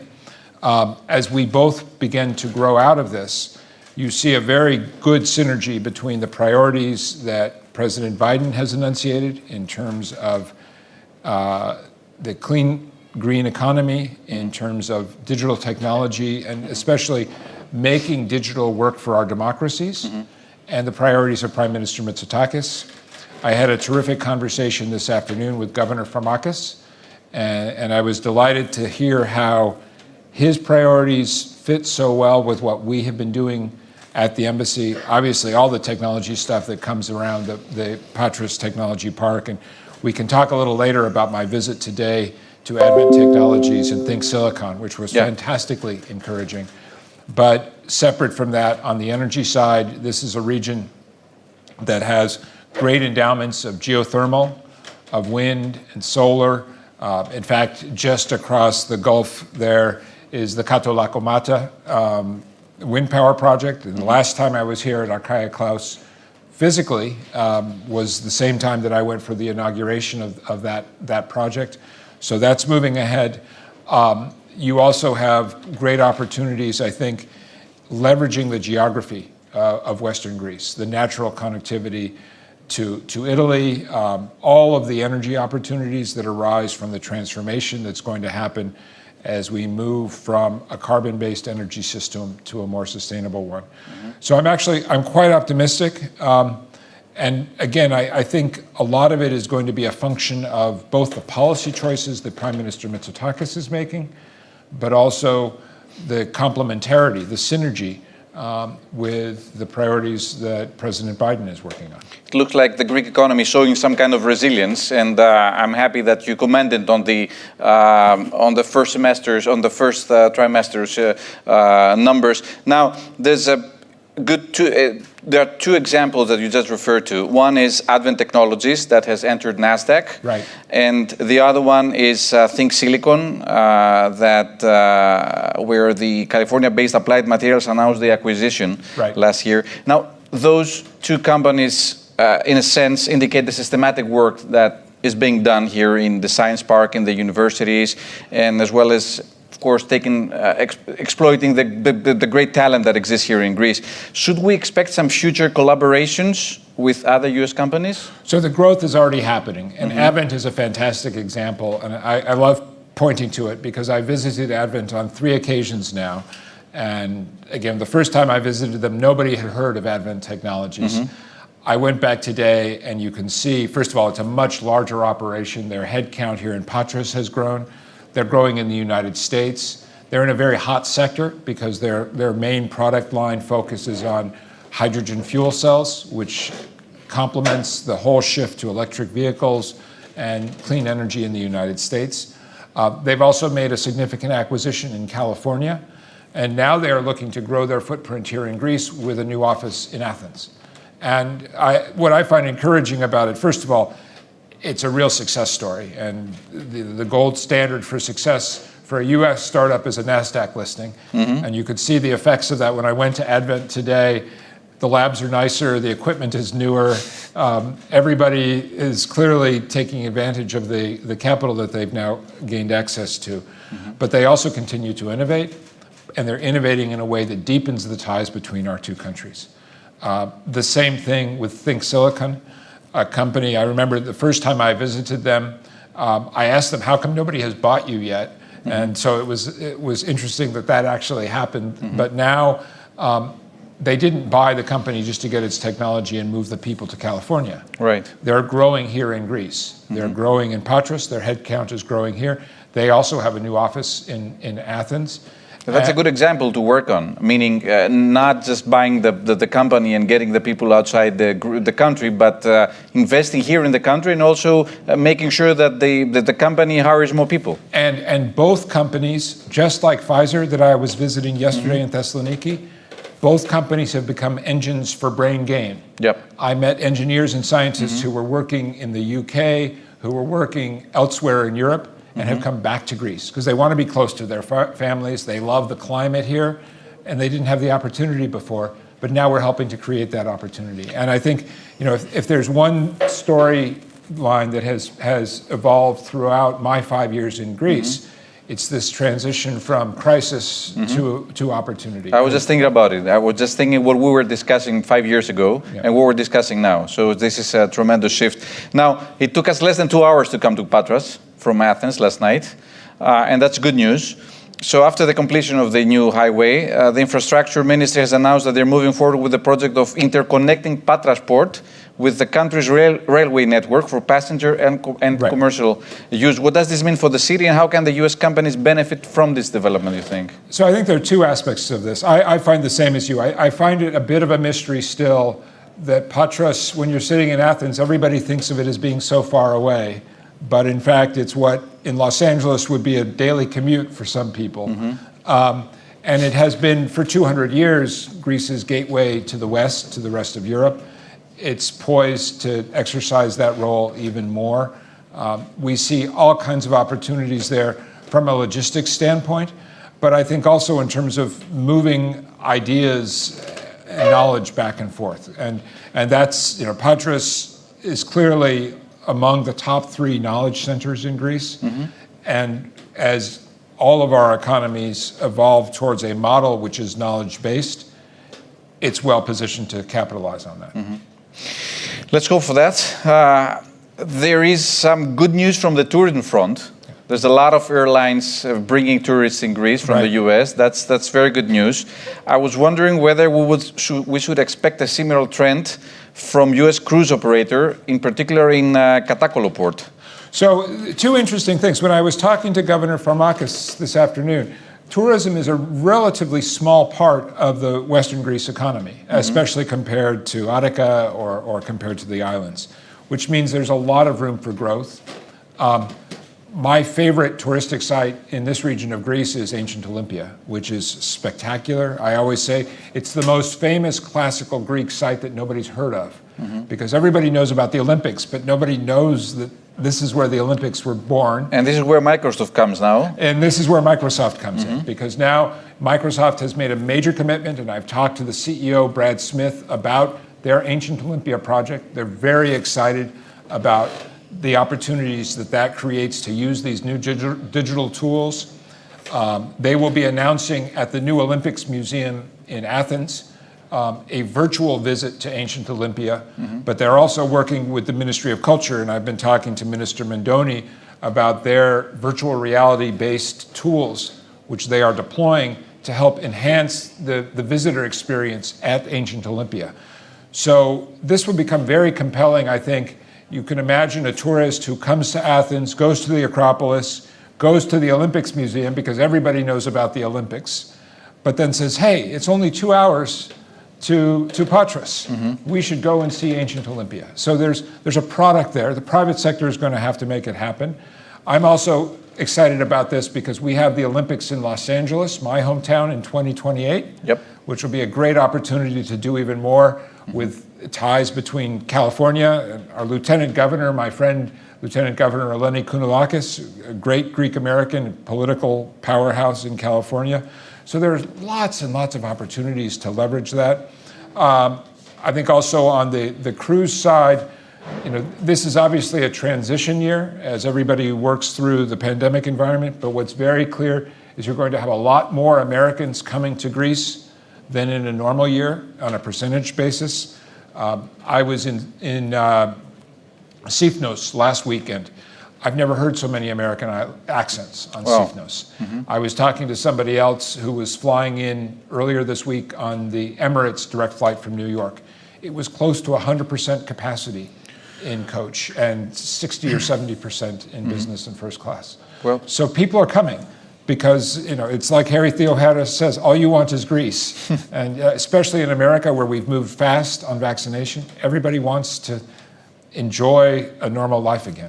If the Brits are not coming, the Americans are, so that's good news. All right, you talked about Microsoft and the Ancient Olympia project, but also Microsoft announced a huge investment, the data center that they're planning to build.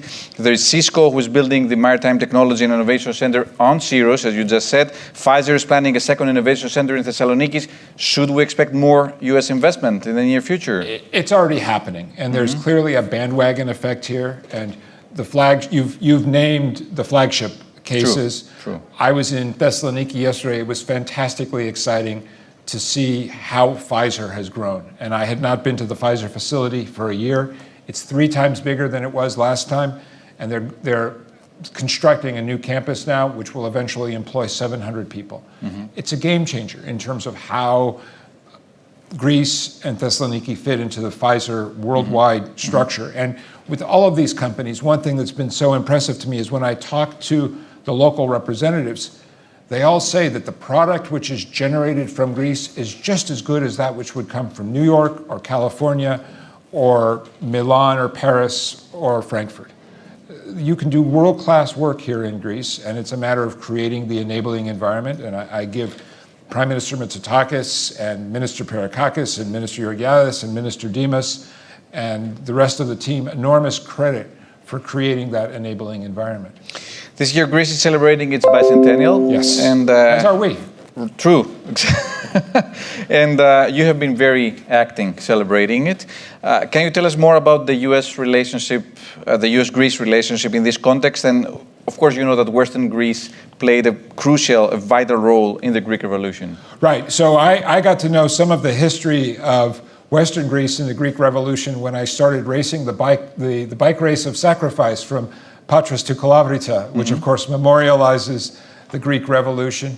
I missed it this year, but it's, for me, that was my early introduction. I think there's a fantastic opportunity around the Greek bicentennial to help educate Greeks and Americans about the ways our 2 revolutions were intertwined, that how America's founders were explicitly inspired by classical Athenian democracy. I mean, our founders read classical Greek texts. They studied the lessons of the rise and the collapse of Athenian democracy.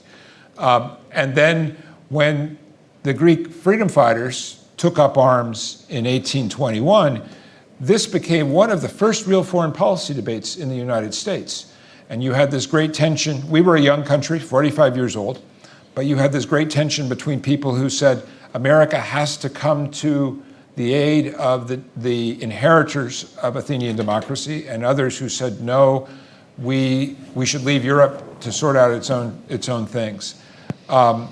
It was also some of the first foreign assistance that came from the United States was the American Philhellenes. And you had Philhellenic committees in Philadelphia and New York and Boston that raised money and sent boatloads of food and medical relief to Greece. Messalogni was very important because it was the death of Lord Byron, this romantic figure who died in Messalogni. And it signaled a lot in Europe and the US, of course. And in the US, that's what sparked the imagination of all of these American Philhellenes who we celebrate today. People like Samuel Gridley Howe and George Jarvis and William Washington. So this is, it's fun to be in Western Greece where so much of this history happened, but it's also an important opportunity to reaffirm, as President Biden has said, what makes our revolutions unique and our relationship unique. America's revolution is rooted in values, was rooted in values. Just as Greece was the first liberal revolution in Europe, specifically inspired by the success of the American Revolution. And that anchor in values continues to today. I mean, it's something that President Biden, I know, is deeply committed to. So there's strong bilateral and strong cultural ties between our two countries, but there's also a strong defense relationship between our two countries. Including here in Western Greece. True. Let's span the discussion here on the Mutual Defense Cooperation Agreement. Sure. There's information that at least 4 more points of military presence to the current points will be added beyond Souda, Larissa, Stefanovikiou, and of course Alexandroupoli. A very likely location is the base of Andravida. Right. Very close to where we are today. Do you confirm this? And also, we know that both governments are committed to expand the MCDA. What can Greece expect from a further expansion of the agreement? So let me say a couple of things. First of all, Andravida is awesome. And I've gone to Iniojos a couple of years now, but I will never forget Andravida and Iniojos 21 because it's the year I got to ride in the backseat of an American F-16. Okay. We flew right over here, probably about 500 meters over the Rio Antero Bridge. But what was so impressive to me about that exercise was to see both the quality of the interaction between the American pilot that I was with and the Greek pilot that we were flying with, the confidence, the way they communicated with each other. At one point, as we were back coming over Andravida, we were no more than a meter wingtip to wingtip. And I asked my pilot on the intercom, I said, "Is this dangerous?" He said, no, it's actually quite safe. I know exactly what he's going to do. Okay. But that's the essence of our alliance, the confidence in each other. And I know the American officers who led our team at Andravida this year, including General Harigian, the head of U.S. Air Force in Europe and Africa, was fantastically impressed by the quality of the Iniojos exercise. And I have seen Iniojos over my 5 years grow from being a relatively small show, Greece, the United States, maybe one other, to this huge complex exercise with 6 or 7 different types of aircraft, with Israel, UAE, Egypt, the United States, France, Canada, UK 1 year, Spain, Italy 1 year. There is no place else in NATO that brings together so many different players. So our defense relationship is in fantastic shape the way it is. I would also emphasize on your question the success of the 2019 expansion of the MDCA. I think everybody in the Greek government and in the US government agrees that the expansion we did in 19, signed by Secretary Pompeo and Foreign Minister Dendias, has been a great success for both countries. I saw that when I was up in Xanthi 2 weeks ago, and I've seen it in Stefanovikiou, I've seen it in Andravida.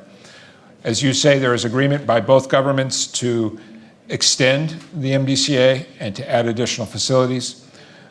You ask, are we going to put Andravida in? The simple answer is, we've given the Greek government a bunch of options, we, the US. We will wait to hear from the Greek side which they would prefer. But Andravida is one of them.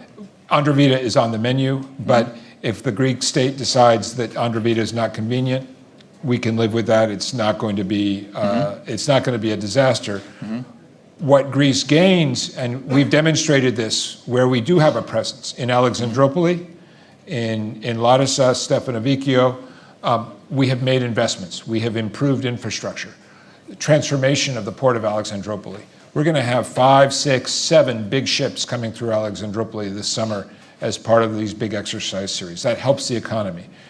We've improved the infrastructure on the ranges at Stefanovikiou. We've upgraded the ramp space at Larissa. So we are demonstrating that there is benefit to Greece from adding these facilities, and whatever we add now, we are prepared to do some of the same. But I want to emphasize, ultimately, our defense relationship is not about specific hardware. It's not about specific facilities.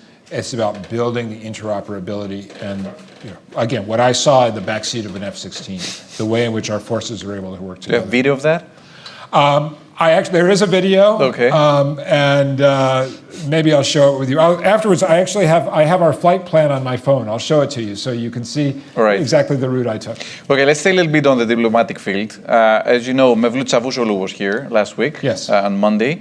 How do you evaluate the visit? What should we expect from a possible visit, from the meeting between Prime Minister Mitsotakis and President Erdogan? And do you foresee a summer of 2021 different from the summer of 2020? I certainly hope so. So I paid careful attention to what Foreign Minister Dendias said sitting on this stage yesterday.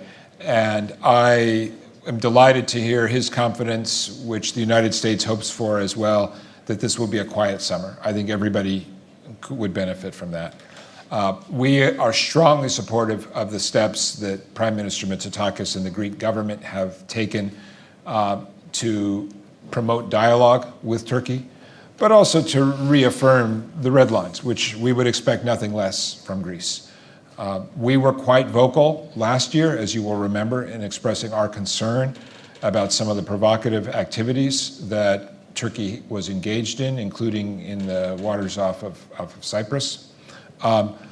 I think it's pretty clear that we're in a different phase now, and that's to everybody's benefit. And what's very clear to me is that there are probably no two members of NATO that are as strongly aligned as are the United States and Greece on the principle that we want to keep Turkey anchored in the West. Even as we speak very clearly about our differences, and we just had my new boss, longtime colleague Wendy Sherman, our Deputy Secretary of State, was just in Turkey. She spoke very clearly about issues like S-400, as well as our real concerns about issues like Turkey's withdrawal from the Istanbul Convention and the issues of human rights and democracy internally. But we're also going to keep a positive focus on supporting the diplomatic track. And I think I am quite confident that Washington understands the very clear messages that Prime Minister Mitsotakis and his team have been sending to try to keep things quiet. As I said to somebody, we all want a quiet summer except on Mykonos. True. Okay, let's hope for that. But you just mentioned the S-400 issue. Yes. And I was wondering whether that would be the turning point, the spark plug, the possible point that maybe President Biden will raise on President Erdogan next week when they meet. Should we expect something on that? So I don't want to preview or foreshadow what President Biden is going to bring to the table with President Erdogan, but it's very clear U.S. policy on the question of the S-400 has been clearly enunciated by two presidential administrations at the most senior levels, and then reaffirmed by Congress, which has established very clear parameters. And I think that's, so I hope that that aspect of it is well understood. We know, of course, that President Biden is a very good friend of Greece. How do you think that our relations will evolve during the Biden-Harris administration? I think President Biden said it himself very well in his address to the Greek people for Independence Day on the bicentennial, that he wants to be the president who takes U.S.-Greece relations to the highest level they've ever achieved. I know, having talked to him about these issues here in Athens, I know how committed he is to the U.S. relationship with Greece. And it's not just the president, it's the whole team. There is a remarkable alignment right now with Secretary Blinken and President Biden and Vice President Harris and Jake Sullivan as National Security Advisor.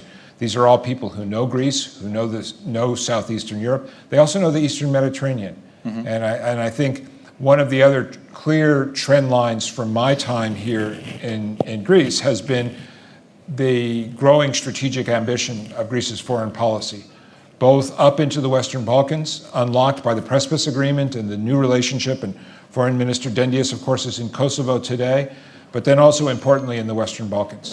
The 3+1 with Greece, Israel, and Cyprus, the relationship with Egypt, UAE, even as far afield as Saudi and India, all of which advances Greece's strategic interests, but it also advances American interests. We only have a minute and a half, and let me ask you a final question. You've been here in our country for 5 years, and I would like to ask you what is the most remarkable or the most critical moment that you experienced in your tenure so far? It's hard to say because there have been so many remarkable moments. True.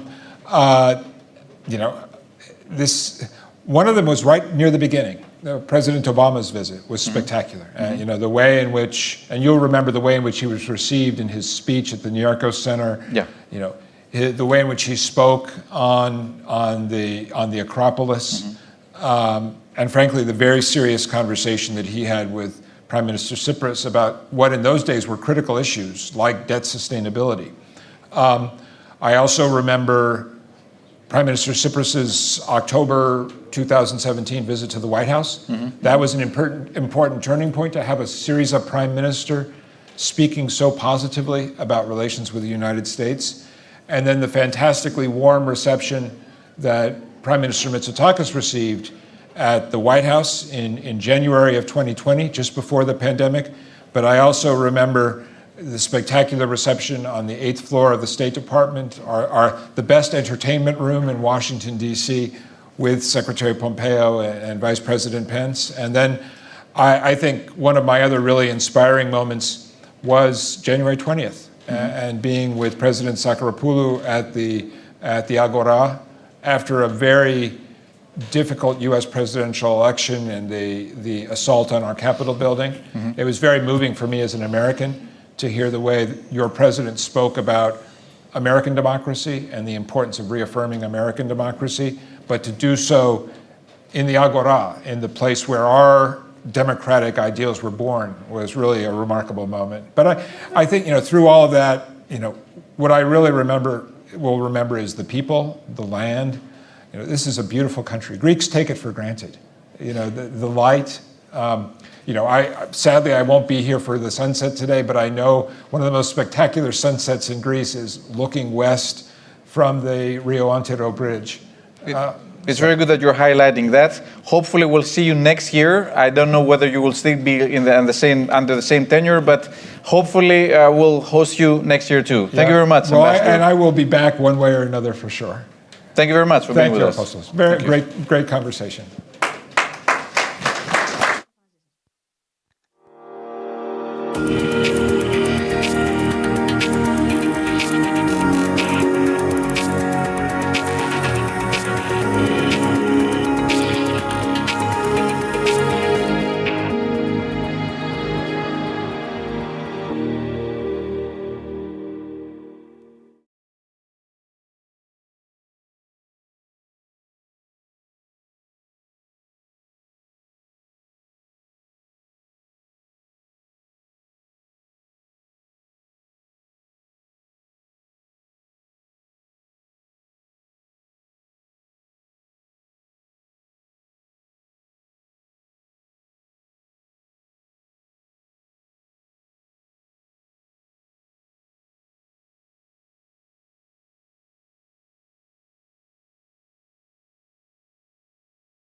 Good afternoon, ladies and gentlemen. Welcome to this year's Regional Growth Conference and this greatly interesting session about the University of Patras' international role in culture and education. And together with us, we have two distinguished guests, four of whom are here with us, and another two who will connect to us virtually. Allow me to introduce our speakers very briefly, and then we will start. First of all, we have the Vice Rector for Academic and International Affairs of the University of Patras, Mr. Mantzavinos. Mr. Apostolos Dimitropoulos, Secretary General of from the Ministry of Education and Religious Affairs. We will have Mr. Zhang, Vice President of ACHAIA University. Mr. Pavlos Kondos, Professor of Philosophy, University of Patras. Mr. Spiros Pandis, Professor, Chemical Engineers Department at the University of Patras, and last but not least, Professor Peter Adams, Thomas Lord Professor of Engineering, Carnegie Mellon University. So we will start with Mr. Mantzavinos, and that was the order the speakers will speak, actually. So you have the floor, sir. Thank you very much. I would like to thank the organizing committee for having me here, and I would like to welcome all of you to this session that will address the international role of the University of Patras that was established in 1964, the third university in Greece, and in 2019 it was merged with the Technological Education Institute in Western Greece. Now, some figures about our university, academic faculty, 700 members of the teaching laboratory and administrative staff. When it comes to our students, they amount to approximately 30,000 undergraduate students and 1,700 postgraduate, plus some hundreds of PhD candidates. Our university today has this structure across the three prefectures of Western Greece. These are schools, and when it comes to our programs, we have 49 undergraduate programs and 43 postgraduate programs, out of which 12 are interdepartmental, and another 11 are inter-university postgraduate programs. And of course, we cooperate with Erasmus Mundus and 13 active collaborations with foreign institutes for PhD and so on and so forth. Now, the 10 years before the merger, the university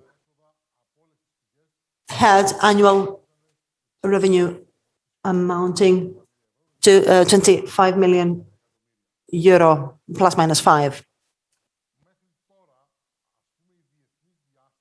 Now, the international dimension, the international presence, as it were, of our university to date has been guaranteed by conventional actions, and by that I mean 702 bilateral agreements Erasmus Plus, as you may see here on the screen, 600 with 25 member states of the European Union, 94 with 7 on EU, and another 100 with MOU and cooperation agreements in 35 countries. And of course, we are member to various associations.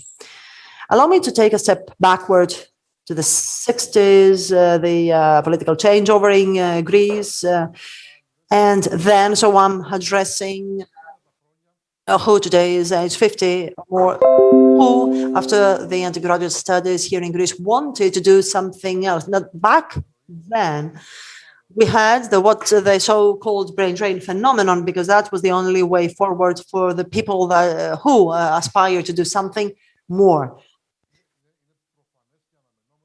And so it is of no surprise the fact that many professors at the University of Patras are graduates from US or Canada universities. And at some point of time, the trend was reversed from brain drain to brain gain. Mr. Pandis is a typical example of that brain gain who came back to Greece. And this is the very foundation for the existence of synergies with a few but excellent universities as Harvard, Johns Hopkins, Delaware, Southern California, and so on and so forth.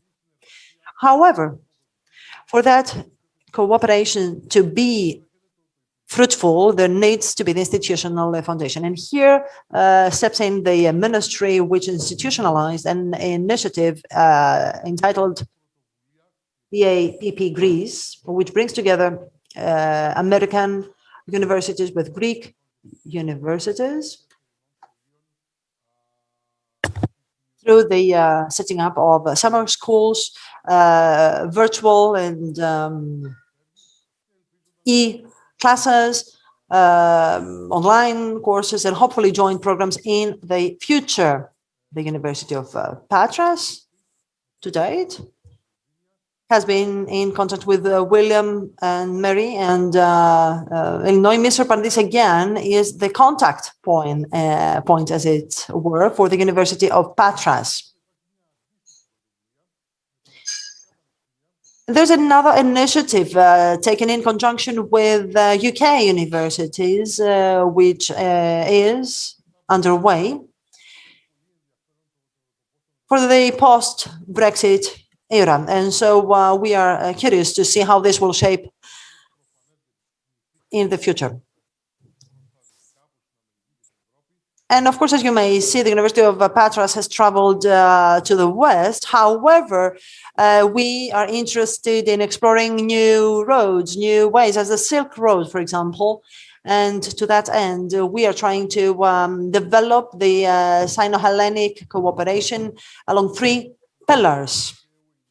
First and foremost, through the Ancient Civilizations Center, where the University of Patras, together with the Aristotle University of Crete, and the Capodistrian University of Athens, have founded a society under the aegis, the auspices, and the strong support of the Ministry of Education, and in particular, Secretary General, who has been in charge of this project. I suppose he will elaborate on that later on. The second pillar are the various studies at the University of Patras. And so here we have a new postgraduate program in conjunction with the Southwest University. We have a cooperation with Xi'an International Studies University, which will send here for 2 semesters undergraduate students who will attend our courses in Greek, and we have some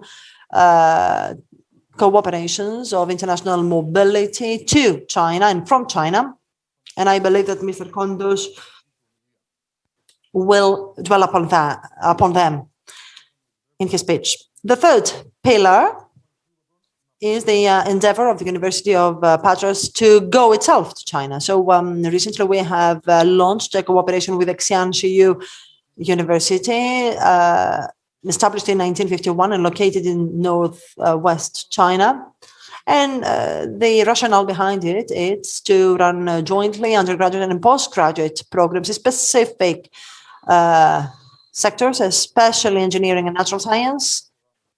And I'm thinking of English-speaking courses offered to China against the payment of fees to Chinese students. And the third of courses will be taught by members of our personnel in China. And so this will be an unprecedented step for the University of Patras, which actually it's about to set up a China campus. And there's no precedent to that, not only to the University of Patras, but to no other Greek university at all.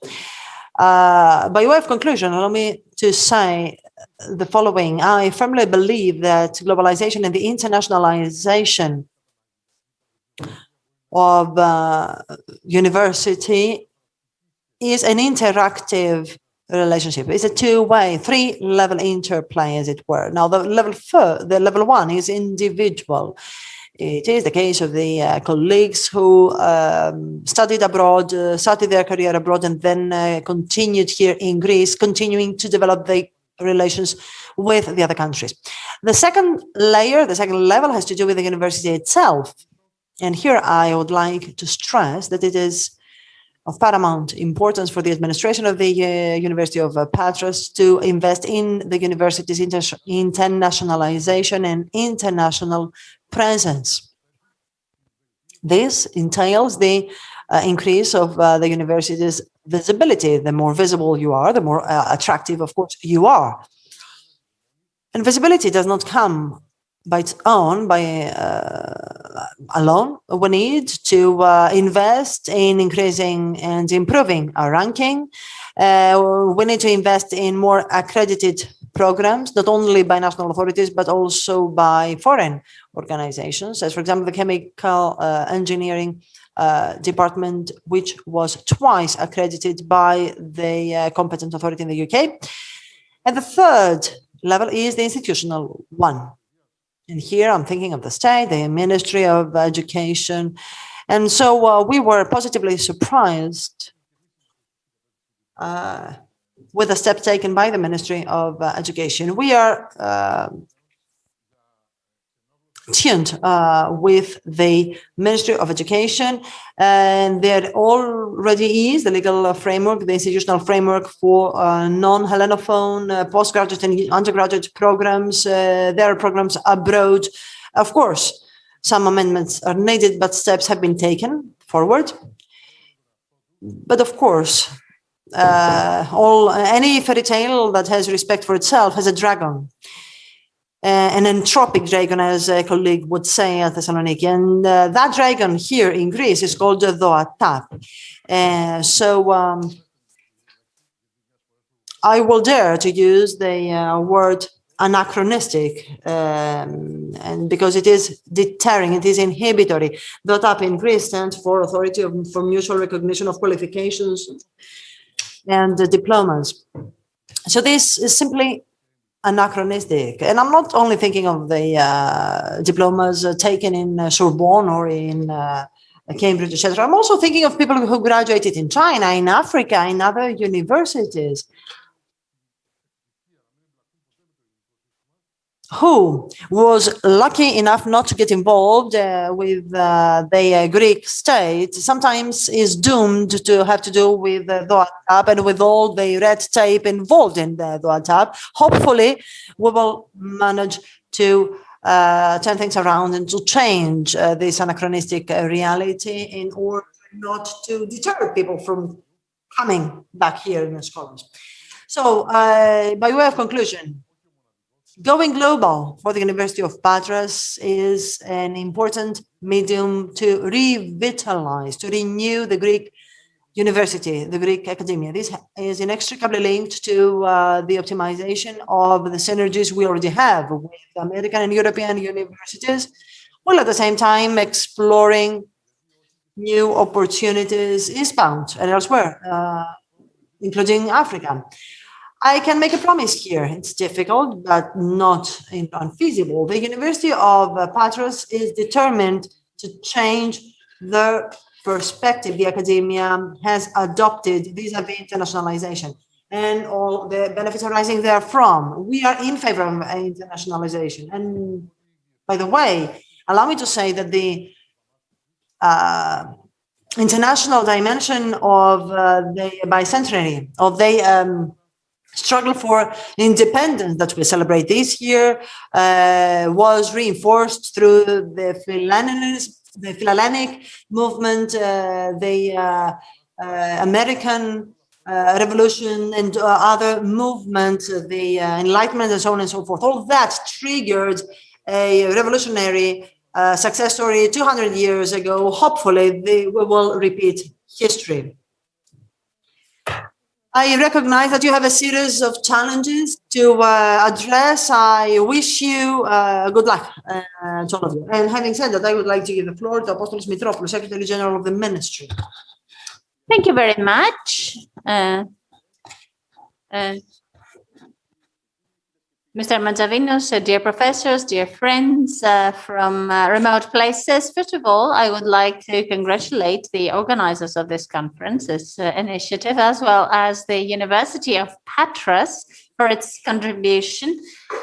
And of course, for the honorary invitation that I could not possibly turn down, as it is the first opportunity for me to visit the town where I grew up in my capacity as Secretary General of the Ministry of Education. So taking into consideration being extrovert and innovative is paramount. Our main goal at the Ministry of Education is to boost the international position of our universities and the increase of the connection between university community and investors. The Greek universities have played a significant role in looking for solutions, both from the financial crisis of the previous decade as well as of the pandemic, having shown remarkable adaptivity in harsh conditions such as today is the case. We also know very well that research production of Greek universities are quantity and quality-wise very high, as reflected in Greek publications in the international scientific community. Our lagging behind is not in production of ideas, but in their diffusion and utilization, particularly in the economy, as well as in the wide promotion globally. We collaborate with other institutions or businesses inside or outside our frontiers. Is going to be the vehicle that will allow for our universities to become universities of the future, universities that will be abiding with modern ideas regarding development. It is crucial that universities rethink and overcome the artificial limits. The Ministry of Education wants to facilitate universities. We want to boost synergies with universities of other countries inside and outside Europe. Indicatively, I would like to mention that we have the collaboration of our universities with the International Educational Institute of the United States. The current program is running in order to strengthen the collaboration between Greek and American universities in order to have long-term synergies that the institutes will co-decide. And already we have the first positive results, as mentioned by the Vice Rector. We also look for new collaborations with China, and we believe that within the second fortnight of this current month, we will have the official initiation of a respective collaboration program for the facilitation and support of collaboration between Greek and Chinese universities in an organized and structured way. Also, as the Vice Rector mentioned, our collaboration with Great Britain in the post-Brexit era through the program of Greek-British collaboration. In addition, our universities participate in different programs with other universities of the EU. On this occasion, I would like to congratulate the University of Patras for its dynamic and its engagement in the policy of being extrovert. I would like to indicatively mention that the University of Patras has substantially contributed into initiatives of internationalization that go beyond our familiar frameworks. First initiative has to do with the creation of a joint postgraduate program between University of Athens, Patras, Salonika, and Southwest University of China. The postgraduate program will be focusing, as Mr. Kondos will tell us later, in comparative study of ancient Hellenic and Chinese civilization, and the University of Patras will be receiving the postgraduate students. We are at a mature communication stage, and the program will run in 2022-2023. The second initiative in which the University of Patras is playing a major role has to do with the foundation of an institute for the study of ancient Greek and Chinese civilization that will be active at local, European, and international level. Through academic publications, visits, conference, just to mention a few of its actions. The University of Patras participates in an international pioneer endeavor in order to better understand and diffuse the knowledge about the two ancient civilizations that have influenced the East and West of international civilization. It would be an omission if I didn't mention the pioneer initiative of the University of Patras that boosts the relation of the university with the economy and businesses with the industrial doctoral studies that were recently announced. It is an action, the positive contribution of which is undoubtable, and this is why I believe it's worth expanding more, and I hope I have more time to further refer to it. And it would be also an omission not to mention the initiative of the University of Patras itself to go to its reconstruction, to undertake its reconstruction, which, as you know, has accepted at its largest, that has been accepted at its largest part by the Ministry of Education. The University of Patras has been the example of how we can proceed not only to the necessary rationalization of our academic chart, but also in the effort to limit the lack of reciprocity in the labor market, which we consider is the greatest threat confronted by higher education in our country. We believe that this lack of reciprocity between studies and labor market, this mismatch is what the main problem is, because it does not reflect a payoff to the efforts of the students and their families. National strategy for higher education in collaboration with the National Authority for Higher Education also includes new actions for the support of universities. And boosting this extrovert side of universities is a strategic goal and priority for the financing. And I will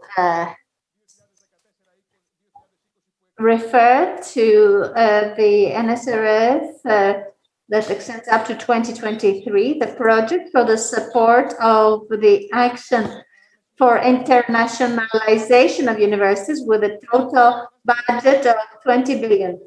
The bureaus for the transfer of technology, the interconnection bureaus with a new role that will be tracing graduates and therefore will not be just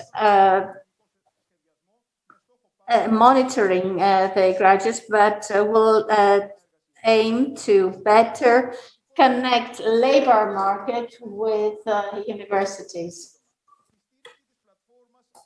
The support of platform study in Greece in order to further promote Greek universities abroad. As we speak, in the United States, there's this international exhibition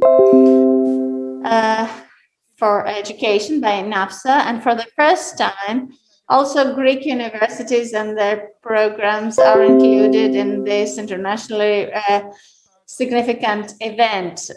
Bureaus for Strategic Planning and New Action that is specialized during this period of time, and institutions will be able to be further boosted and develop the strategic plans. Centers for Educational Excellence in education, aiming to reward and diffuse best practices inside universities. Centers for the support of teaching universities, aiming to continuously improve educational practices and results of learning that is achieved. I do not know how much more time I have. And just 1 minute. Let me just say that also in the new NSRF period, internationalization is a national target, which means that Greek universities will have the support of the Ministry of Education in order to develop international activities and foreign language programs, so that we'll best prepare our universities for the upcoming consequences of the ominous consequences that we have in higher education, and which will influence us from 2027 onwards. I will not have enough time to refer to the rest of my points, but recovery plans will lead to a qualitative upgrading of universities in Greece, and best guarantee for their connection to the labor market that will allow for social cohesion. It's an opportunity to further invest and boost our best academic units in order for them to conquer better places at the universal classification. I'm sure that University of Patras, having shown in action its extrovert orientation, will be among the pioneers of the new era that is opening up in front of us, ahead of us.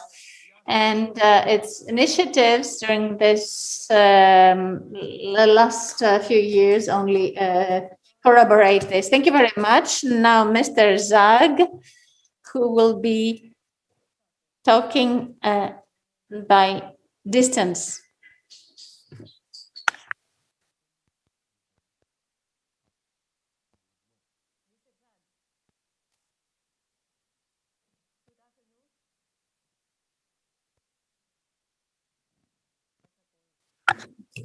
Can you hear us?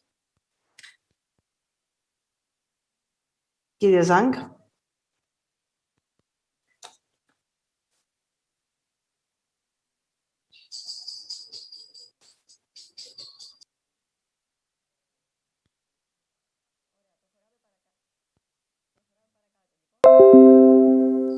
Okay, we will continue then, because we did not have Mr. Zang with us, with Mr. Kontos, Professor of Philosophy, University of Patras. Thank you very much for having me here. I am here on behalf of Humanities at the University of Patras. So today's intervention is entitled 3 Myths and 1 Truth. And I would like to start with the 3 myths, the 3 legends. First, humanities do not carry out research and cannot contribute thus to the internationalization of universities. This is a lie.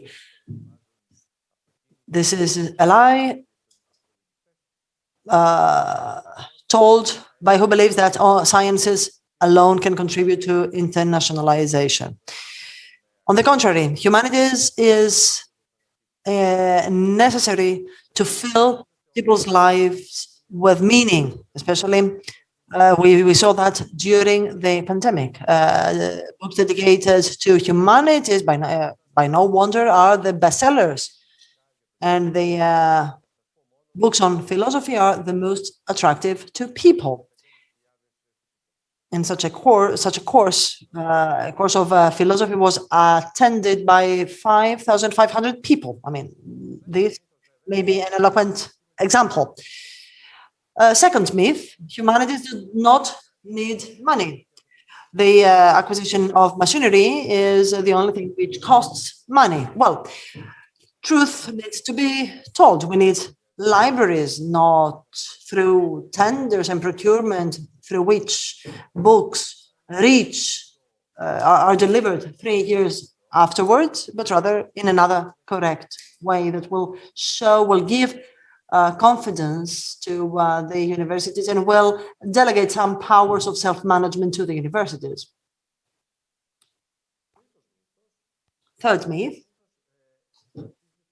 This relates to what the two previous speakers have said, that is the opening and openness of the University of Patras to China. Now, you know, there are various metropolitan legends about China, similar to the legends about some kind of Uncle Sam, as was the case in for the Greeks from the US some years ago, etc. The Chinese people have a great cultural wealth, but are fully aware of their volume, of their importance. It is an enormous country, not only in terms of population or surface, but also in how they perceive the small and big sizes. Allow me just to provide this as an example. There are two, the central Beijing square has 2 metro stations. It's 2 exits. It starts from one corner of the square and reaches the other one. So there's a whole different perception of size. So for us to be able to communicate with those people, we need a specific agenda. The Chinese already have the Agenda 2030. They already know where they want to stand in 9 years, excuse me. And Greece belongs to their planning for several reasons. First, because they have full respect for the ancient Greek civilization. Secondly, because this is a basis for them in Europe. Third reason that we have been cultivating is that they find in us, they see in us sincere and frank interlocutors. And the Chinese do appreciate sincerity. Now, as you know very well, the University of Patras has been cooperating with China through Erasmus Mundus and other programs. So we have hosted Chinese students repeatedly. The Chinese students have a specificity, a particularity. They would never leave the room unless they have fully understood. They believe this is a duty up to the professor. For example, Mr. Dimitropoulos may certify that, may confirm that this is an unprecedented conjuncture here in Greece, in the sense that there is very dynamic human capital in the sector of humanities currently in Greece, who attract people, of course, not only from China, but also from elsewhere. But let's say that there are people, there are members of the teaching staff able to attract people. And in the university, there is a very pleasant ambience, atmosphere, and probably the Secretary General can confirm that. So the Greek academia, including, for example, the 4 Greek universities were involved in establishing the Greek Chinese Ancient Civilization Center, had an excellent cooperation. And this program is unprecedented, has no parallel all around the world. I'm thinking of a program that envisages the stay of Chinese students in Patras and vice versa. There are at least 30 students who will be involved on the part of the University of Patras. The Chinese talk about 80 people, but I don't know what exactly the figures will be, but certainly it will be a remarkable program with all the consequences, positive consequences arising therefrom. I would like to conclude with a very optimistic note. Usually, as I said, we fail to take into consideration humanities for the future of this country. We tend to focus on the sciences and technology. Silicon Valley, as His Excellency the American ambassador said earlier. But no, we need to acknowledge the role of humanities in upgrading the role not only of the University of Patras, but all universities. No university may ever do something unless the profile of the whole academia cooperates. We saw that the University of Patras is a pioneer, is a front runner to that end, but no university can do that alone. We want to see other universities cooperating with us. Now, thank you very much. And now I think that the connection with Mr. Zhang has been restored. Μας ακούτε?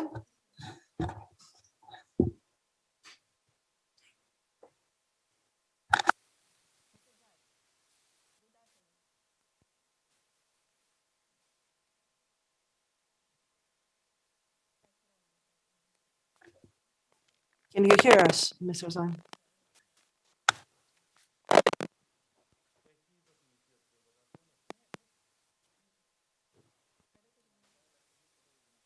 Afternoon.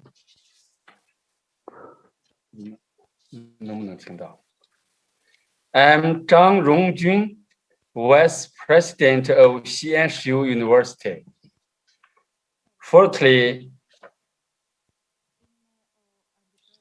I would like to thank my sincere gratitude to Mr.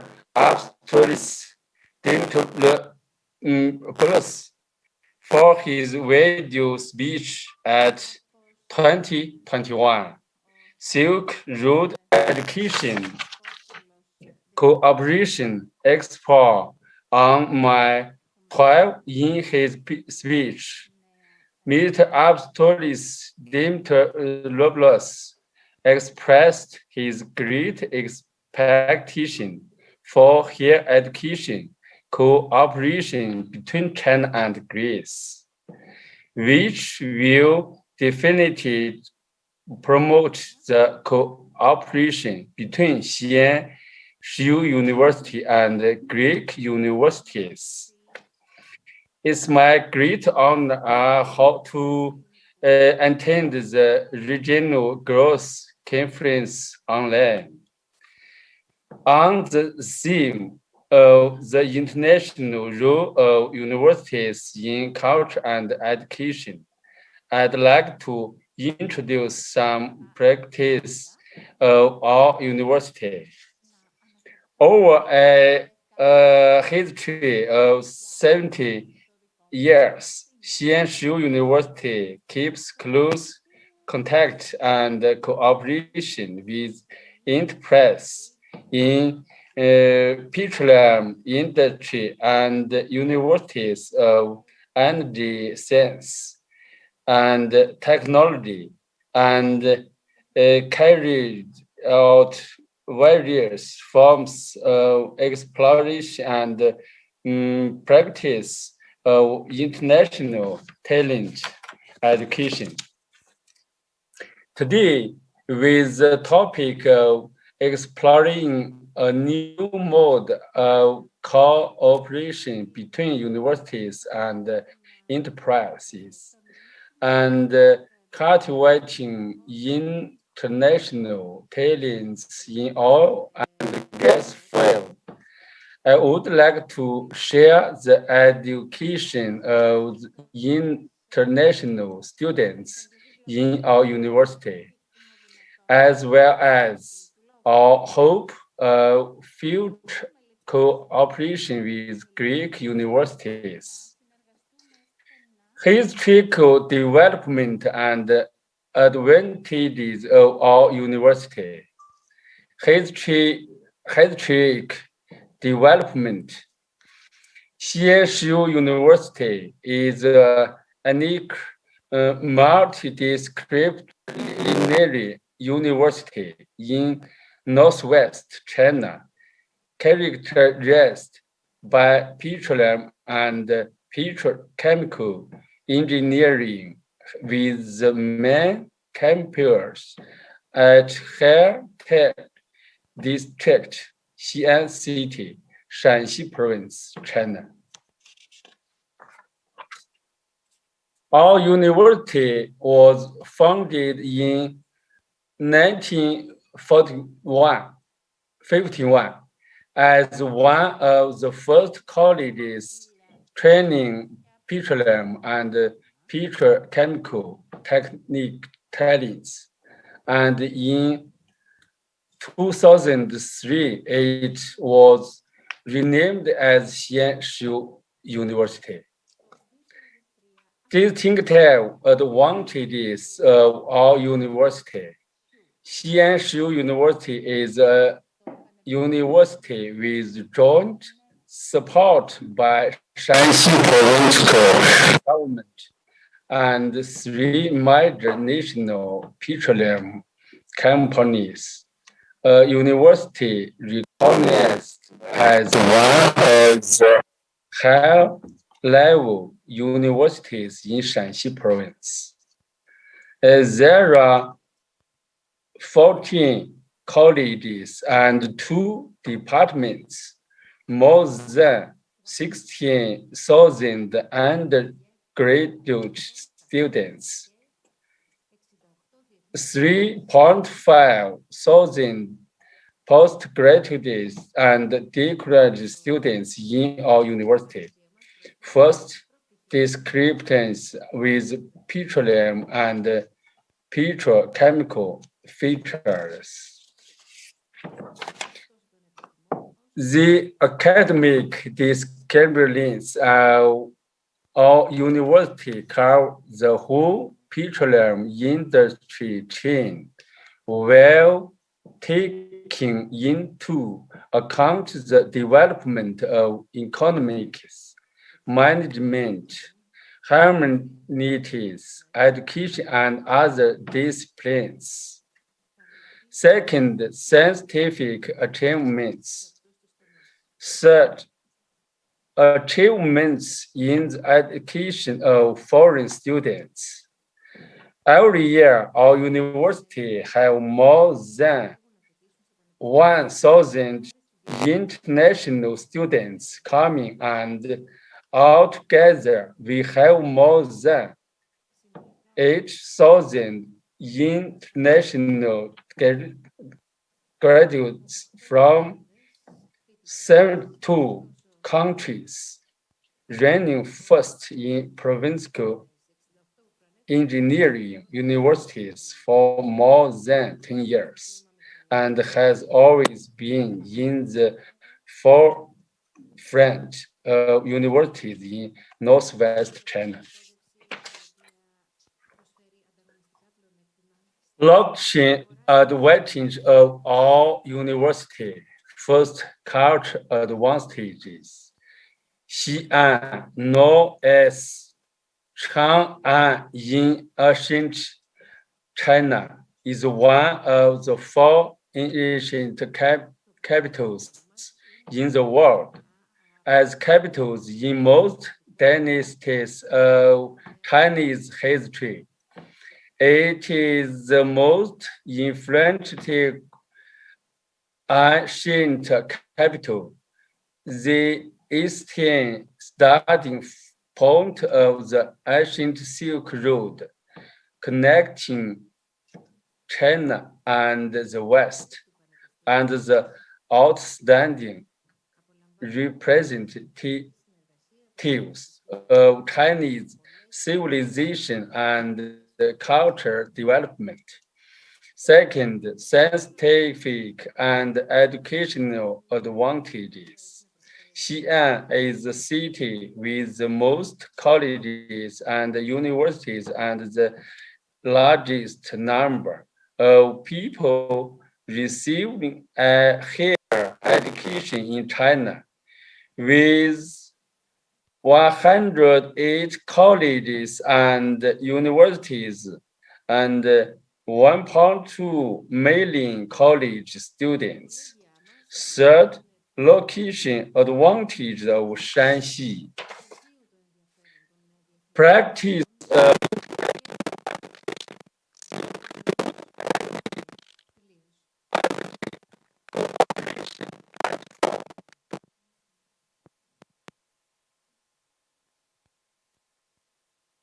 First, multi-level international cooperation alliance system. Xianshu University has actively participated in humanities exchange activities such as China ACHAIA Education Cooperation Week and joined the Silk Road University Alliance.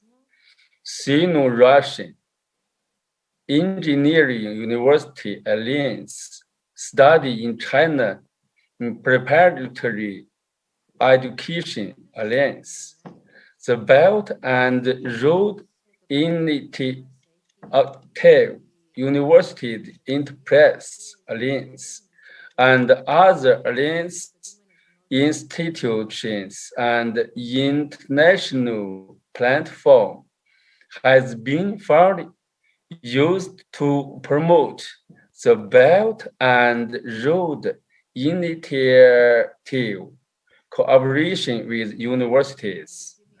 On May 12 this year, Xianshu University took the lead in establishing the Silk Road Energy Alliance of Industry, Education and Research, with members include the Ministry of Education and Science of Kazakhstan, the Ministry of Education of Thailand, and other countries' education authorities.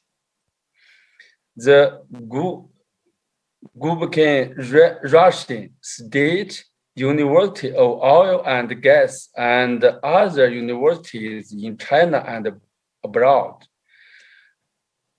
and a total of 53 Chinese and foreign energy companies and educational institutions. Second, practical exchanges and continuous cooperation. Our university established and the Turkmenistan Center with the Embassy of Turkmenistan in China and Russian Language and Culture Center with the Buryatia University in Russia. Innovation in the education mode of international students. First, a new mode of talent education for international students with the futures and advantages of the university. Xi'an Shiyu University focuses on disciplines with petroleum and petrochemical fields such as petroleum engineering, and strives to cultivate talents of international, interdisciplinary, and application-oriented. After nearly 2 decades of practice, our university has developed a distinctive way of education of international students and won the second prize of 2014 National Teach Achievement Award. Second, joint education of international talent together with enterprises. We actively develop oriented education programs with international enterprises. For example, we have joint education programs for international undergraduate and postgraduate students with Trans-Tajik Gas Pipeline Company Limited, the Ministry of Mining of the Central African Republic, and other foreign enterprises and governments. We also cooperate with petroleum enterprises in China and abroad to build plastic space and implement double tutor education programs. Promoting the internationalization of teachers. First, cultivating teachers with international standards. Before the epidemic, Xi'an Shiyu University sent about 50 teachers to foreign universities to visit and exchange each year. Second, attract overseas students to work in our university with international standards.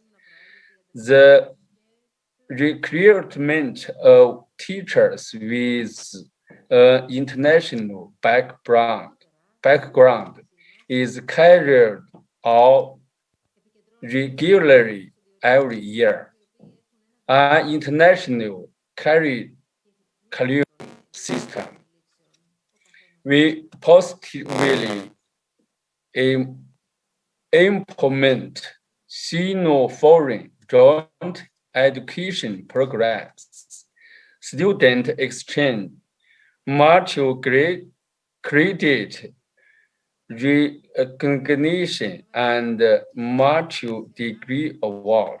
Currently build an international education program in line with international standards and establish an international curriculum system with universities' characteristics. All my partners, the University of Tulsa, Missouri University of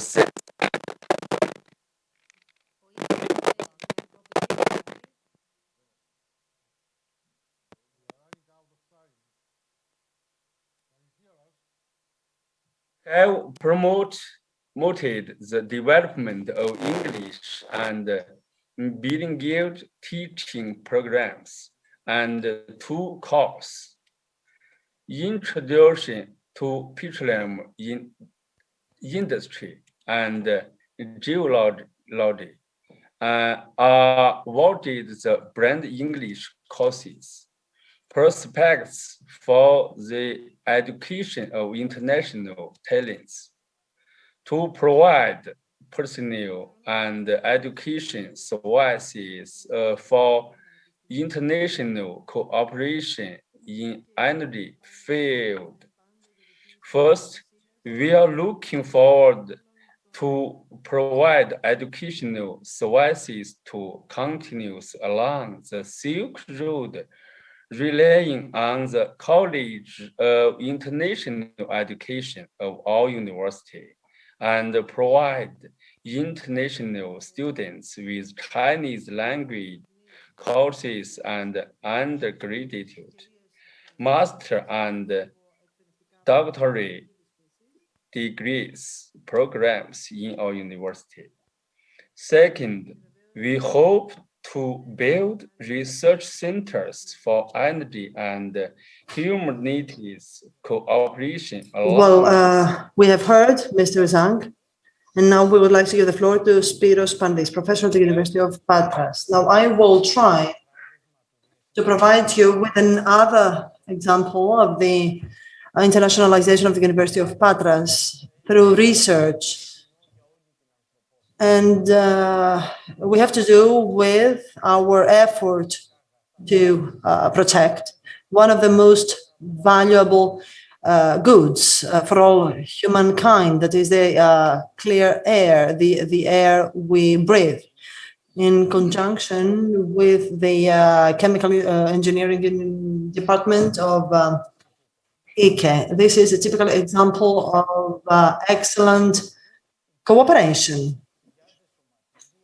There are thousands of suspended particles in just 1 cubic meter of the air we breathe.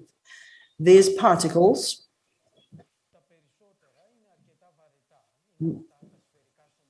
most of them have a remarkable weight. Some of them stem from the discharge and the exhaust of cars. And so every time we breathe many of these particles. If you observe, there is a particle below on your screen, and because it is a coronavirus particle. Now, each time we breathe, 1 million of these particles penetrate our lungs. 500,000 of them exit when we breathe out, but most of them remain in our lungs for many decades. Scholars were convinced that being invisible, these particles were non-important. In a sunny day, we may see mainland Greece from Patras, and if there's no visibility, then we fail to see. But this is attributed to a lack of quality of life. When the 6 cities study was carried out in 1993 from Harvard University, perception was changed. On the occasion of that study, the scientists saw an increased incidence of mortality due to the concentration of particles. Now, this study has been repeated around the globe since then and has given the same result. Each and every year, 5 to 10 million people pass away on the globe because of these pollutants. We are unable to see. Most of them are concentrated in developing countries, but even in the case of Europe, we have 200,000 to 3,100 deaths because of this. You may see that Eastern Europe, northern part of Italy, for example, suffer from a serious problem. Greece is somewhere in between. the number of deaths calculated by the epidemiologists amount to 5 to 10,000 deaths per year. So because of these particles, we have deaths equal to the deaths provoked by the corona pandemic.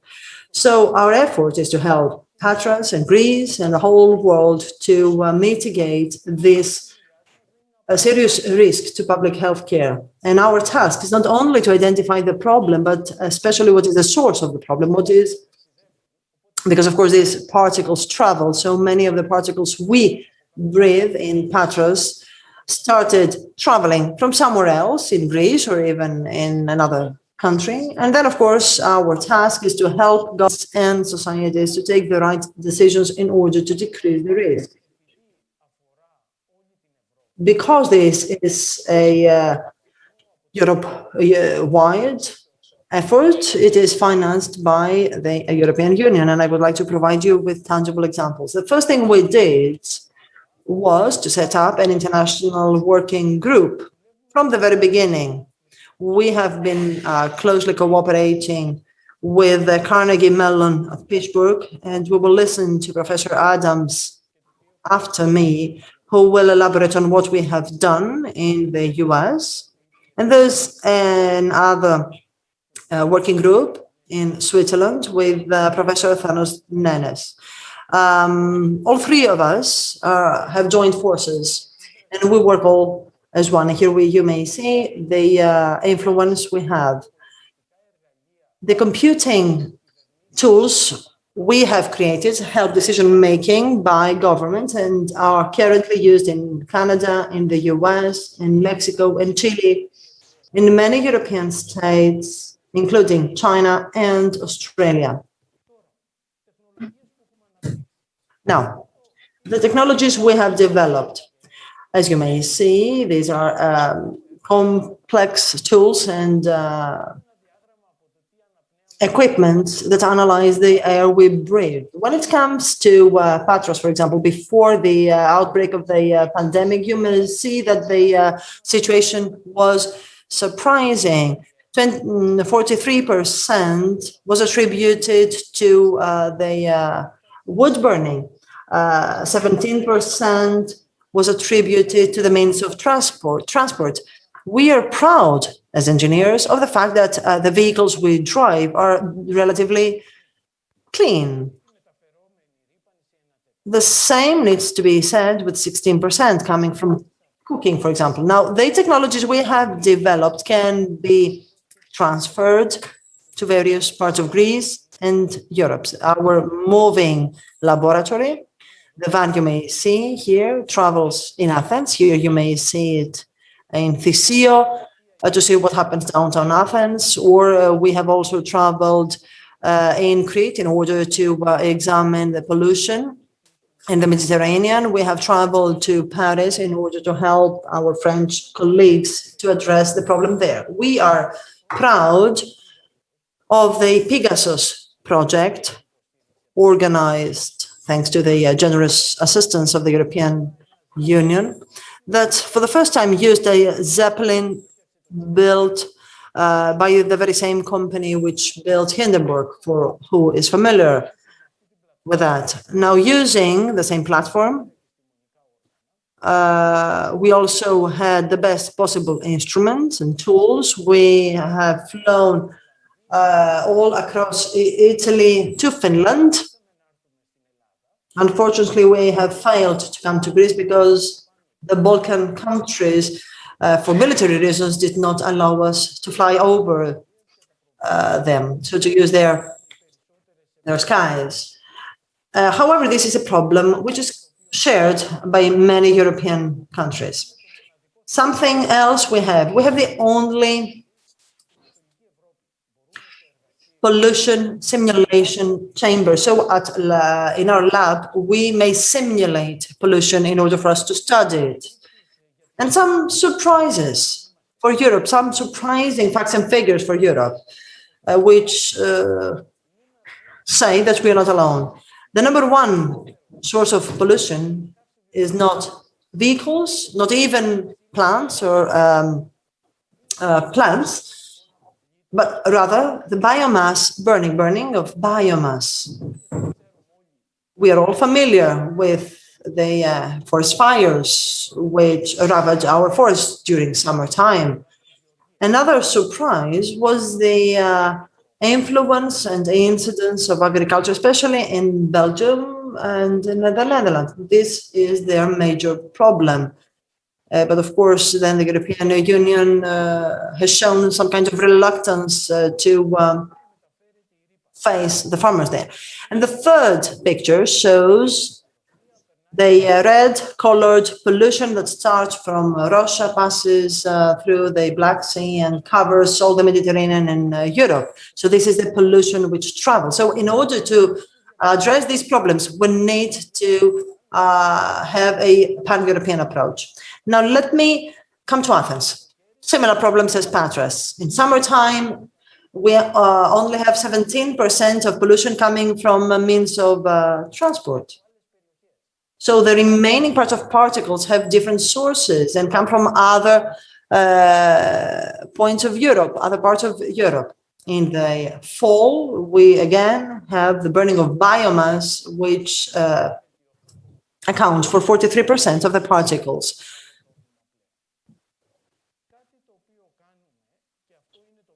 Something we have been doing, and we try to apply all over the world, is the models we have been elaborating. The models we have developed can be used in Patras and Europe alone in order to address the challenge related to pollution all around the globe. We send the results of our studies to the European Union. These are various maps about hypothetical scenarios for European policies. Blue means good, and red is bad. And the red is concentrated in Turkey because Turkey is not concerned by the European policies. Now, the European Union uses these maps in order to take decisions. Last but not least, we have been trying to cooperate with Greek companies in order to turn this know-how in useful products. In Patras, we cooperate with Yodivo so that any citizen may monitor through their mobile phone. And so we use Patras as our laboratory. And anyone may have access to the picture of pollution for the forthcoming days through our mobile phones. We cooperate with Plasmatech in Athens to develop complex devices as the one illustrated here that say what is the source of pollution. So you may see actually that a single working group of the University of Patras may make a difference through research and improving the quality of life, not only of the citizens of Patras, but of the citizens of the entire world. Most of what we have achieved has been feasible thanks to the money of European taxpayers, and thankfully the Greek government has started acknowledging the contribution of our work here. Thanks to our models and our methodologies, we may help decision-making and policy-making. And as I said, we are proud of the fact that the Australians use models which are made in Patras. And at the end of the day, our objective and the something we are proud of is that we help the citizens of the world breathe somehow cleaner air. And certainly, this is one of the greatest mission of universities. And of course, this does not apply to me. Together with me, there is a multitude of students, researchers, PhD candidates who have been involved in this. Their salaries are paid by the European Union, and this is yet another contribution of ours. The fact that we offer high-profile research, human capital, which is helpful not only to Greece, but to the world. And now I would like to give the floor to the last speaker, Professor Peter Adams.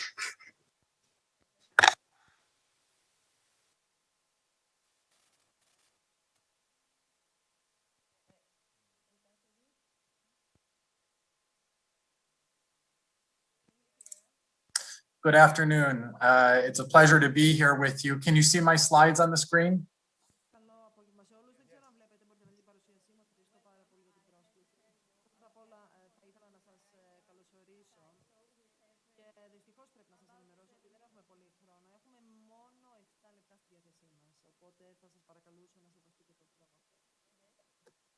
Okay, great. It is a pleasure to be here this afternoon with you.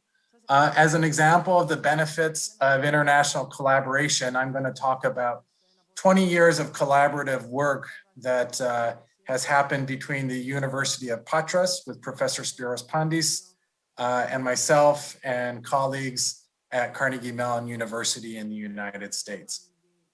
And on a personal note, I just want to say, in my career, it's been a huge privilege and pleasure working with Professor Pandis, and it's had a tremendous impact on the direction of my career. So I'm very happy to be here with you today. Next slide, please. So a little bit about my university, which is Carnegie Mellon University in Pittsburgh. It was established 120 years ago. It's a private university established by Andrew Carnegie, who was a businessman who made a lot of money in the steel industry, and then used much of that money to found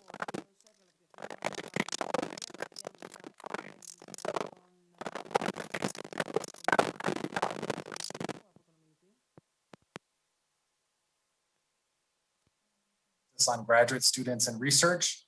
And in fact, environmental research that I will talk about today is one of our 3 strategic research priorities. Next slide, please. Most of this collaboration is with the Engineering College at Carnegie Mellon University. So for those who don't know, in the United States, we have a magazine, US News and World Report.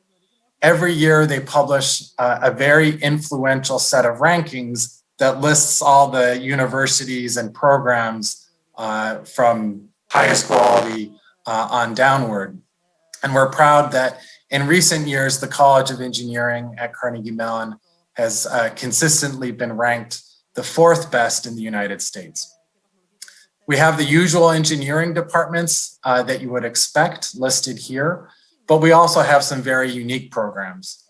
So the Department of Engineering and Public Policy that I lead is a non-traditional interdisciplinary department that looks to bring engineering details into public policy discussions. Our mission is to look at public policy problems where the technical details matter, such as air pollution and climate change. Next slide, please. This research is centered in the Center of Atmospheric Particle Studies that looks at air pollution of different kinds. This is a well-known and internationally ranked and visible program. We have 9 professors, including Professor Pandis, and Carnegie Mellon is consistently ranked in the top 10 institutions in environmental engineering. Our institution has a 40-year history of doing air pollution research. Spiros has been involved in 30 of those years, the first 10 years as a professor at Carnegie Mellon University, and then in the last 20 years as a collaborator at the University of Patras. Next slide, please. So our history of collaboration goes back a long time, 20 years.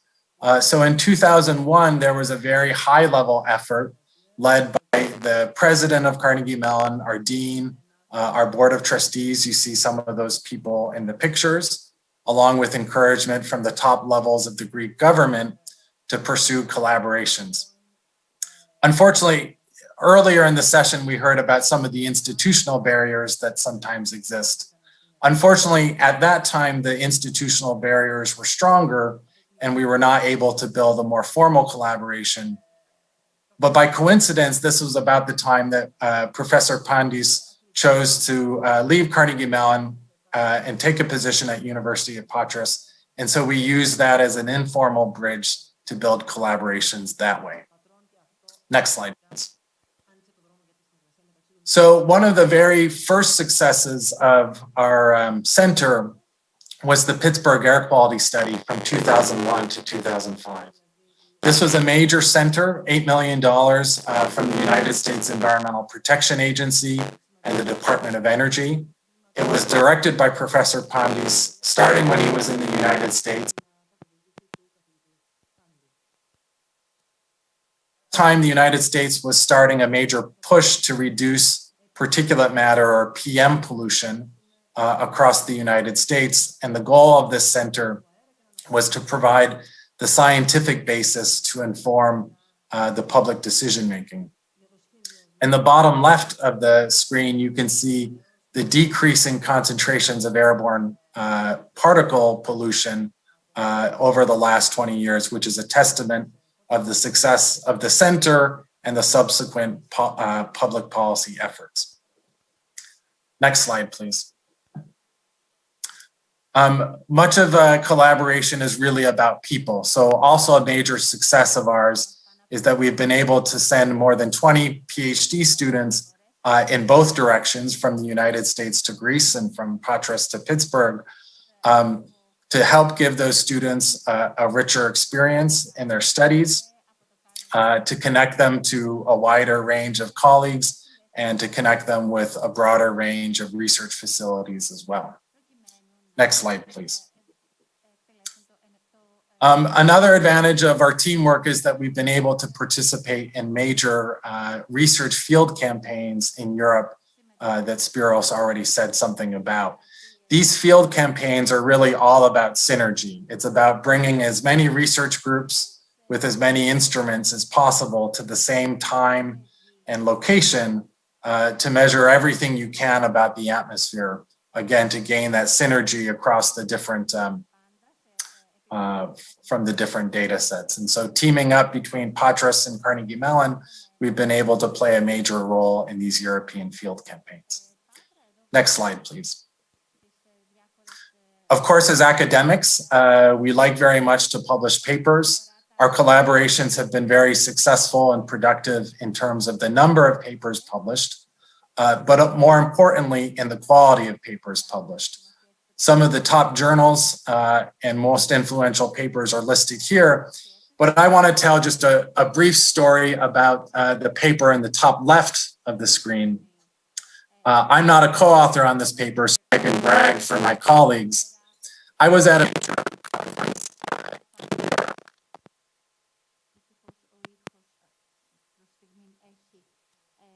Swiss researcher Urs Baltensberger. He talked about his own work, of course, but during most of his talk, he came back and continued to talk about this paper over and over again. I think he showed every figure in this paper during his talk.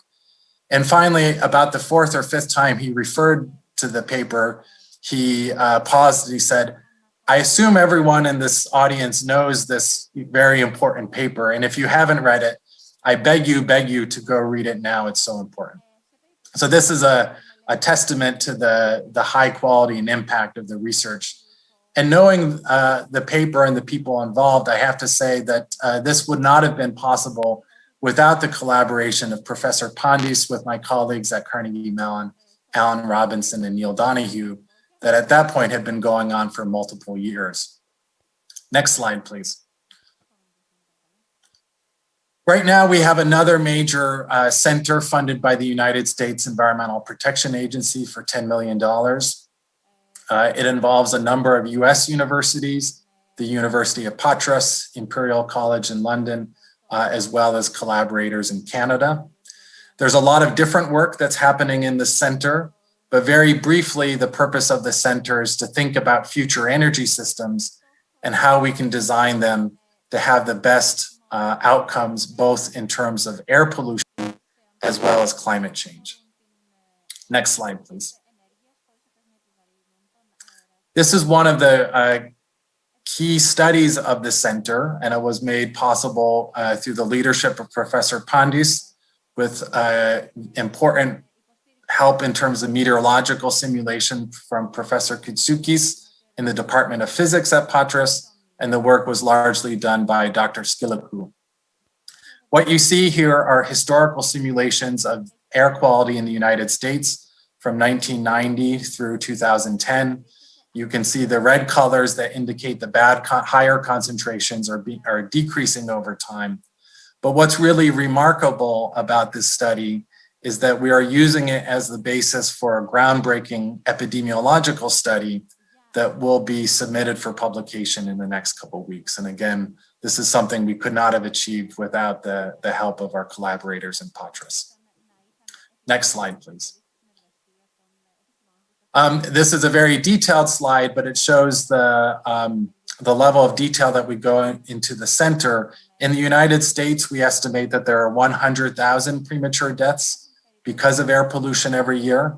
And this slide shows a very detailed mapping of, on the right-hand side, what are the specific pollutants that contribute to those deaths? And moving towards the left, what are the economic sectors? What are the activities and processes that contribute that air pollution?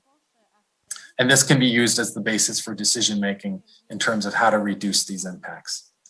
Next slide, please.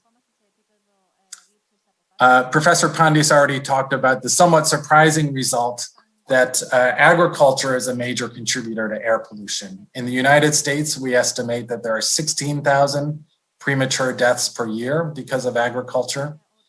And the figure that you see here is from a paper that talks about different ways that we can reduce these impacts very dramatically, either by changing our farming practices or by changing our diets. Next slide, please. The last result that I want to show is about biomass burning. So in the United States, like in Greece, biomass burning and forest fires are a severe problem, becoming worse because of climate change that contributes to bad air quality, bad air pollution. This is detailed air quality modeling performed in Professor Pandis's group in collaboration with Alan Robinson at Carnegie Mellon University. And it shows the magnitude of forest fire pollution in different seasons of the year and in different parts of the country. Next slide, please. So this is the last slide. It says the beginning of a beautiful friendship. In fact, what I've told you is that we already have a very long history, 20 years of collaboration that has been very powerful and very successful. And I'm happy to report on that. But more importantly, I'm looking forward to continuing that collaboration and building on it and deepening it in future years. Thank you. Ζούμε στην εμβάθυνση της τα επόμενα χρόνια. Ευχαριστούμε πολύ. Κύριε Adams, thank you very much for being here today. Thank you very much for your very interesting contributions, and I hope that all of your goals will be achieved. Thank you very much for watching us, both from here, the classes, and live distance encouragement.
It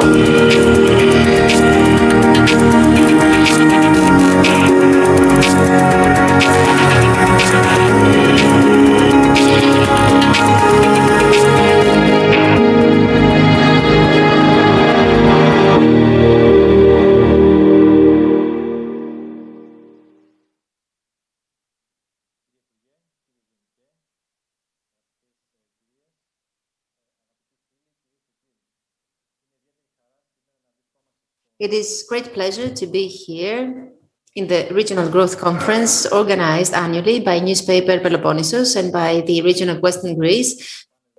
Today, we are going to have a discussion about a very interesting and important topic that pertains to art, culture, and cultural entrepreneurship, and how these three are combined, are linked with one another, and they help society grow, develop, and prosper. I would like to tell you that in the morning, we had a very important meeting in the region of Western Greece with the presence of Mr. Yatromanolakis and with figures of the cultural world. I will talk about this meeting later on, very briefly.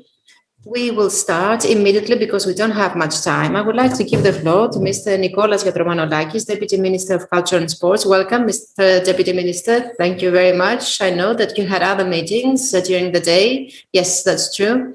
I would like to tell you that Patras has two basic features. It is one of the most ancient industrial areas of the country. There was industry in Patras before there ever was in Piraeus and Athens. And generally, as a region, we are making an effort to give a boost to industry, to trade and manufacture. We have one of the most important industrial areas, as I said, and we have been promoting various different projects like the latest pipe that we want to see developed and finished.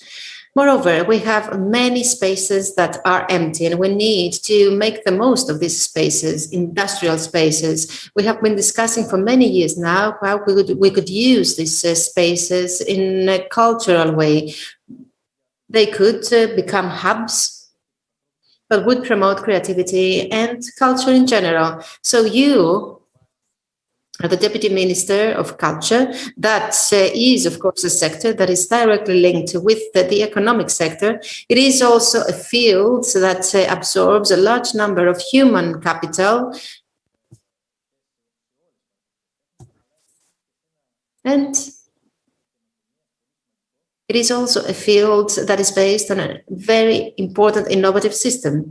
Since in that area, there are three important institutes and universities. We have the Patras University, we have the Open University, and we have the Research Institute of Patras. We also have here many research institutes, as I said, so there is an innovation system that is quite important. We believe that all these things could be combined. There is also a new European directive, the EU Bauhaus, and in the context of this initiative, we are about to start with an important project as a region. I would like to tell you that in this panel, we will listen to a message by Ms. von der Leyen, who sent us a letter saying that she couldn't be with us today. However, she would follow the discussions and our actions in the future and wishes all the best to our efforts. I would like to give the floor directly to you so that you can share with us the initiatives taken by the ministry, and then we will give the floor to the rest of the panelists.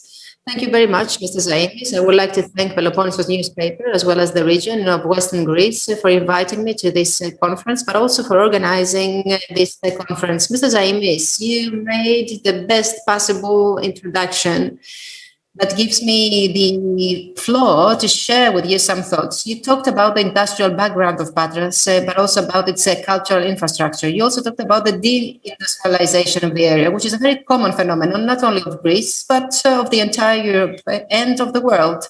And basically, one very interesting thing, and I will start my intervention from that, is the following. For the very first time, the current government appointed the Ministry of Culture as an interlocutor in the development projects. And this happened because there is now a clear perception of the role that the ministry, that the sector, the cultural sector and the creative sector can play in the economy and the growth of the country, but also of any region or area. Without that meaning, of course, I don't want to be misunderstood, that we did not acknowledge the value of culture, the right to access culture, and all the legacy that we have.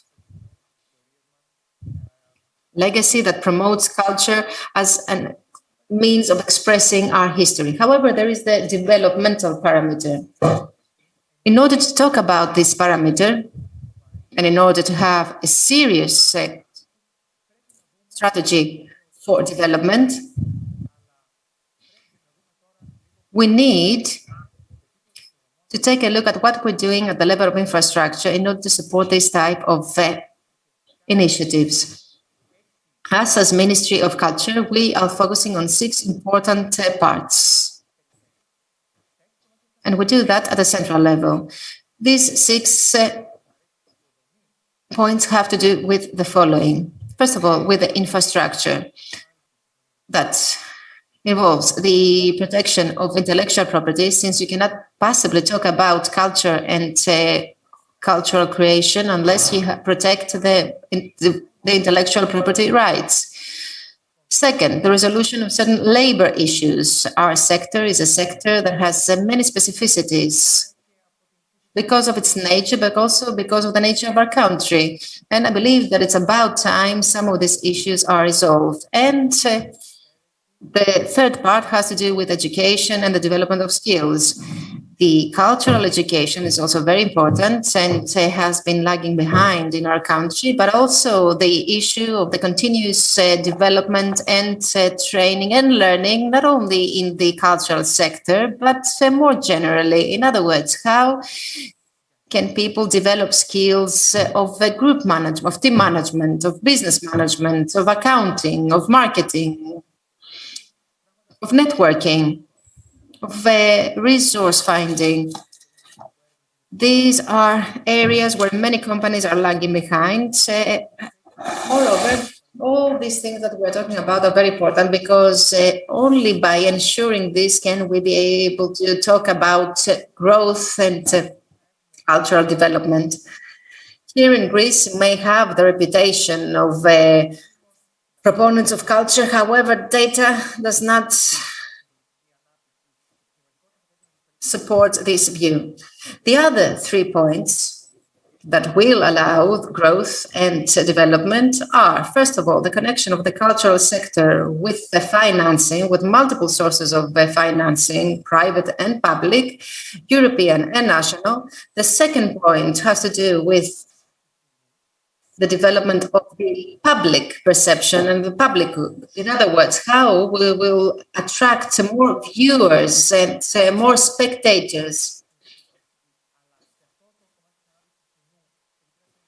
So when it comes to the development of the public, of the audience, we need to become more extroverts and we need to organize several events in order to increase the number of the spectators and of the public in general. And the third point has to do with how we can develop local economies that are based on cultural development.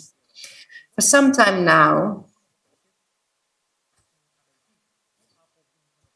and following the example of American cities that were being de-industrialized, we've realized that culture can play a very important developmental role, not as a complementary aspect, but as an autonomous way of creating a developmental ecosystem in connection with the education, with the retail sector and agro-nutritional sector. So how culture can create a developmental ecosystem around it. This can be done through a series of actions that need to be well coordinated. First of all, we need to come up with a new model of governance. And we also need a very good cooperation at the level of a central government, region, and municipalities. This is the only way that we will ever be able to achieve our objectives. Moreover, we need to create what we call developmental master plans. In other words, for every area or for every city or for every region, like the region of Western Greece, we need to design integrated strategies of cultural development. We also need to combine some aspects that are very dynamic but are lost in the wider picture. So that is why it's very important to have a master plan that will ensure the interconnection of all these different aspects and the complementarity between them. And moreover, we need to focus on how we will share know-how either between the central government and the different bodies like the Ministry of Culture and the bodies of the regions or the municipalities. This is something very important, and we can do it at several different levels. Allow me to give you some examples. An example that I'm taking from the sector of activity of my colleague, George Didaskalou.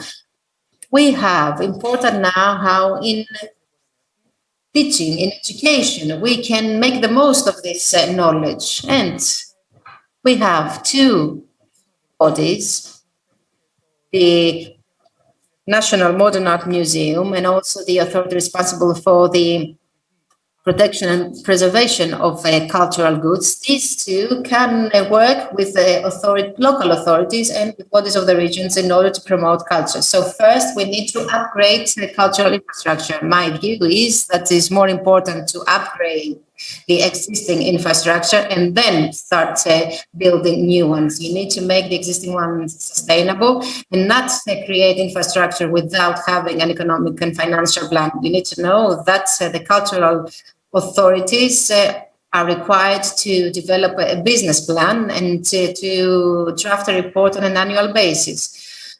Moreover, we need to make investments in the economy of experience. That involves experiences pertaining to food, cinema, theater. Then we need to invest in the human capital of each area.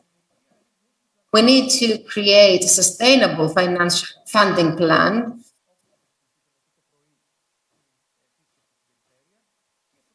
Something that we discussed in the meeting we had with the competent authorities in the morning. And then we need to use technology in order to reach our objectives. And of course, all these should be parts of a wider narrative that will maximize the effectiveness of the ecosystem. I'm sorry to interrupt you, but recently, we had a declaration about the strengthening and support and upgrading of the cultural legacy. I would like to ask you, what is your view on that? I believe that it has been a very positive initiative because it's in the direction of what I just described. You also need to know that we're not claiming that we need to make a choice between cultural legacy and modern civilization and culture. No, culture is one thing. That's why we need to make the most of archaeological sites and in order to promote modern culture. That is why we are developing joint programs. For example, in the context of the Recovery Fund, we have included a very important program, which is a very meaningful one, and will be implemented in two regions, two of the poorest regions of Greece and Europe in general, Eastern Macedonia and Thrace, and the other, the region of the eastern islands of the Eastern Aegean Sea. We are actually developing programs in order to show that these programs can allow the creation of new jobs, can encourage citizens to stay in their places and not abandon them so as to move to big cities. And also that these programs can promote economic growth. So this is the model that we want to promote, and this is the model that the region of Western Greece, and more specifically Patras, can actually support. Patras has a very important cultural legacy in theater, more specifically. There are also institutions that have become very popular. I'm talking about the Carnival of Patras that can be used very effectively in order to make Patras a very attractive destination that can give a different narrative. We have chosen to host, symbolically, an artist who brings recycled metal from garbage and has created the weapons of Kolokotronis. We'll call you later on to visit that place. And this is really paramount because it combines cyclical economy and 2021 as 200 years from the Greek Revolution. Now, Mr. Diaskalou has been for many years at the municipality of Marousi. You have a hard post to serve. But tell us, is the Ministry of Culture something that holds things, or is it a steam engine that helps towards development? I'm particularly happy to be here in Patras because I'm here in my capacity as Secretary General of Decentralized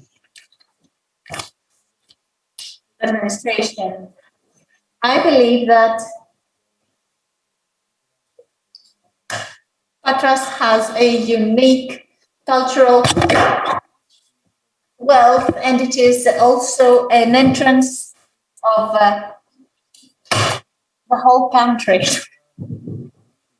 Regarding our discussion today, we consider that civilization is a lever for development. It's our competitive edge compared to the other countries. And this is how we see it. The aim of our effort is how this cultural wealth that we have will be able to be promoted and will be an integral part of our national economy. And during this period that we're restarting our economy, putting our whole strength in it, culture has a leading role to play and can be a true pillar in this effort. What we have done now in order to support all these directions and strategic choices that we have, and what have we done, not only for Athens and the large cities, but also the regions that you mentioned earlier. And let me stress that in collaboration with the region, which interests the Prime Minister a lot, the restoration of the theater of Apollo is going on. And we have had a lot of work behind it, and currently 13 million is the budget. And not only will the building be restored, but also there will be its operation secured as a theater. The monitoring committee has been put together by the members of the ministry, and this is very significant. And I'm sure that Mr. Getromanolakis will be able to do unique things in collaboration with the Secretary General of Culture. We work very hard, aiming to strike a balance of development culture-wise in the hospitality of the country. what have we achieved now? Already 346 NSRF projects have started. Most of them after August 2019. If we take a look and compare the integration of new projects between the years 2015 and 2019, we have an increase of 95%. All executives of the Ministry of Culture participated in this effort, and I would like to thank them for this. And we need to take into consideration that all this effort has taken place under the harshest possible conditions, the conditions of insecurity due to public health issues, public health concerns due to coronavirus. Our aim has been to make projects mature and create resources for projects of culture. One of the projects, as mentioned by the minister, was to use the recovery fund. In collaboration, we have submitted as a Ministry of Culture a totality of suggestions. Over 650 million euros. Our suggestions were congratulated by the European Commission for their quality and completeness. We have already started, and we have started putting projects in these efforts. So the recovery fund at the Ministry of Culture has already started. One of the suggestions that we have submitted, and I would like to complete and by adding what I wanted to say regarding the local economy, is the suggestion about cultural pathway. It is a model that sees tourists, the visitors, not as a tourist, but as a person that wishes to come into contact with a local culture, local culinary habits, local society, and all this humanitarian and cultural environment, and will have a unique experience. And through this experience, he or she will acquire a particular relation with this place. And therefore, we will rebrand each and every area by creating a new identity for it. And in this effort, which is within the overall program for cultural pathways, is of 37 million euros. And our aim is to create this fertile ground in order to develop cultural tourism in all regions of the country. 5 itineraries will be around 5 routes covering the totality of the country. It involves 33 significant projects in 13 regional entities, not including ACHAIA, because we aim to a balanced development and give the possibility to low visibility areas. We have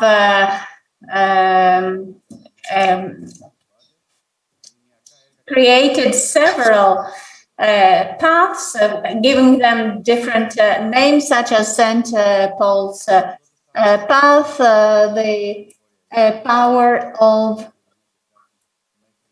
Cervantes, and many others. One axis starts from Epirus and goes southward. The northern axis starts from Salonika, but in a more composite way, we have the Peloponnese, which is a reference point for the South Axis.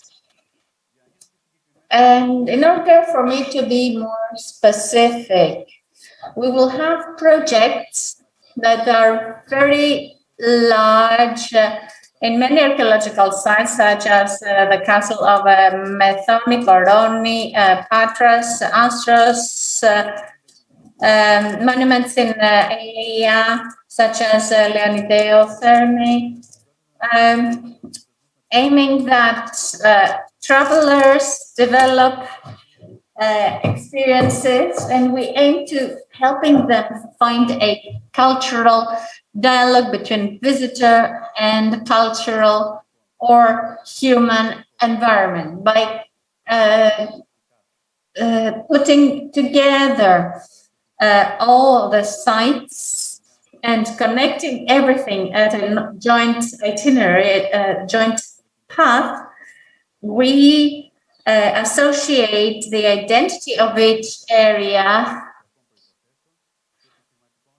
and at the same time invest in civilization. This has multiple added value. The uniqueness and wealth of Greek cultural heritage are a really valuable tool in this effort. Mr. Daskalou, thank you very much. I believe that you have described us the project that is currently being implemented. We're at the crossroads because the NSRF is finishing, and right away there starts the next one. And there are also suggestions for the interstate programs that we have. There's the recovery fund, the TRITIS program. There are many financial tools, and we are trying to integrate culture and civilization as an integral part, and as a priority, and not only aiming to promote the past, but also be able to feel the connection between yesterday and today or tomorrow. Let me remind you that apart from ancient Olympia, which is the best known brand name all over the world, where we have started a study with Liazoma.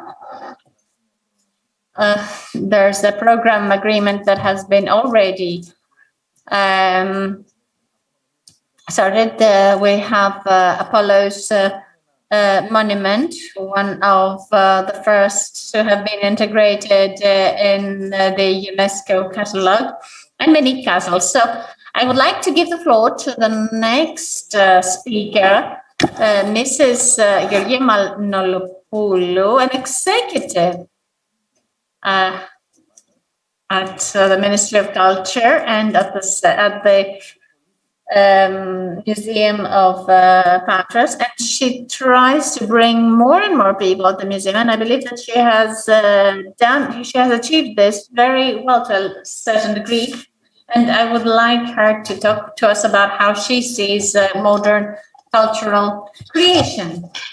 Thank you very much. It is a great pleasure to take part in this open dialogue on art, culture, and its connection with entrepreneurship. And what do we mean by saying connection to entrepreneurship? It is exactly what you said. It is something that impacts the sustainable growth and sustainability in general. Based on what has already been said, it is clear that we share the same apprehensions, the same concerns about how this new model of cultural governance will be. Mr. Deputy Minister, you touched upon the two very important parameters that I would like to dwell on. The first one is interconnection, and the other is the governance. These are two very critical parameters if we want to claim that we are shaping the new model of cultural management. During the last few years, being active in this sector,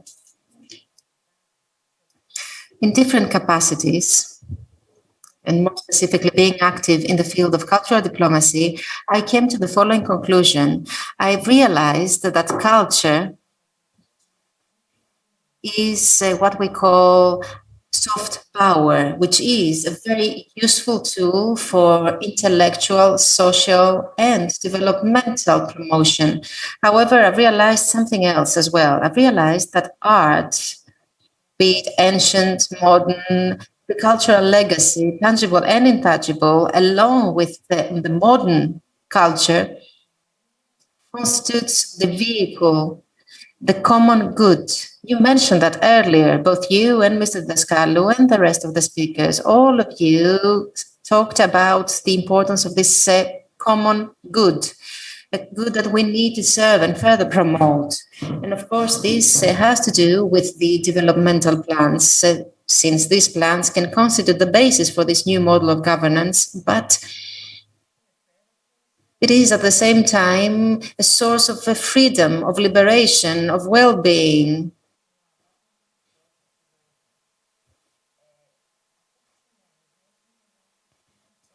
This means that sustainable growth is inextricably linked with art, with culture, with the cultural roots, as you said, with the cultural, environmental, but also human environment. All these different environments need to be in constant interaction.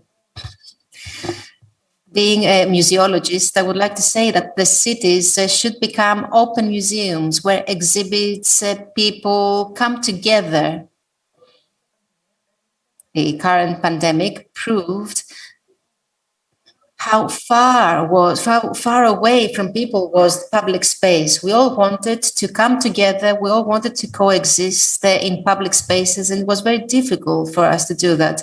And what you said about the EU Bauhaus, exactly. This new project has as an objective to bring together national, regional, and European bodies in order to jointly promote this environmental, social, and cultural growth. However, I have realized also that entrepreneurship shouldn't be something that divides us. Culture cannot be threatened. Culture cannot be broken by entrepreneurship. On the contrary, it is only promoted through entrepreneurship. And when culture is promoted, it is protected, is respected. When culture is promoted and protected, then it allows people who are well informed and aware to take part in decision making that aims at the promotion and protection of culture. You also mentioned the European agenda. You talked about the cultural roots. The point is that the policy starts from the basis, and the citizens constitute the basis of all European policies. That is why a European platform has been launched in order to give the floor to the citizens for them to express their views on the future of culture, on digital transformation. There is also the Bauhaus initiative, like you said, in the conference that you've mentioned. The participants examined the Copenhagen model, but also the ways in which the monuments, the museums have managed to create this holistic policy and the interconnection with the public, be it the citizen, the student, the tourist. And allow me to talk about the differentiated cultural experience. Which are the narratives that we want to promote, and how are these linked with the strengthening of our identity? A typical example is the one that you said, but here in region, we have more examples. We are in a very competitive, comparatively, region. We have the Bridge of Rio. We have many other advantages that we can make the most of in order to promote culture, but we need to connect all these together so as to create a net. And this is the only way that we need to follow if we want to talk about a holistic program. Moreover, the planning, the design and the maturing of these programs are very critical points. And I would like to share with you a video, not now, in a couple of minutes, so that you can see how design and planning can play an important role. Design that has been influenced by the views of the citizens. You will see which have been the steps and what will be the future. You will see museums, works of arts, and you will also see how we have managed to combine all these things together. And what will be the future? How will these things ensure sustainability?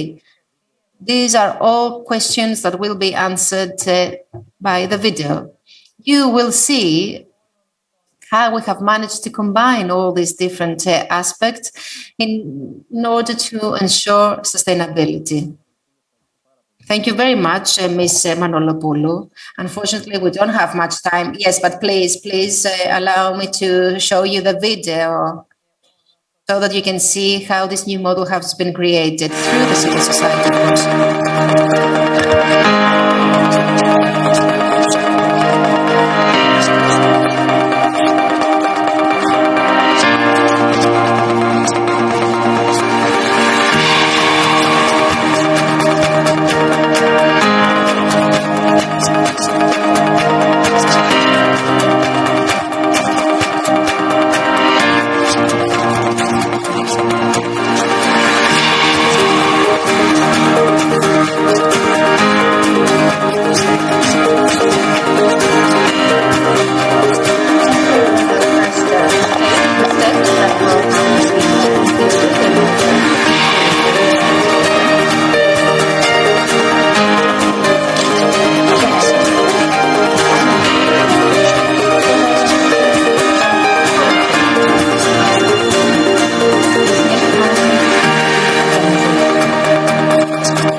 Για την αποτελεσματική όμως λειτουργία του φορέα λειτουργίας χρειάζεται η δημιουργία μιας δομής στήριξης των νέων αυτών προϊόντων πολιτιστικού τουρισμού, η οποία θα προσφέρεται φιλοκερδώς και θα υλοποιηθεί μέσα από τη συνέργεια του Σωματείου Διάζωμα, του ΣΕΤΕ μέσω της θυγατρικής του τη Marketing Greece, του Κοινοφελούς Ιδρύματος Ιωάννη Λάτση και άλλων χορηγών της οικογένειάς μας.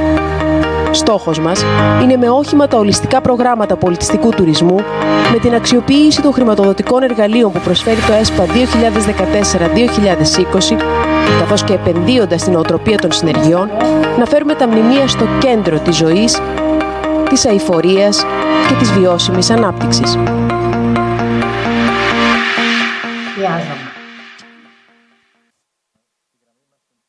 And we have Mr.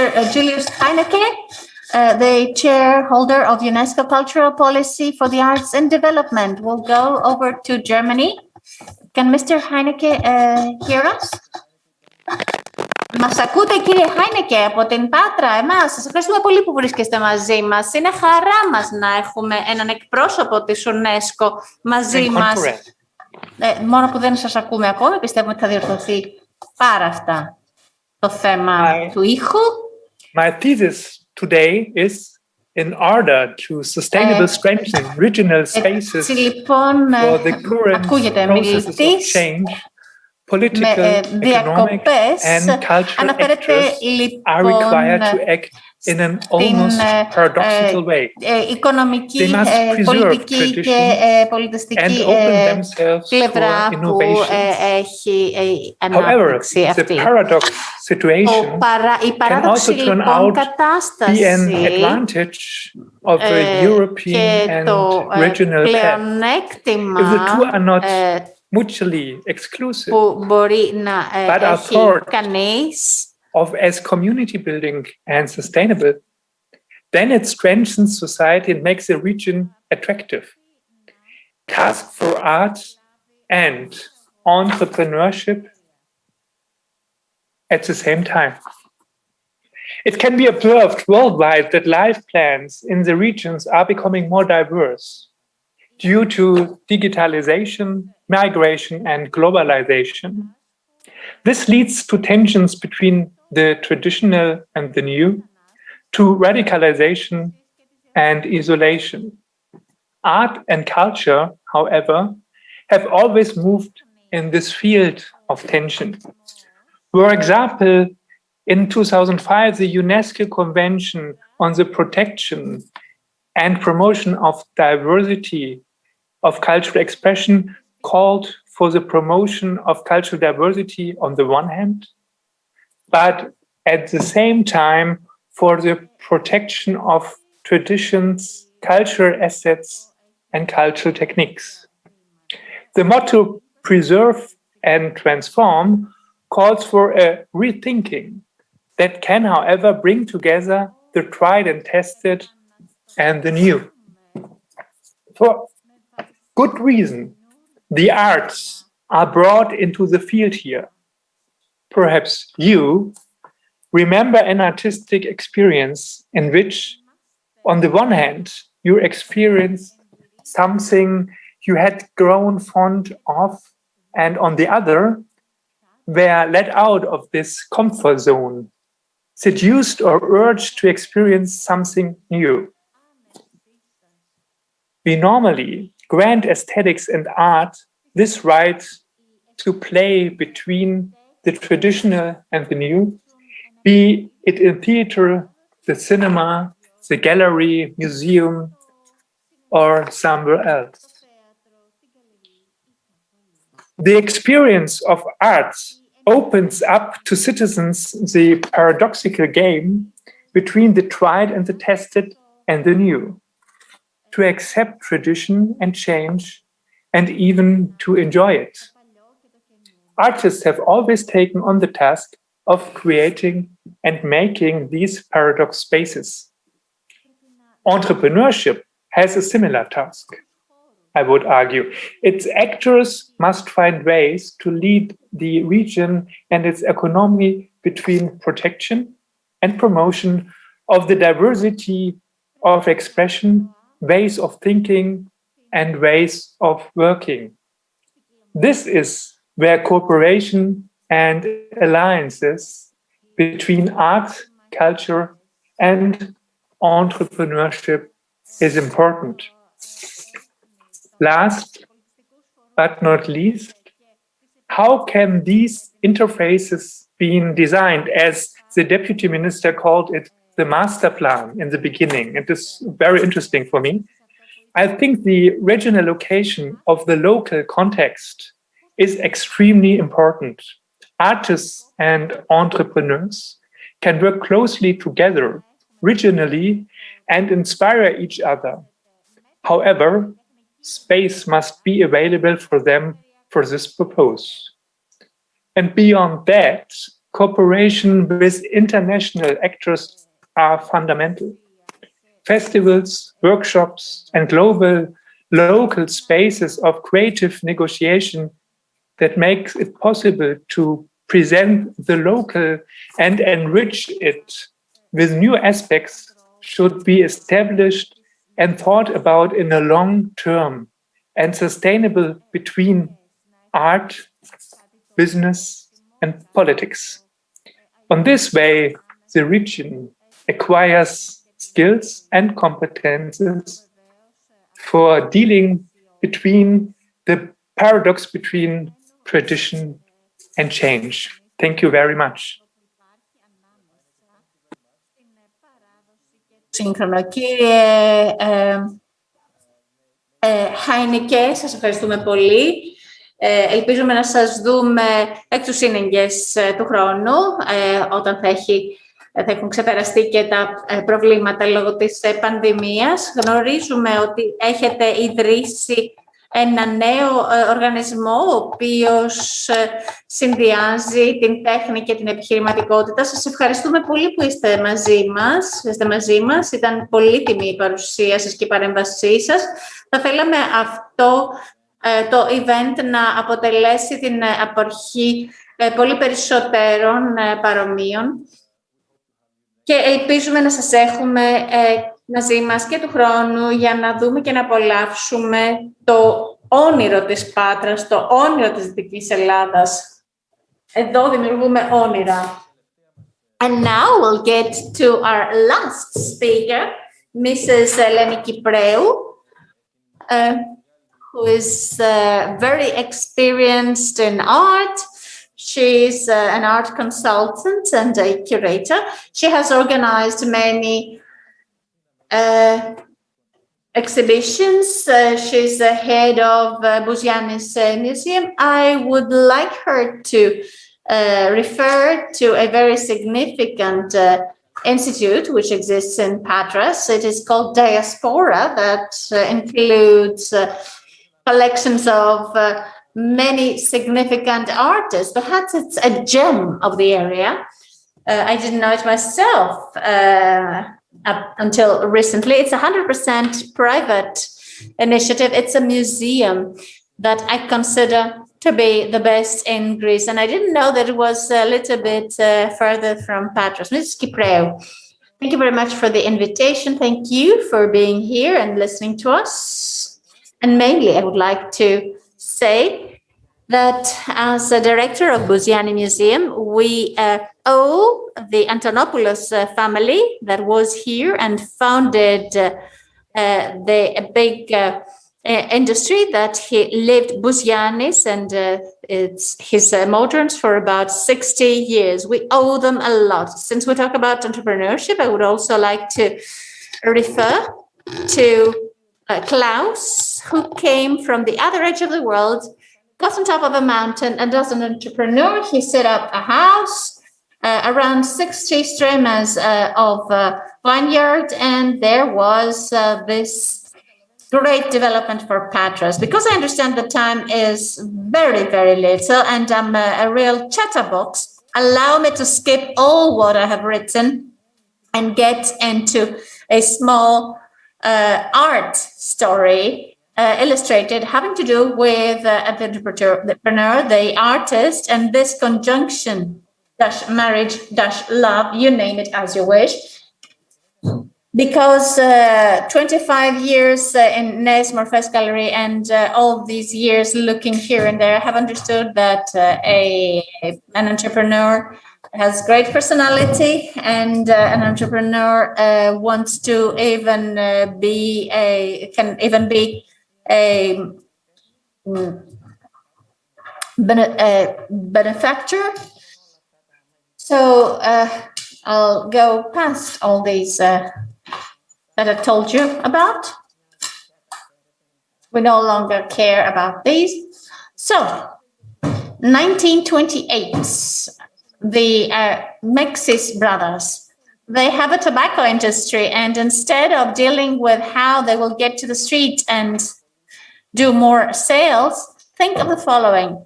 They go to France and they print these bulletins that are not pornographic as one could characterize them, but on the contrary, they're artistic photographies, currently rare and collectibles, and right away they smash all sales.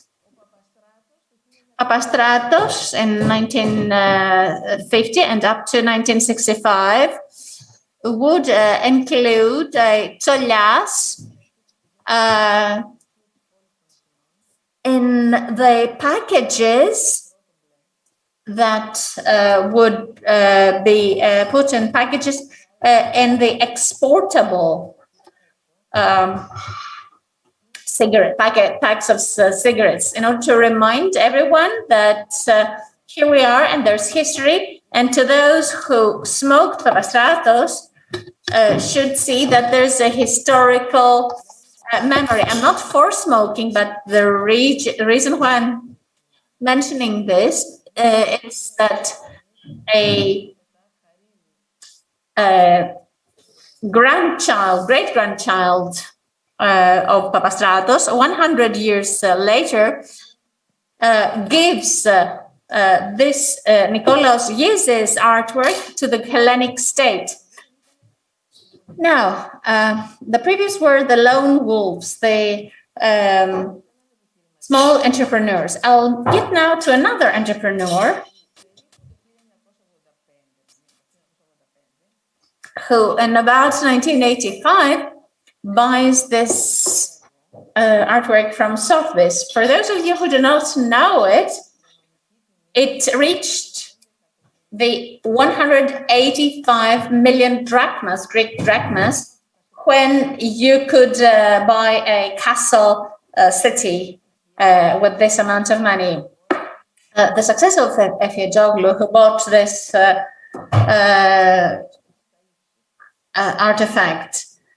First of all, the shares were skyrocketed. Second, it was used in the Greek Hellenic banknotes. In addition, this business took this work of art to 25 different regions and gave special education and lessons regarding the Krifos Scholio. And now let me give you an example from abroad. For those of you who have heard the Delaunay couple, they combined movement and time. Sonia Delaunay was the first woman. I will run it a little bit in order to show ladies mainly what we have worn out of these fabrics. All these fabrics are sold even until now. Let me run backwards. Sonia Delaunay not only designed, not only painted, but also designed fabrics.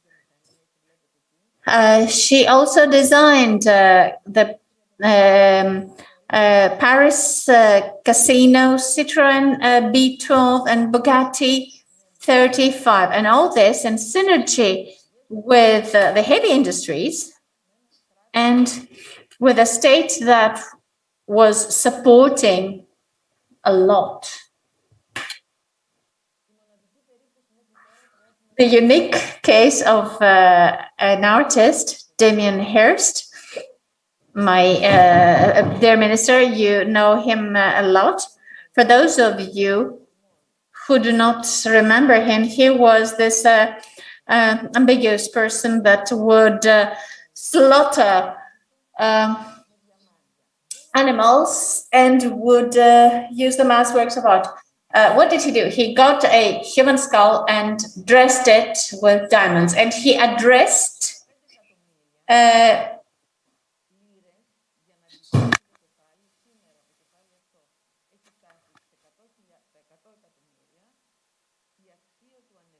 investors, and currently its value exceeds 85 million pounds. This is where investors were artists and artists were inventors.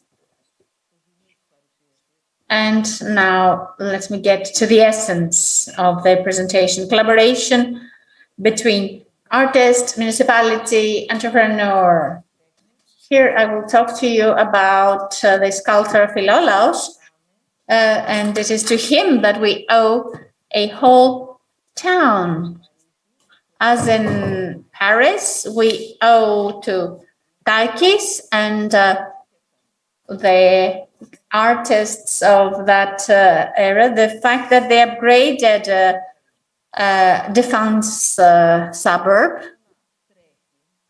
So I'll be running this video in order for you to see what Philolaos and Takis and architects and city planners mean when they work, because in France, in 1953, there was a law called so-called 1%. 1% by Pompidou, not as a prime minister, but as a minister.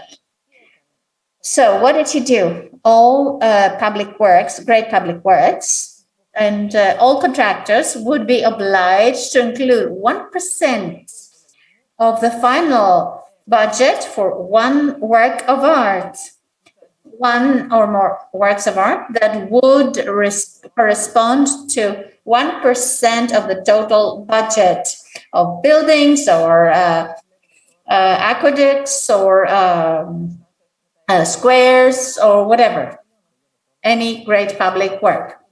Let us just look at Takis's work of art. Takis is not coming. Where are you, Takis? So thanks to them, new artistic work was produced and many new hotels and restaurants opened up. There was innovation at all levels thanks to these artists. Thank you very much. So we have set the foundation for a next conference and next discussion. Unfortunately, we're running out of time. I would like to thank our Minister, Secretary General, Mrs. Manolopoulou, and you, Ms. Kypriou, and we're certain that we have a lot more to discuss about during the rest of this conference. Thank you very much.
And they explained to me that the measures do not allow us to use paper. So what did I do? I got the Peloponnesus newspaper. And thank you very much, Peloponnesus newspaper, for this wonderful conference. Incredible conference, incredible coverage by the TV channel. I need to talk to this camera, if I'm not mistaken. No, this one. So I would like to thank Peloponnesus newspaper. I would like to thank all the sponsors for organizing the Regional Growth Conference. I would love to see all Western Greece being united. I would like to have Thesprotia, Tolokarnania, Ioannina together around the same table in order to talk about issues that concern all these different regions. And I would like elected officials to sit around the same table and talk about the challenges of the new era. And I hope that this new era will provide our citizens with solutions that they didn't have in the past. So let's talk about smart cities.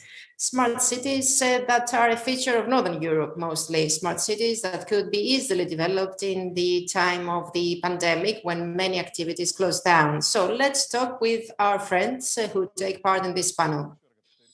Of course, we are behind schedule, 25 minutes behind schedule, but anyhow. We will have this discussion in Greek. However, there is interpreting in English. We have chosen to speak in Greek because the conference is taking place in Greece. And I repeat that there is interpreting in English. And I hope that the interpreters will do their best in order to convey the message. So we have with us Dimitris Papastergiou, the mayor of the country. Papastergiou, you're here. Where are you? There you are. Okay.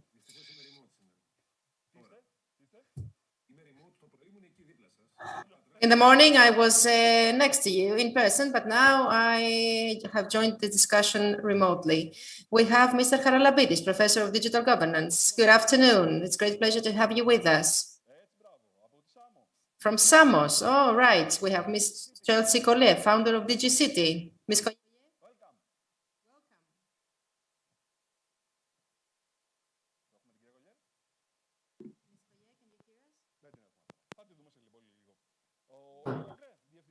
We have Ivo Kre, Director, Policy and Project. Hello, from Belgium. Happy to be here as well. It's been a while that I was in Greece, so it's good to be here. Χαρά να βρίσκομαι στην Ελλάδα. We have Mr. Paris Deligiannakis, Head of Public Sector at Vodafone Business Greece. Mr. Deligiannakis, where are you? Good afternoon. Mr. Dimitris Serpanos, Director of Computer Technology Institute and Press. Welcome, Mr. Serpanos. Thank you. Yes. Good afternoon. Yes, I can hear you. And Ms. Vasiliki Kalabokidou, Vice President, System Certification to TUV Elas, which is a body of inspection and certification. So you are the ones who provide the certificates to those who want to develop smart cities. We actually promote the tools that can be used in order for smart cities to be developed. Okay, since we don't have much time, I would like to tell you that each speaker has 7 minutes. And if there are any questions, we will answer them. 2 questions tops. Let's start with the mayor of all mayors, the mayor of Trikala, Mr. Dimitris Papastergiou. Mr. Papastergiou, when first took office,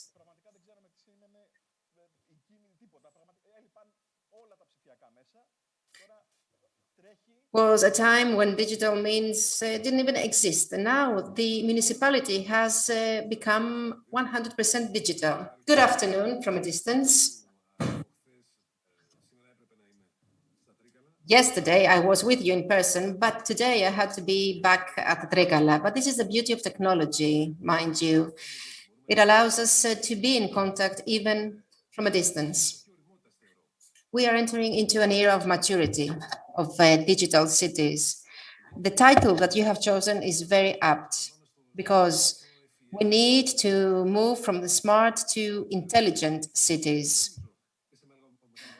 I believe that the role of smart cities has been misunderstood, and many times we have described as smart any application and method that wasn't truly smart. However, we've seen that in difficult times, like the time of the pandemic, smart cities proven to be very resilient and very effective in their response.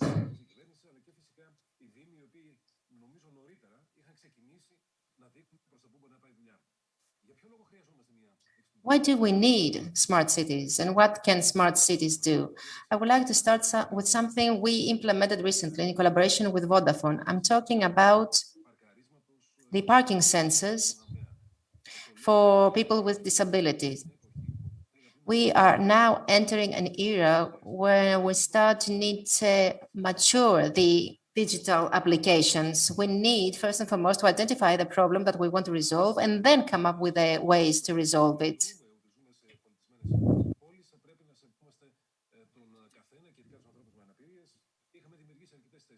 That's why we had created many parking spaces for people with disability, more than 35, but unfortunately we had many illegal parkings of people who stopped just for 2 minutes. 2 minutes, why are you taking my license? These were the constant complaints of the drivers who were illegally parking in these parking spaces. So that is why we decided to install parking sensors who have been used since 2017 in other cities. But we decided to start using them at Trikala. We have also started using an RFID card that will provide people with disabilities for free. So these people have this card, and this card allows them to notify us when there are illegal parkings.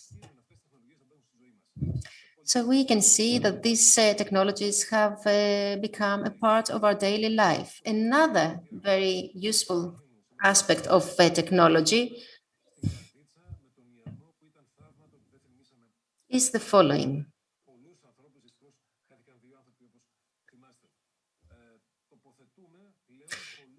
We use many sensors in the rivers, and we are using these sensors so as to measure the level of the water surface and thus prevent accidents. But what is the most important aspect of these sensors is that they notify us early on when there is an increase of the level of the water. This is how we have managed to prevent and avoid accidents stemming from flooding. So it is very important to promote technologies like these in our cities. So what are smart cities? Smart cities are cities that think for themselves and anticipate developments and problems. What else can a smart city be? It is a city that saves resources. In the beginning of the pandemic, last February, we started with the Ministry of Interior Affairs a platform for the correction of the square meters. Of course, one may ask, is this smart? Yes, of course, it is smart. As I said, it was launched in February. In March, we had to stay in because of the lockdown, which meant that people could not complete the tasks and submit the right square meters of the properties. However, thanks to this platform, the citizens had the ability to complete what they had to do, and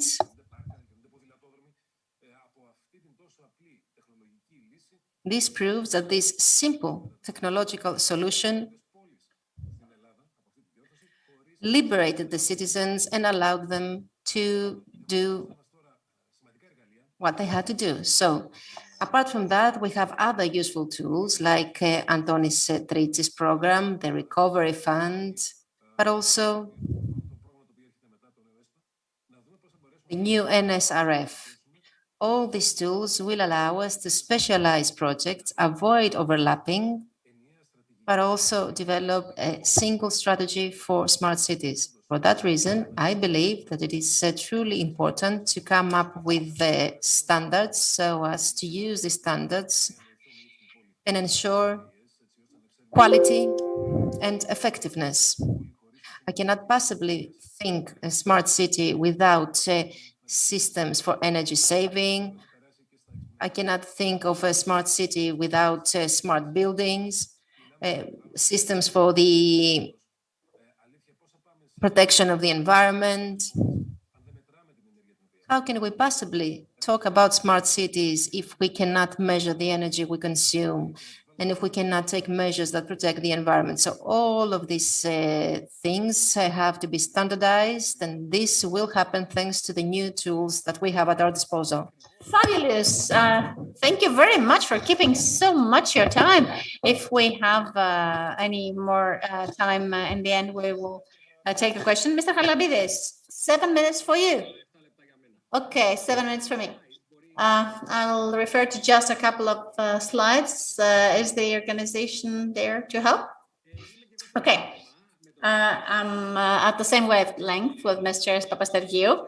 I'll try to show you a little bit what we do in terms of our experience from the university and the research center, where we work for foreign cities, towns. Okay, there. If you can see there at this little window, it says what are the basic 3 points regarding smart or intelligent cities. One is technology viewpoint. That is to say, the technology. It's very important, but it's not the only one. You should know there's a trap.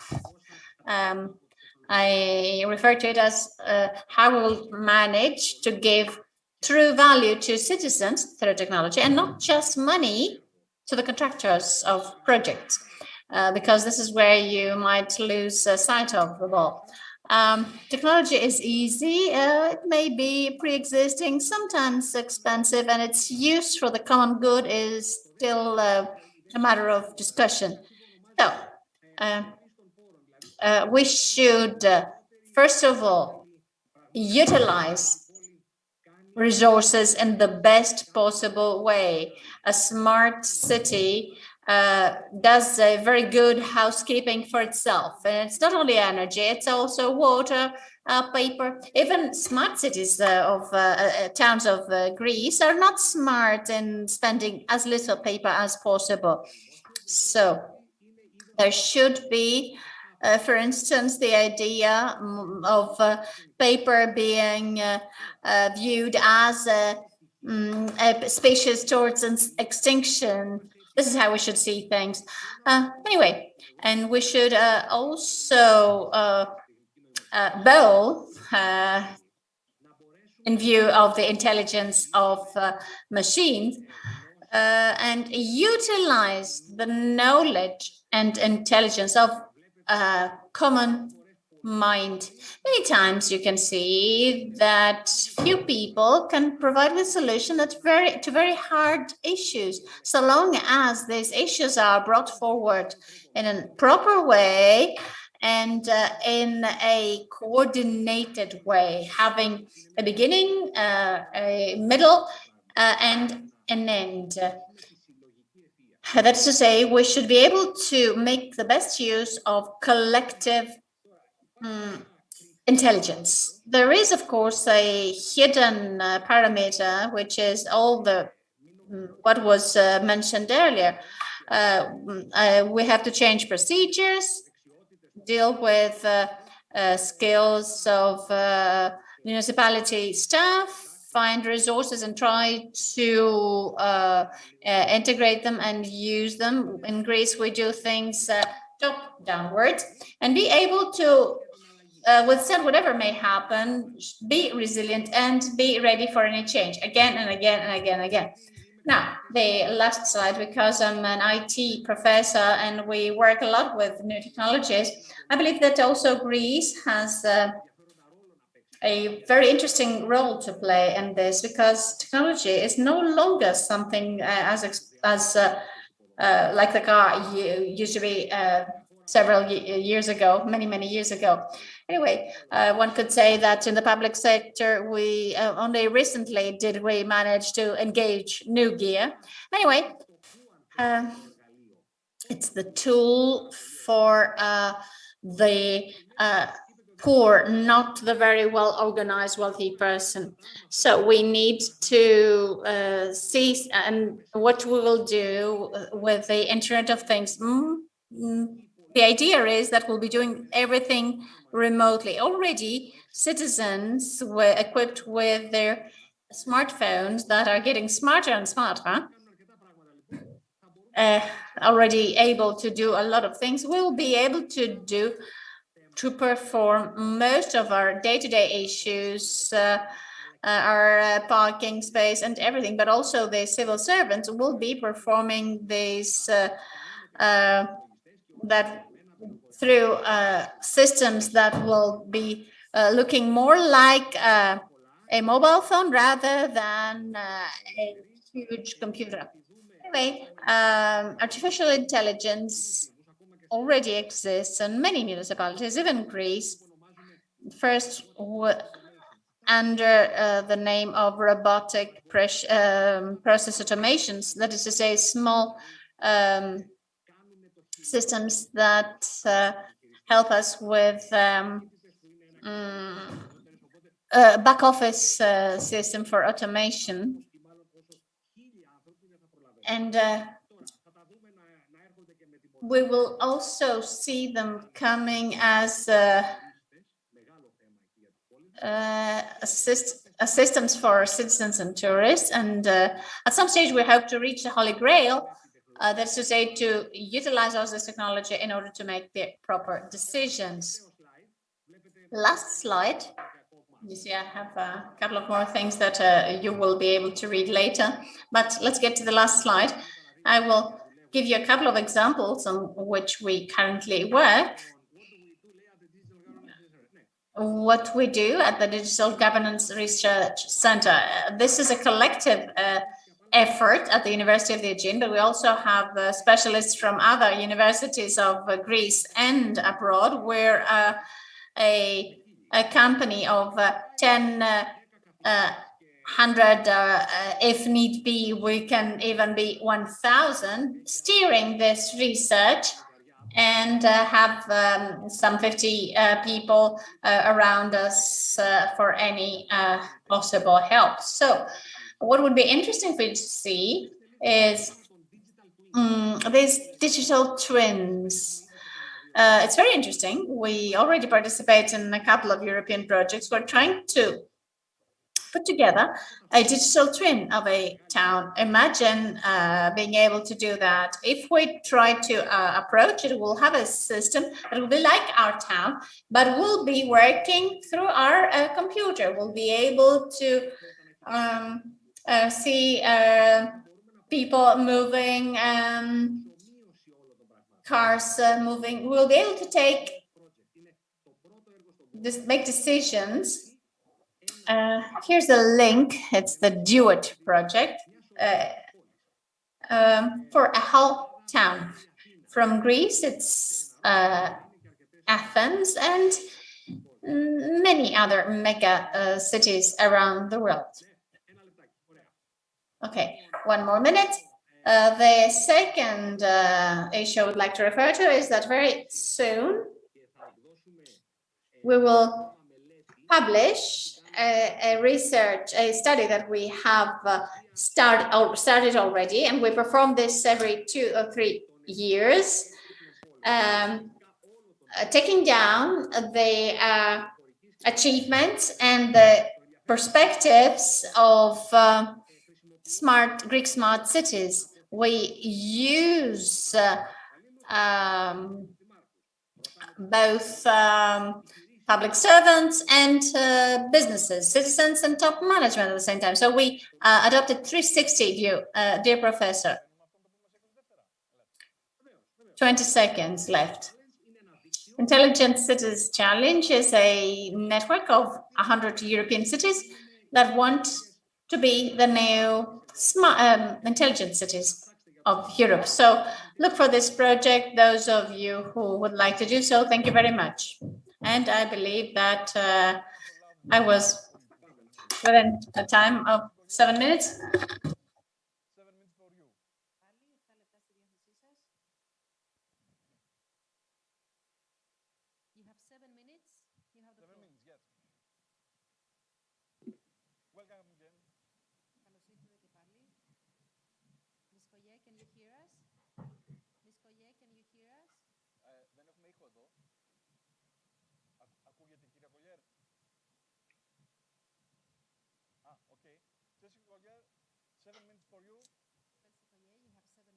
I'm so sorry. I think there's an audio issue.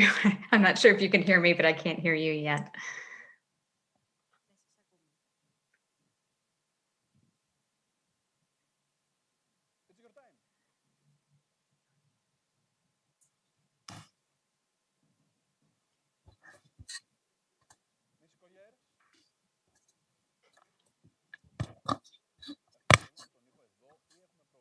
We have some sound problems.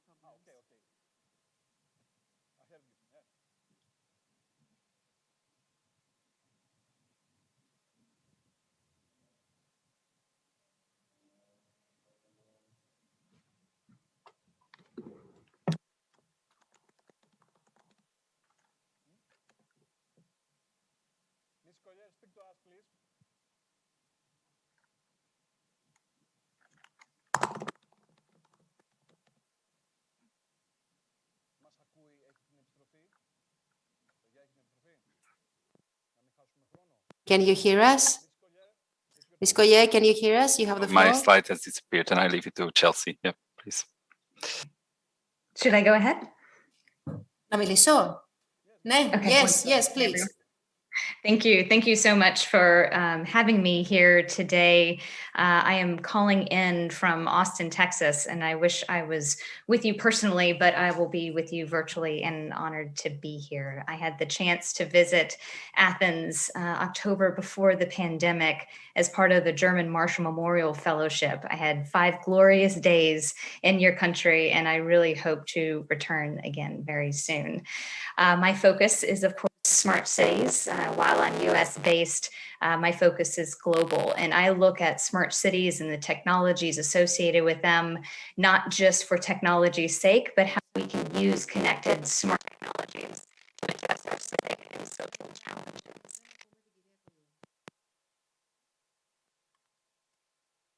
Who are doing that, highlight thought leaders, share information. It is a free resources for everyone. So please encourage you to go there and hopefully you find something interesting. I'd like to echo a lot of comments that my fellow panelists have already made. And I find that there's a real kinship in all of our perspectives.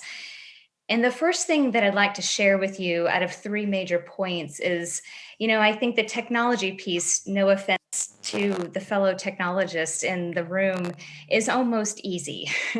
Those technologies exist. It's a matter of deploying them and doing that so thoughtfully, of course. But the most important piece is aligning people and stakeholders around what you are wanting to accomplish. So I was so encouraged by the mayor of Trikala because I think that he demonstrated that this is at the foundation of their strategy, and so are very thoughtfully putting forth that technology.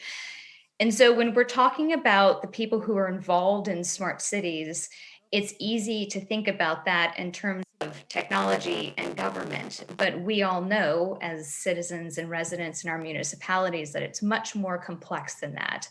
So the most successful smart cities are the ones who find a way to invite voices that don't always agree with each other and that don't always come from the same perspective and experience. So you want to make sure that, of course, you have your government representatives, both from the federal and the state and municipal level, academics as subject matter experts, startups as innovators and rule breakers, and the folks who can inspire new solutions. Sometimes that can get uncomfortable, but it's really important to have people who think very differently at the table.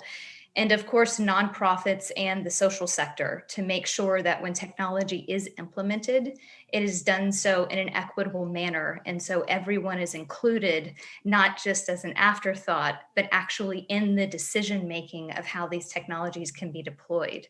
That is a very easy thing to say. It is a very challenging thing to do. We're in the fourth industrial revolution. We need new tools. We need new frameworks for decision-making. We have to figure out how to talk to each other differently and how to learn and listen to each other differently. I think that technology is a piece of that. But again, the most difficult part is aligning how we think as humans working together on very complicated and complex challenges. The second thing I'd like to share is around funding, which is always an important topic around smart cities. Funding is always an issue. And I've found that if you get the people part right, you have the right people at the table thinking differently, then even if you don't have the biggest budget in the world, there are creative solutions that you can use to use smart and connected technology to address local challenges and find new solutions. I've seen it happen all over the world, and I hope to learn more about what's happening in Greece to highlight some of the ways that you all are implementing that kind of thinking too. And then the third and final point I'd like to leave you with is that it's, I believe, really important when you're talking about smart cities, not just to focus on specific point solutions. You need the examples, as the Mayor Trikala was sharing, around smart parking, smart water sensing, in order to explain what you're doing.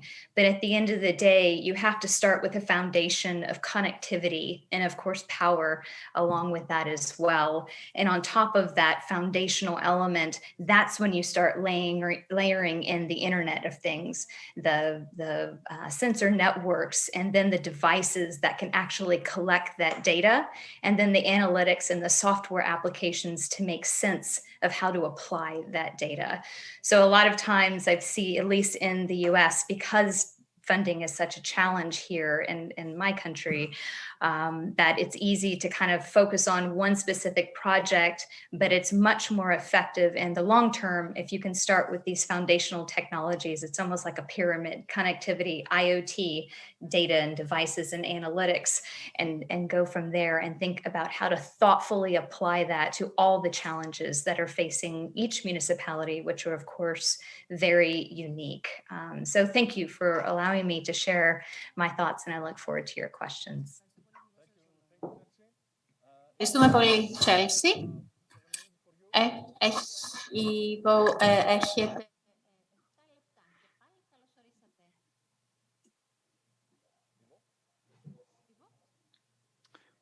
I think we have the same sound issue as there was before, so I think I will start talking. I hope that's fine. Okay, I see somebody nodding his head, so that's I'll do that. So yeah, thank you for inviting me and my network in this meeting. So I'm Ivo Krey, I work for Polis. We're a network of at the moment 91 local mobility responsible authorities in Europe mainly. In Greece, we have the CERTIT, the Hellenic Institute for Transport, as a member, as well as the Thessaloniki Transport Authority. I really like the title of your session. I think the idea that smartness is not enough, but intelligence will help to solve problems and understand challenges.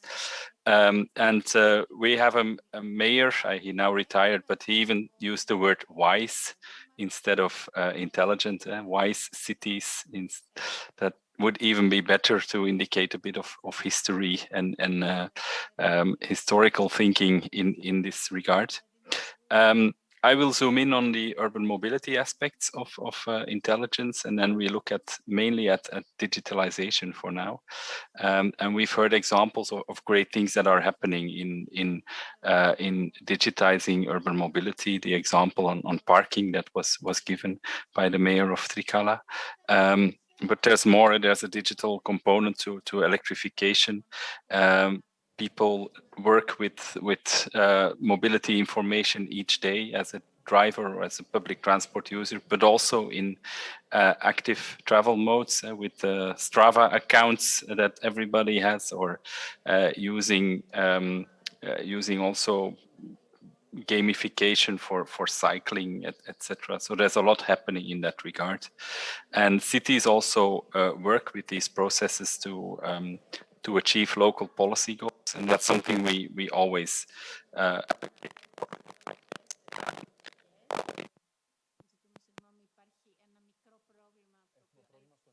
For the city. Okay. Yes. Yes. Yes. Okay. You can hear me? Yeah. Okay. Yeah.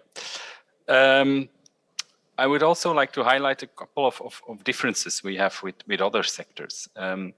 One of the key points is that low-tech or no-tech solutions might be as effective as high-tech solutions, and that's something that's actually really cool. You can have an entire access system for your city with a lot of cameras, sensors, etc. But maybe a little bollard in the front of a street might solve your problem as well, and that is far more cost efficient than other measures, and also less context dependent. So it's actually could be smarter, or more intelligent. Another difference we have with other sectors is the fact that several of our systems, our digital systems, are actually safety critical, and actually we talk about life and death. So it's not only about comfort or information. So we are talking about saving people's lives or preventing severe accidents. That means that we also enter the system from a perspective of control, monitoring, enforcement, and that's not a bad thing, but that's not always appreciated by private data holding parties who do not necessarily want to see data used for services that don't have that comfort or end user focus. A final element I want to highlight in terms of differences is visible on my slide that I had shared, and I hope you can flag that up. It's basically that we are in a very asymmetrical environment in terms of the distribution of knowledge between public and private sector. And we did a survey. I'm not going to read it to save time, but the blue, red, and orange sites are the let's say the negative sites, which are a bit more prominent in the public sector than in the private sector. And it's actually the distribution of abilities and competences to work with data and to handle data. So the idea that there is a knowledge gap between the public and the private sector, which is a big barrier, not only for the public authorities, but also for the private side, who has to enter a negotiation with parties that don't have the capacity to actually understand what is happening, or to deal with the volume of data, the quality of data that is required. So I have a couple of conclusions just to say, like, in a context of economic growth or regional growth, what does this mean? I think it means that we have to work with not forgetting immediate problems, looking at safety, for instance, but also looking at revenue and say, okay, mobility is also a system where we can source revenue through parking fees, but also enforcement. There's there's money going around in public transport. Let's use digital systems also to optimize that revenue, specifically in times of crisis when you need to return to a system where money flows into the government. I'll close in 2 sentences. I think there's then a phase where in the next years, we have to focus on readiness. getting ready in terms of infrastructures, knowledge, capacity, and regulations for bigger innovations that we expect to arrive at the end of the decade. So, and then we are talking about connected automated vehicles, large-scale electromobility, much more private services in our streets in terms of shared mobility. So this is already happening, but it will only become bigger, and we need to prepare ourselves for that. So I keep it at that. Let's build with all these systems local authorities that can keep oversight over the entire mobility system, and that use that oversight also to achieve local policy goals. Thank you. Thank you, Ivo. Να περάσουμε στον κύριο Δελγιαννάκη, να μην χάνουμε καθόλου χρόνο.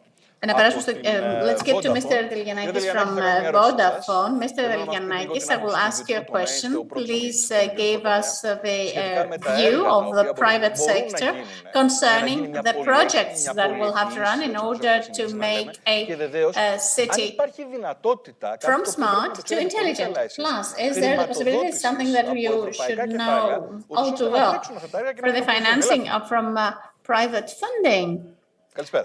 Good afternoon. It is true that, as I think we understood from previous speakers, we are at a conjuncture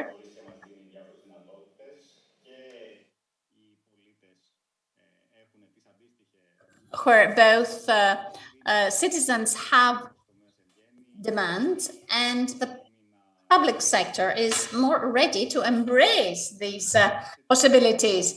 There, you have quite a large sum from resources, be it from national capitals, as was the case of a bridges program that was running, which provides for specific sums for smart cities, or projects that were integrated in the program Greece 2.0, and others for smart cities. But in order to put things into a specific order, I believe that the reality that we have been experiencing for a year and a half has been a reason for us to see our towns and neighborhoods from another point of view, and might show us towards a different normalcy. We believe, as a Vodafone company, that beyond modern technologies, there's a big role to play, a large role to play. What we saw during the pandemic is that technologies kept towns alive, kept the contact between doctors and patients, teachers and students, kept all this contact alive. So,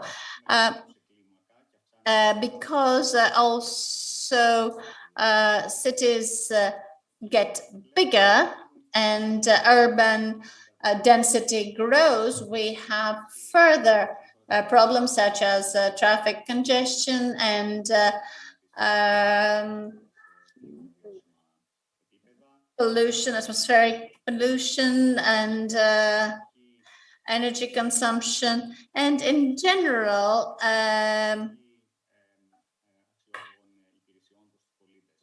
provision of better quality of services to citizens. So within this framework, we have technologies such as IoT. Now, the dissemination of or generalization of 5G networks allows us for multiple connection of many devices, transfer of a larger amount of data, and least response of devices, persons, and so on and so forth. So there is a chance for local authorities to achieve digital and green targets that will be focusing on financial development, citizens' well-being, and green environment. This can be done simply by measuring and best consumption and target setting of from the part of citizens. So please provide us with a few solutions. Right, the solutions that we suggest, or a part of them, would be fleet management. For instance, municipalities have specific vehicles for garbage collection, and electrical cars. What about electrical cars? Yes, electrical cars are the future of mobility. Evidently, we have all understood that, but they can be combined with or connected also with energy, reduction of energy consumption, and be also seen as energy sources during periods of the day where we have high demand. Regarding telemetry, elimination,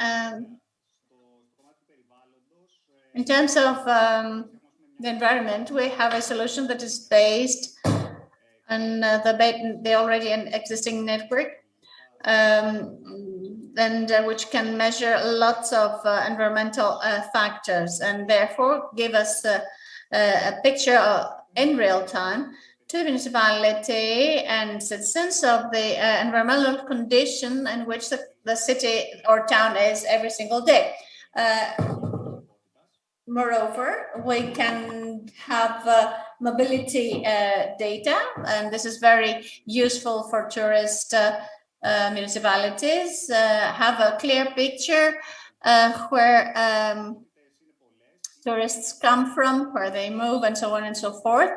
So we have a better understanding of what happens in a town, and we have a better use of resources. And one question about Patras. What exactly does your company do in Patras? In a few seconds, please. We have invested from time to time, or rather, we have stably, in a stable way, invested in Patras. We have an extended network of fiber optic. We have rolled out a fiber optic to the home network, and also 5G network, which in Trikala had run at a pilot form, and which is currently also starting in Patras. Thank you very much, Mr. Demilianakis. Now we'll get to Mr. Serpanos. 5 minutes for you, Mr. Serpanos. It's not because of us. 5 minutes for you. Thank you very much. I will try to be as brief as I can. If need be, you can interrupt me. First of all, I would like to thank you for the invitation. I'm not going to touch upon the smart cities concept and what a smart city is, because I'm afraid of what will follow. The wise cities, who knows?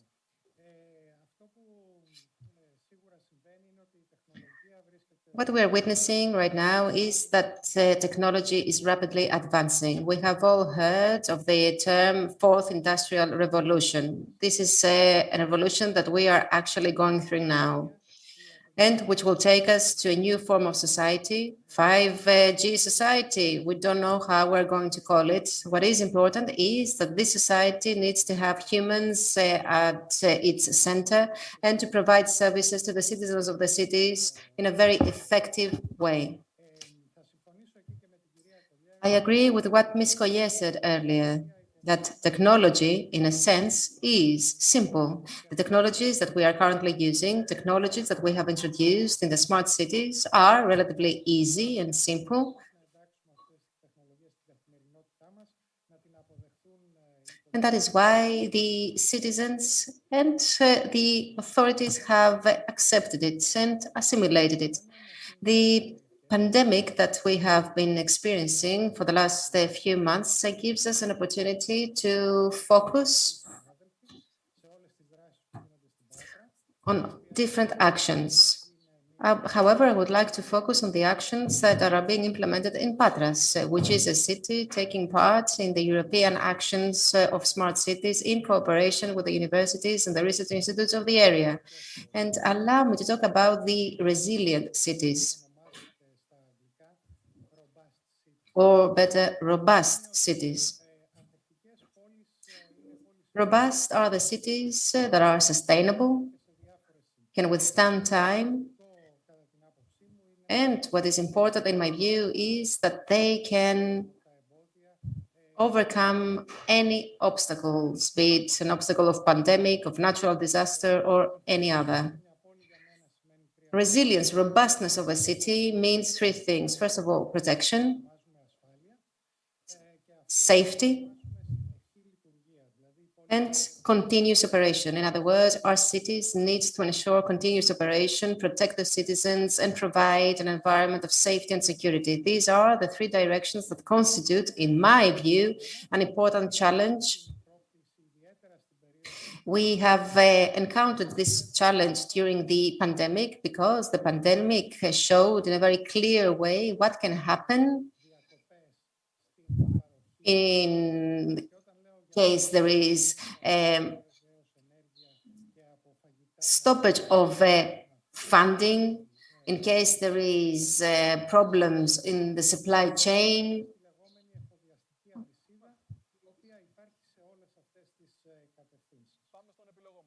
Okay, conclusion, Mr. Serpanos, because the alternate Minister of Finance has already arrived in the room. Okay.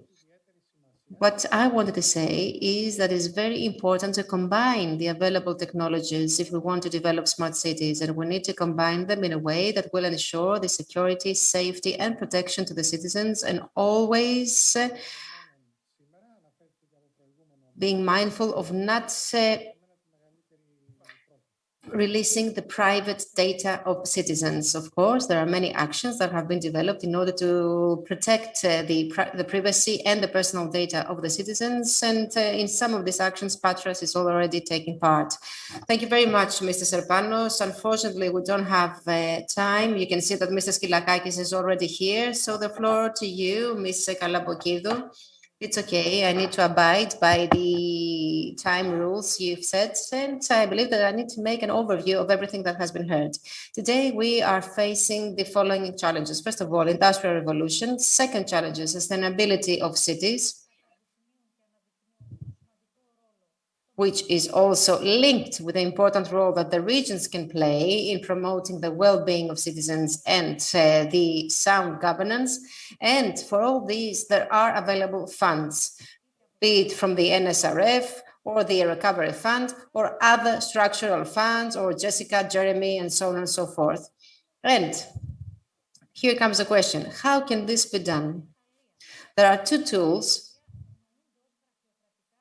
that are perceived as bureaucratic, but they are anything than bureaucratic. In other words, if today a mayor wanted to measure how much energy is consumed by a building, the simplest thing that he could do would be to develop a standard, an international standard, to record the different processes, and in a very limited period of time to know how much energy the buildings consume, and then confirm the validity of the measurements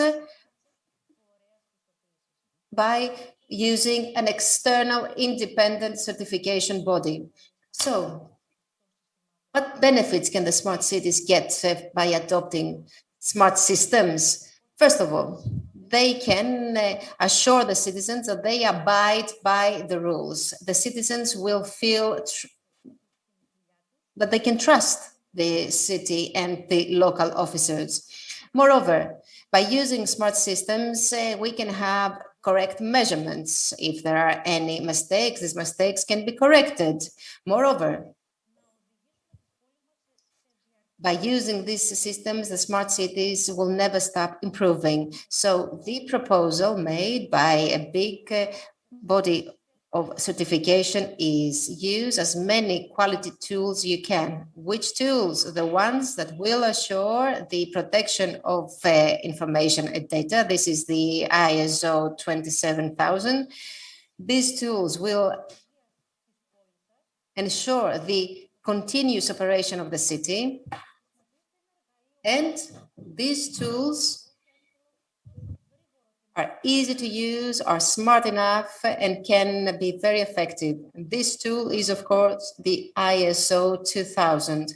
Use this tool in order to set the right priorities and reduce the energy cost of the city. Please show the human face of the city to the citizens. And one last thing, the standardization and certification affects all levels and reaches the 17, and has to do with the 17 SDGs set by the United Nations, and is even related to issues like accessibility of people with disabilities.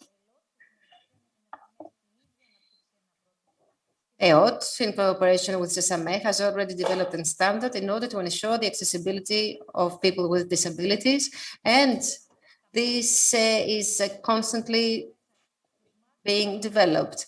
All these standards, the ISO standards, are used in our daily practices. For example, we use ISOs in the masks, the protective masks we're wearing. We use ISOs in the cafeterias we drink coffees. These are tools that it's about time we discovered in order to improve our lives. Thank you very much. Okay, thank you. I would like to thank Mr. Papasteriou, Mr. Haralambidis, and Ms. Koye, Mr. Ivokre. Thank you very much for being with us. Thank you very much for being with us, even from a distance. I would like to thank Mr. Deligiannakis, Mr. Serpanos, and Ms. Kalabokidou. Thank you for keeping the time. Thank you for all the interesting things you shared with us. I'm sure that there are questions. However, we don't have time to answer these questions today. Maybe next year, we will be given the opportunity. Thank you very much, all of you, for being with us today. And now, I would like to give the floor to the moderator of the discussion that will follow, Mr. Christos Konstas, because for all these things that we've discussed about to take place, we need money.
At Ethos Media and Liberal.gr, and today I'm going to have a discussion that needs no introduction. And all Greeks know who Mr. Theodoros Kyllakakis is. He is the man who leads the most ambitious and lofty plan for the Greek economy and the Greek society. He is the man that will bring Greece to 2.0 point. I would like to thank you to tell you from the beginning, regardless of the competences that you have been given, or will you see in this reshuffling, government reshuffling. Today you did something very important. Do you sleep easily at night? Until 27th of April that we submitted the plan, I had one of these smart watches that show pulses and stuff. It also includes a measurement, including stress. Until April 27th, we were in reds and yellows. Then we came back to blue.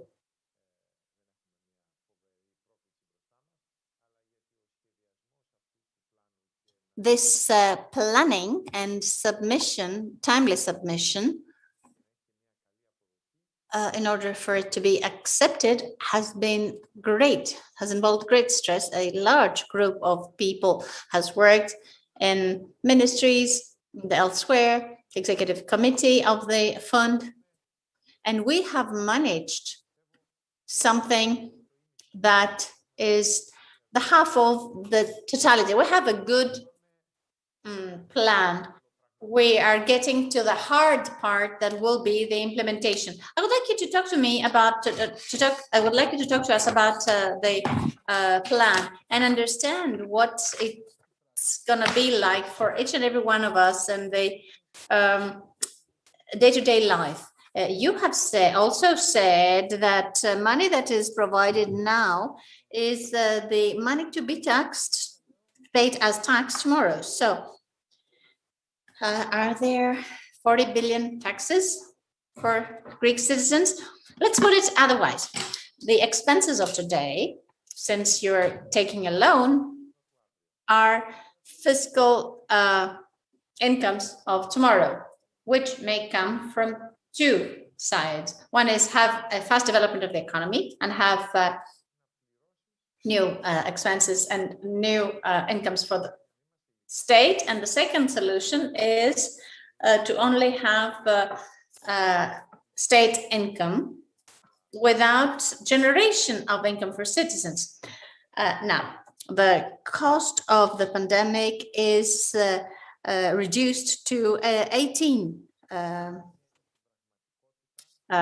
billion, because these taxes will allow us to very quickly have significant income. Our damage is not 40 billion, therefore.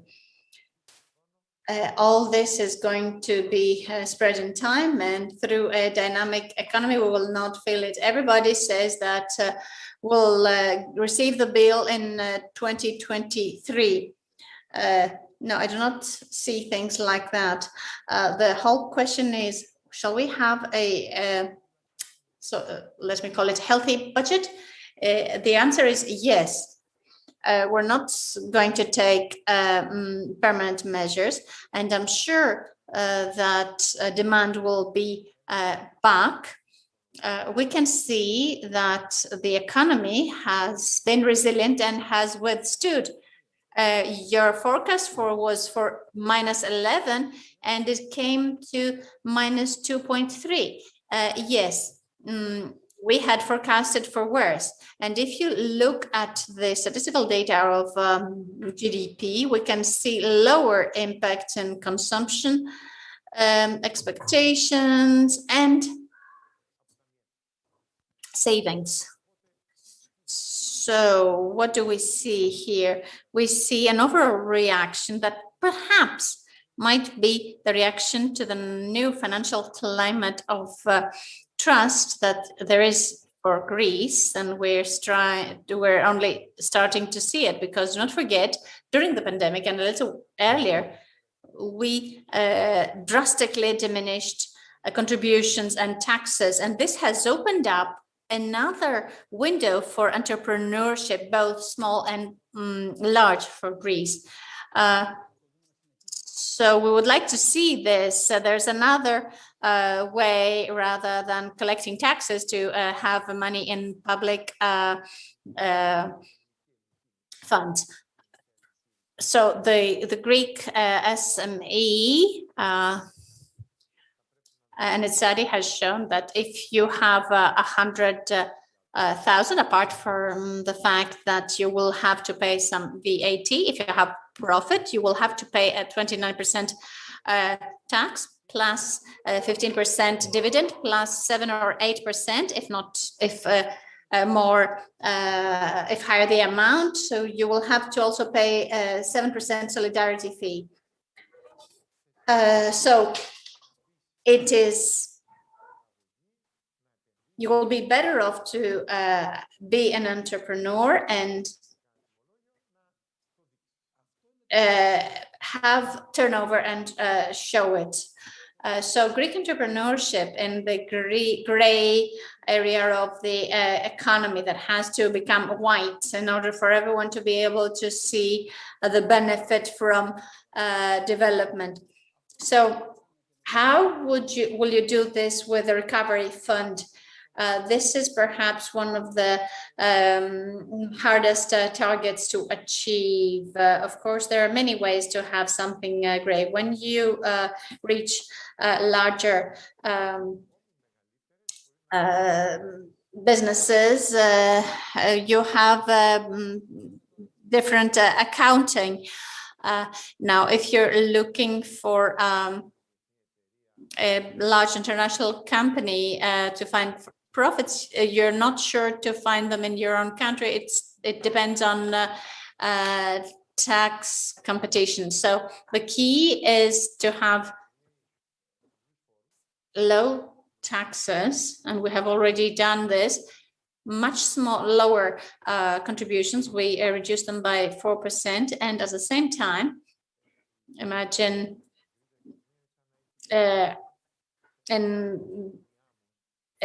being in the grey economy is as if a vehicle were in moving sand, a quicksand. We need also to have some push. What are we going to have in the next few years? Interconnection of all POSs. It's coming.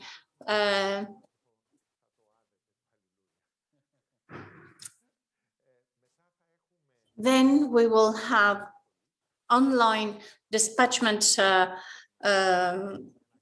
invoices in order for us to know what moves how, where in the country.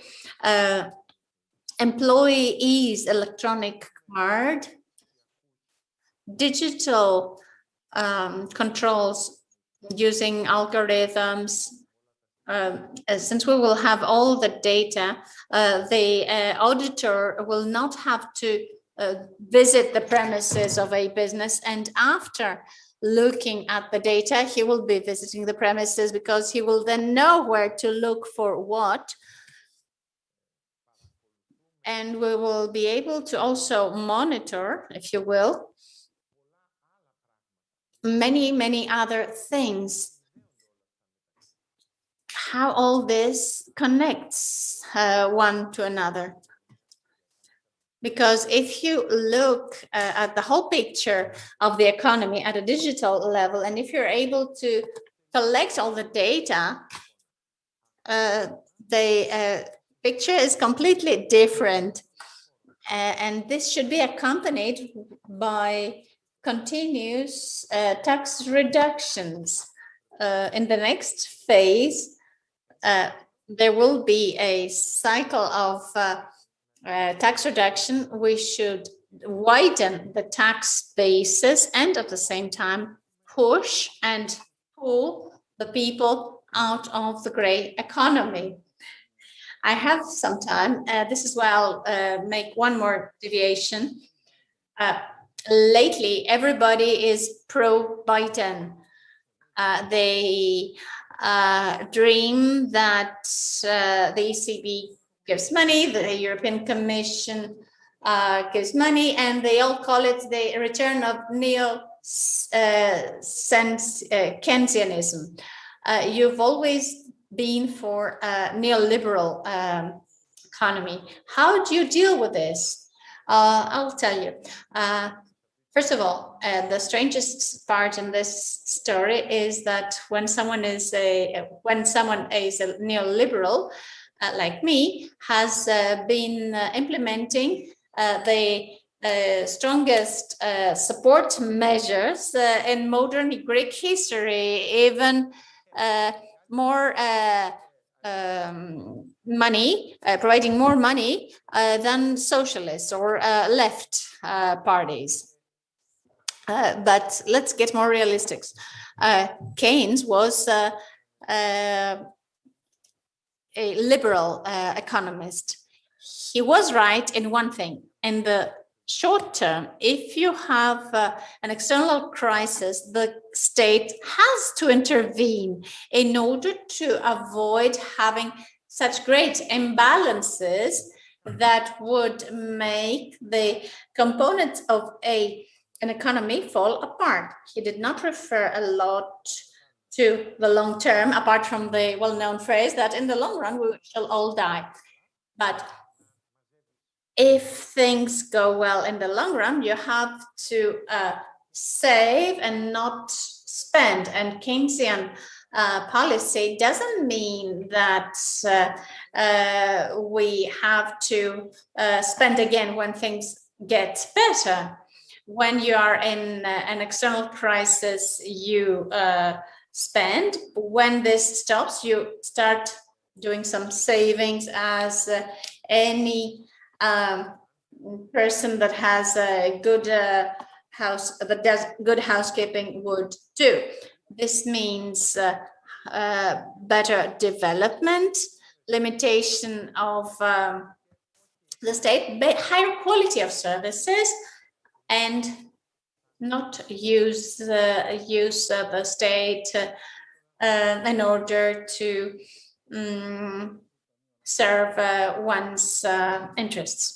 And now let's get to the recovery fund, because I hear the opposition say that as you have planned it, dear neoliberals, specialities, well, is that you're giving money to the large businesses and you leave all the small ones and SMEs outside. Look, the opposition party would say the same even if they hadn't read one page of the plan that we have drafted. The point is that the opposition party has a stereotypical approach to the topic. I don't want to come into disagreement with the opposition party. I would like to talk about the plan. The plan actually says that we have part of the funds channeled to public investments that pertain to the general good of the society. I don't believe that the refurbishment of the hospitals that hadn't been renovated or refurbished for decades is something that serves the few. No, it serves the many. Nor the irrigation projects serve the few. The farmers will be benefited. They will get water from this project, or the tax classes, the tax categories are detrimental to the economy. No, these tax categories, again, pertain to the many. 500,000 people will also be trained in the coming years. Again, these are the many, not the few, that will benefit from the digital skills, or when the children go to the army and will be equipped with digital skills are the few. No. Again, I repeat that our programs and our projects involve and are addressed to the many. And now let's talk about the private investments. Our ambition is to mobilize more than 45 billion euros of private resources. We're talking about an incredible amount of money. If we manage to get this amount, we will see a transformation of the economy. So you are going to give part of the money, the bank will give part of the money, but also the private entities. Exactly. This pertains to the loans, 30 billion, and then we have 1.5 billion for small, medium enterprises exclusively operating in the tourism sector, in the agricultural sector, digital sector, energy sector. Then we have the saving programs, the Execonomo. These programs involve the households. They involve the small, medium enterprises and companies operating in the water management sector. I would like to say something else, that in many cities, we are using the water that we get from sources that are 200 kilometers away in order to water our plants. And we are not doing this self-evident. That is, get the water from the rain and use that rain in order to meet our needs. So this is exactly what is going to happen thanks to this program. So all of these programs are addressed to the many and will benefit the many. Of course, in order for investments to be made, they need to involve the small, the big, and the many. Do you think that we would get enough money and enough months from the small, medium enterprises and to manage to collect 45 billion? No, we need to mobilize anything that can be mobilized. This is exactly what we are planning to do. Okay, allow me to ask you something else. This story with the utilization of private resources, you chose to use a banking system in order to reach your objective. And one question that is raised is the following: but this is the same banking system that failed to manage the crisis up to date. Will it be able to manage this huge amount of money and ensure growth? It is not so precise that we are using the banking system. An important amount will come from the ECB and the EDRP, many billions of euros, and we are going to get money outside the banking system, and we are also open to any bank of the Eurozone that wants to take part in this program. And we also have parts of that pertains to equity. So all of these things mean that we have a healthy competition in place so as to get the best from everyone. And yes, the Greek banks need to take part in this game. There's no country that can operate without a banking system. And you know, this theory that the banks failed in the past, it seems to me like the idea that, okay, we've lost the war, the army of our country failed, so we're not going to take part in a war ever again. One of the most important problems that the small, medium entrepreneur is faced with is not the lack of access to money. The problem is that they don't have money, they don't have equity. That is why there needs to be some connection between the businesses so that this equity is strengthened and so that these businesses have an adequate representation in the market. So what does the fund has with regard to that? Look, when it comes to eligibility, we are very strict when it comes to eligibility. We're very strict for the companies that are introvert. And the eligibilities are, first of all, green, extroverts, research and development, and cooperation and experts. So you may have access to loans, even if you are introvert, as long as you have cooperation with other businesses. And another part of the reforms stemming from the fund has to do with an important amount of incentives that will strengthen cooperations among businesses and also incentive for acquisitions and mergers. And then we will have some more specialized packages for the agro-nutritional sector, where the cooperation, and mind you, the vertical cooperation, primary, secondary, tertiary sector, operating in a single framework,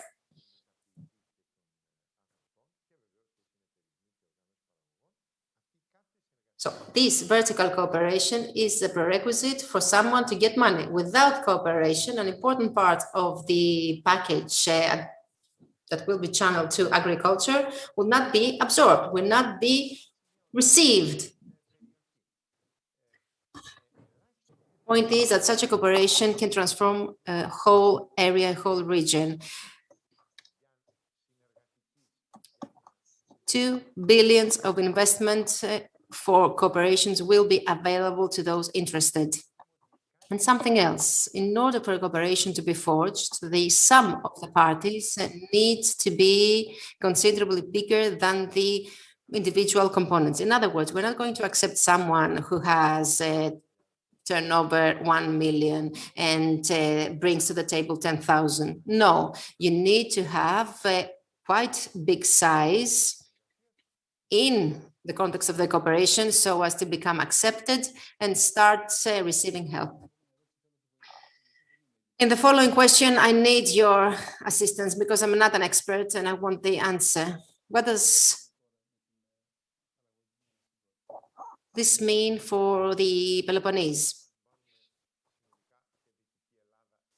The Peloponnese, the Western Greece, will have some wonderful opportunities in the coming years.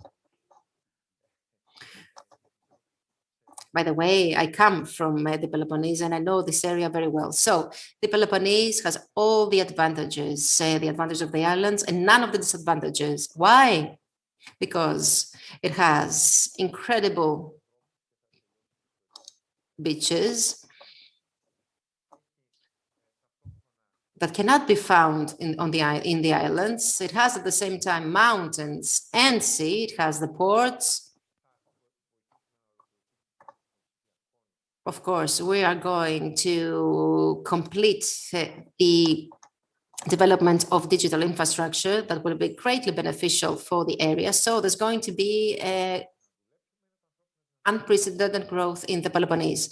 What we need to focus on, however, is the human capital.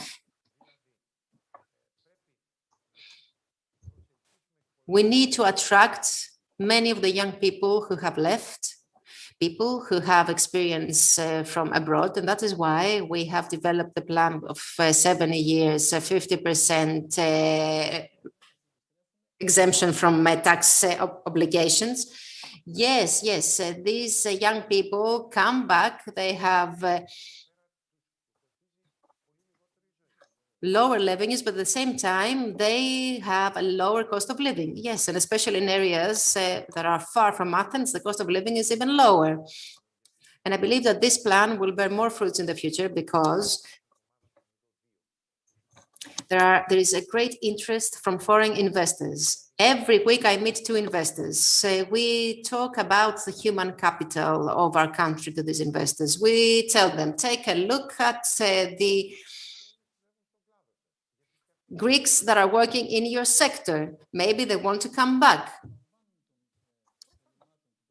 So these people will enjoy the benefits that you offer if they come back, of course. So the key is to combine all these. And apart from infrastructure, the biggest change will happen when we manage to have a critical mass of new investments. It is then that areas will be transformed. The investments, and especially the investments that are surrounded by an ecosystem, once they happen, they can transform an area. Here in Patras, for example, a key will be the university. Part of the program, a very important part of the program, is related to universities, and universities can get money for research if they can ensure co-financing by the private sector. And the University of Patras is ready to do that. Now, it will have an additional incentive in order to further promote this practice. Then tourism. And of course, we have the agro-nutritional sector. We have the decoupling of the electricity sector. So all these create enormous opportunities for the area. Personally, I believe that the area, which is one of my favorites, will enjoy an unprecedented growth in the future. So when we will receive the money? Look, the first installments will arrive in summer, and this year we will get a very important amount, approximately 8 billion euros, huge amount of money.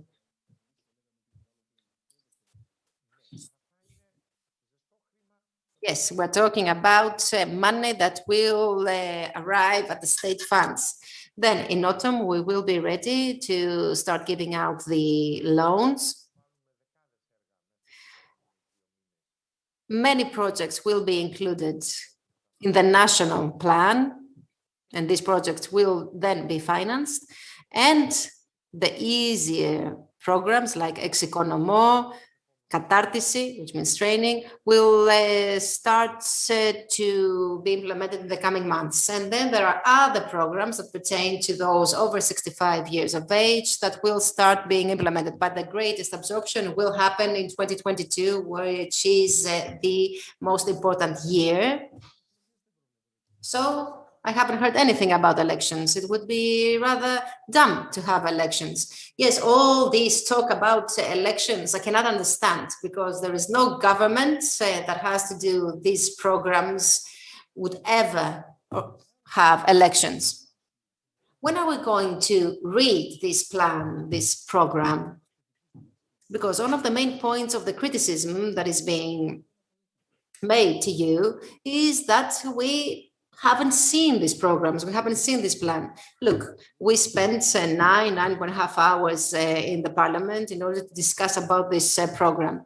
The program that we submitted in English is 4,100 pages. It is one of the biggest programs that has ever been submitted. And this program has been priced precisely, and this is innovation. It's just innovation for Greece. It is also innovation for the other European states. I would say that this idea was taken by the Commission and conveyed to other states. The independent pricing by an independent assessor, an evaluator. Yes, exactly. And this is why we know exactly all the details of the program. However, we cannot publish this program in all details. We cannot publish which discounts are included in the program. Then we are going to have the operational agreement with the Commission, which will be the final plan, which will then be discussed in the Parliament and voted on.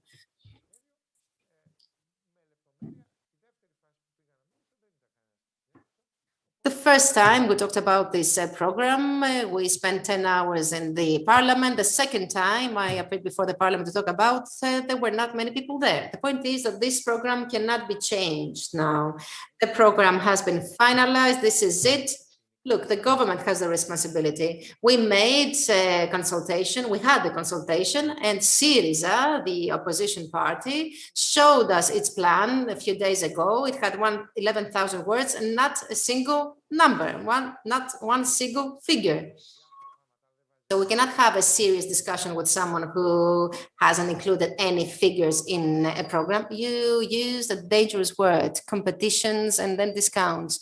Oh, and I thought that appeals would follow and so on and so forth. But this is not the way for the program to progress. Look, the tenders have two problems. If you set very high prices, then everyone is fighting in order to get the margin of profit. If you set very low prices, those who get it, they will not execute it because they want to make more money from the contracting of the project. So you know the issue very well. The key is to convince the market that the appeals, the unjustified appeals, are complete nonsense, because the businesses that are doing all this work will realize that we'll have far more work that they can possibly manage. So if they appeal, the only thing that they will manage to do is to undermine themselves. So this program has a specific timeline. Yes, we have set as a deadline the end of 2025, and we have included N+1 in order to cover any delay. And our objective is to complete everything before the deadline. So since we are the last event of this session, we can take a minute. We have gone through this pandemic, and now everyone is seeing the mountain and not the sun. So how can we be optimistic? Look, the next stage of the Greek economy, the next phase of the Greek economy will be a phase where different things will converge. We had the real estate market that was at a downward trend, whereas in Europe it was in an upward trend, whereas now this has been reversed. We have tourism and the postponed consumption that will make a huge and strong comeback in the coming months or in the coming 1 year, 1.5 years. We have at the same time the recovery fund, and we have a series of reforms that will lead to reduction of taxes and contributions. And we will have the whole digitalization of the state that is taking place and will be completed very, very soon. And all of these things converge. And there are two other things that converge: political stability. You can take a look at the polls in order to realize that. Secondly, there is no risk of defaulting, and we have greatly improved our image abroad. So all of these things together constitute a conjuncture that will prove to be very positive. And what we have to do now as an economy is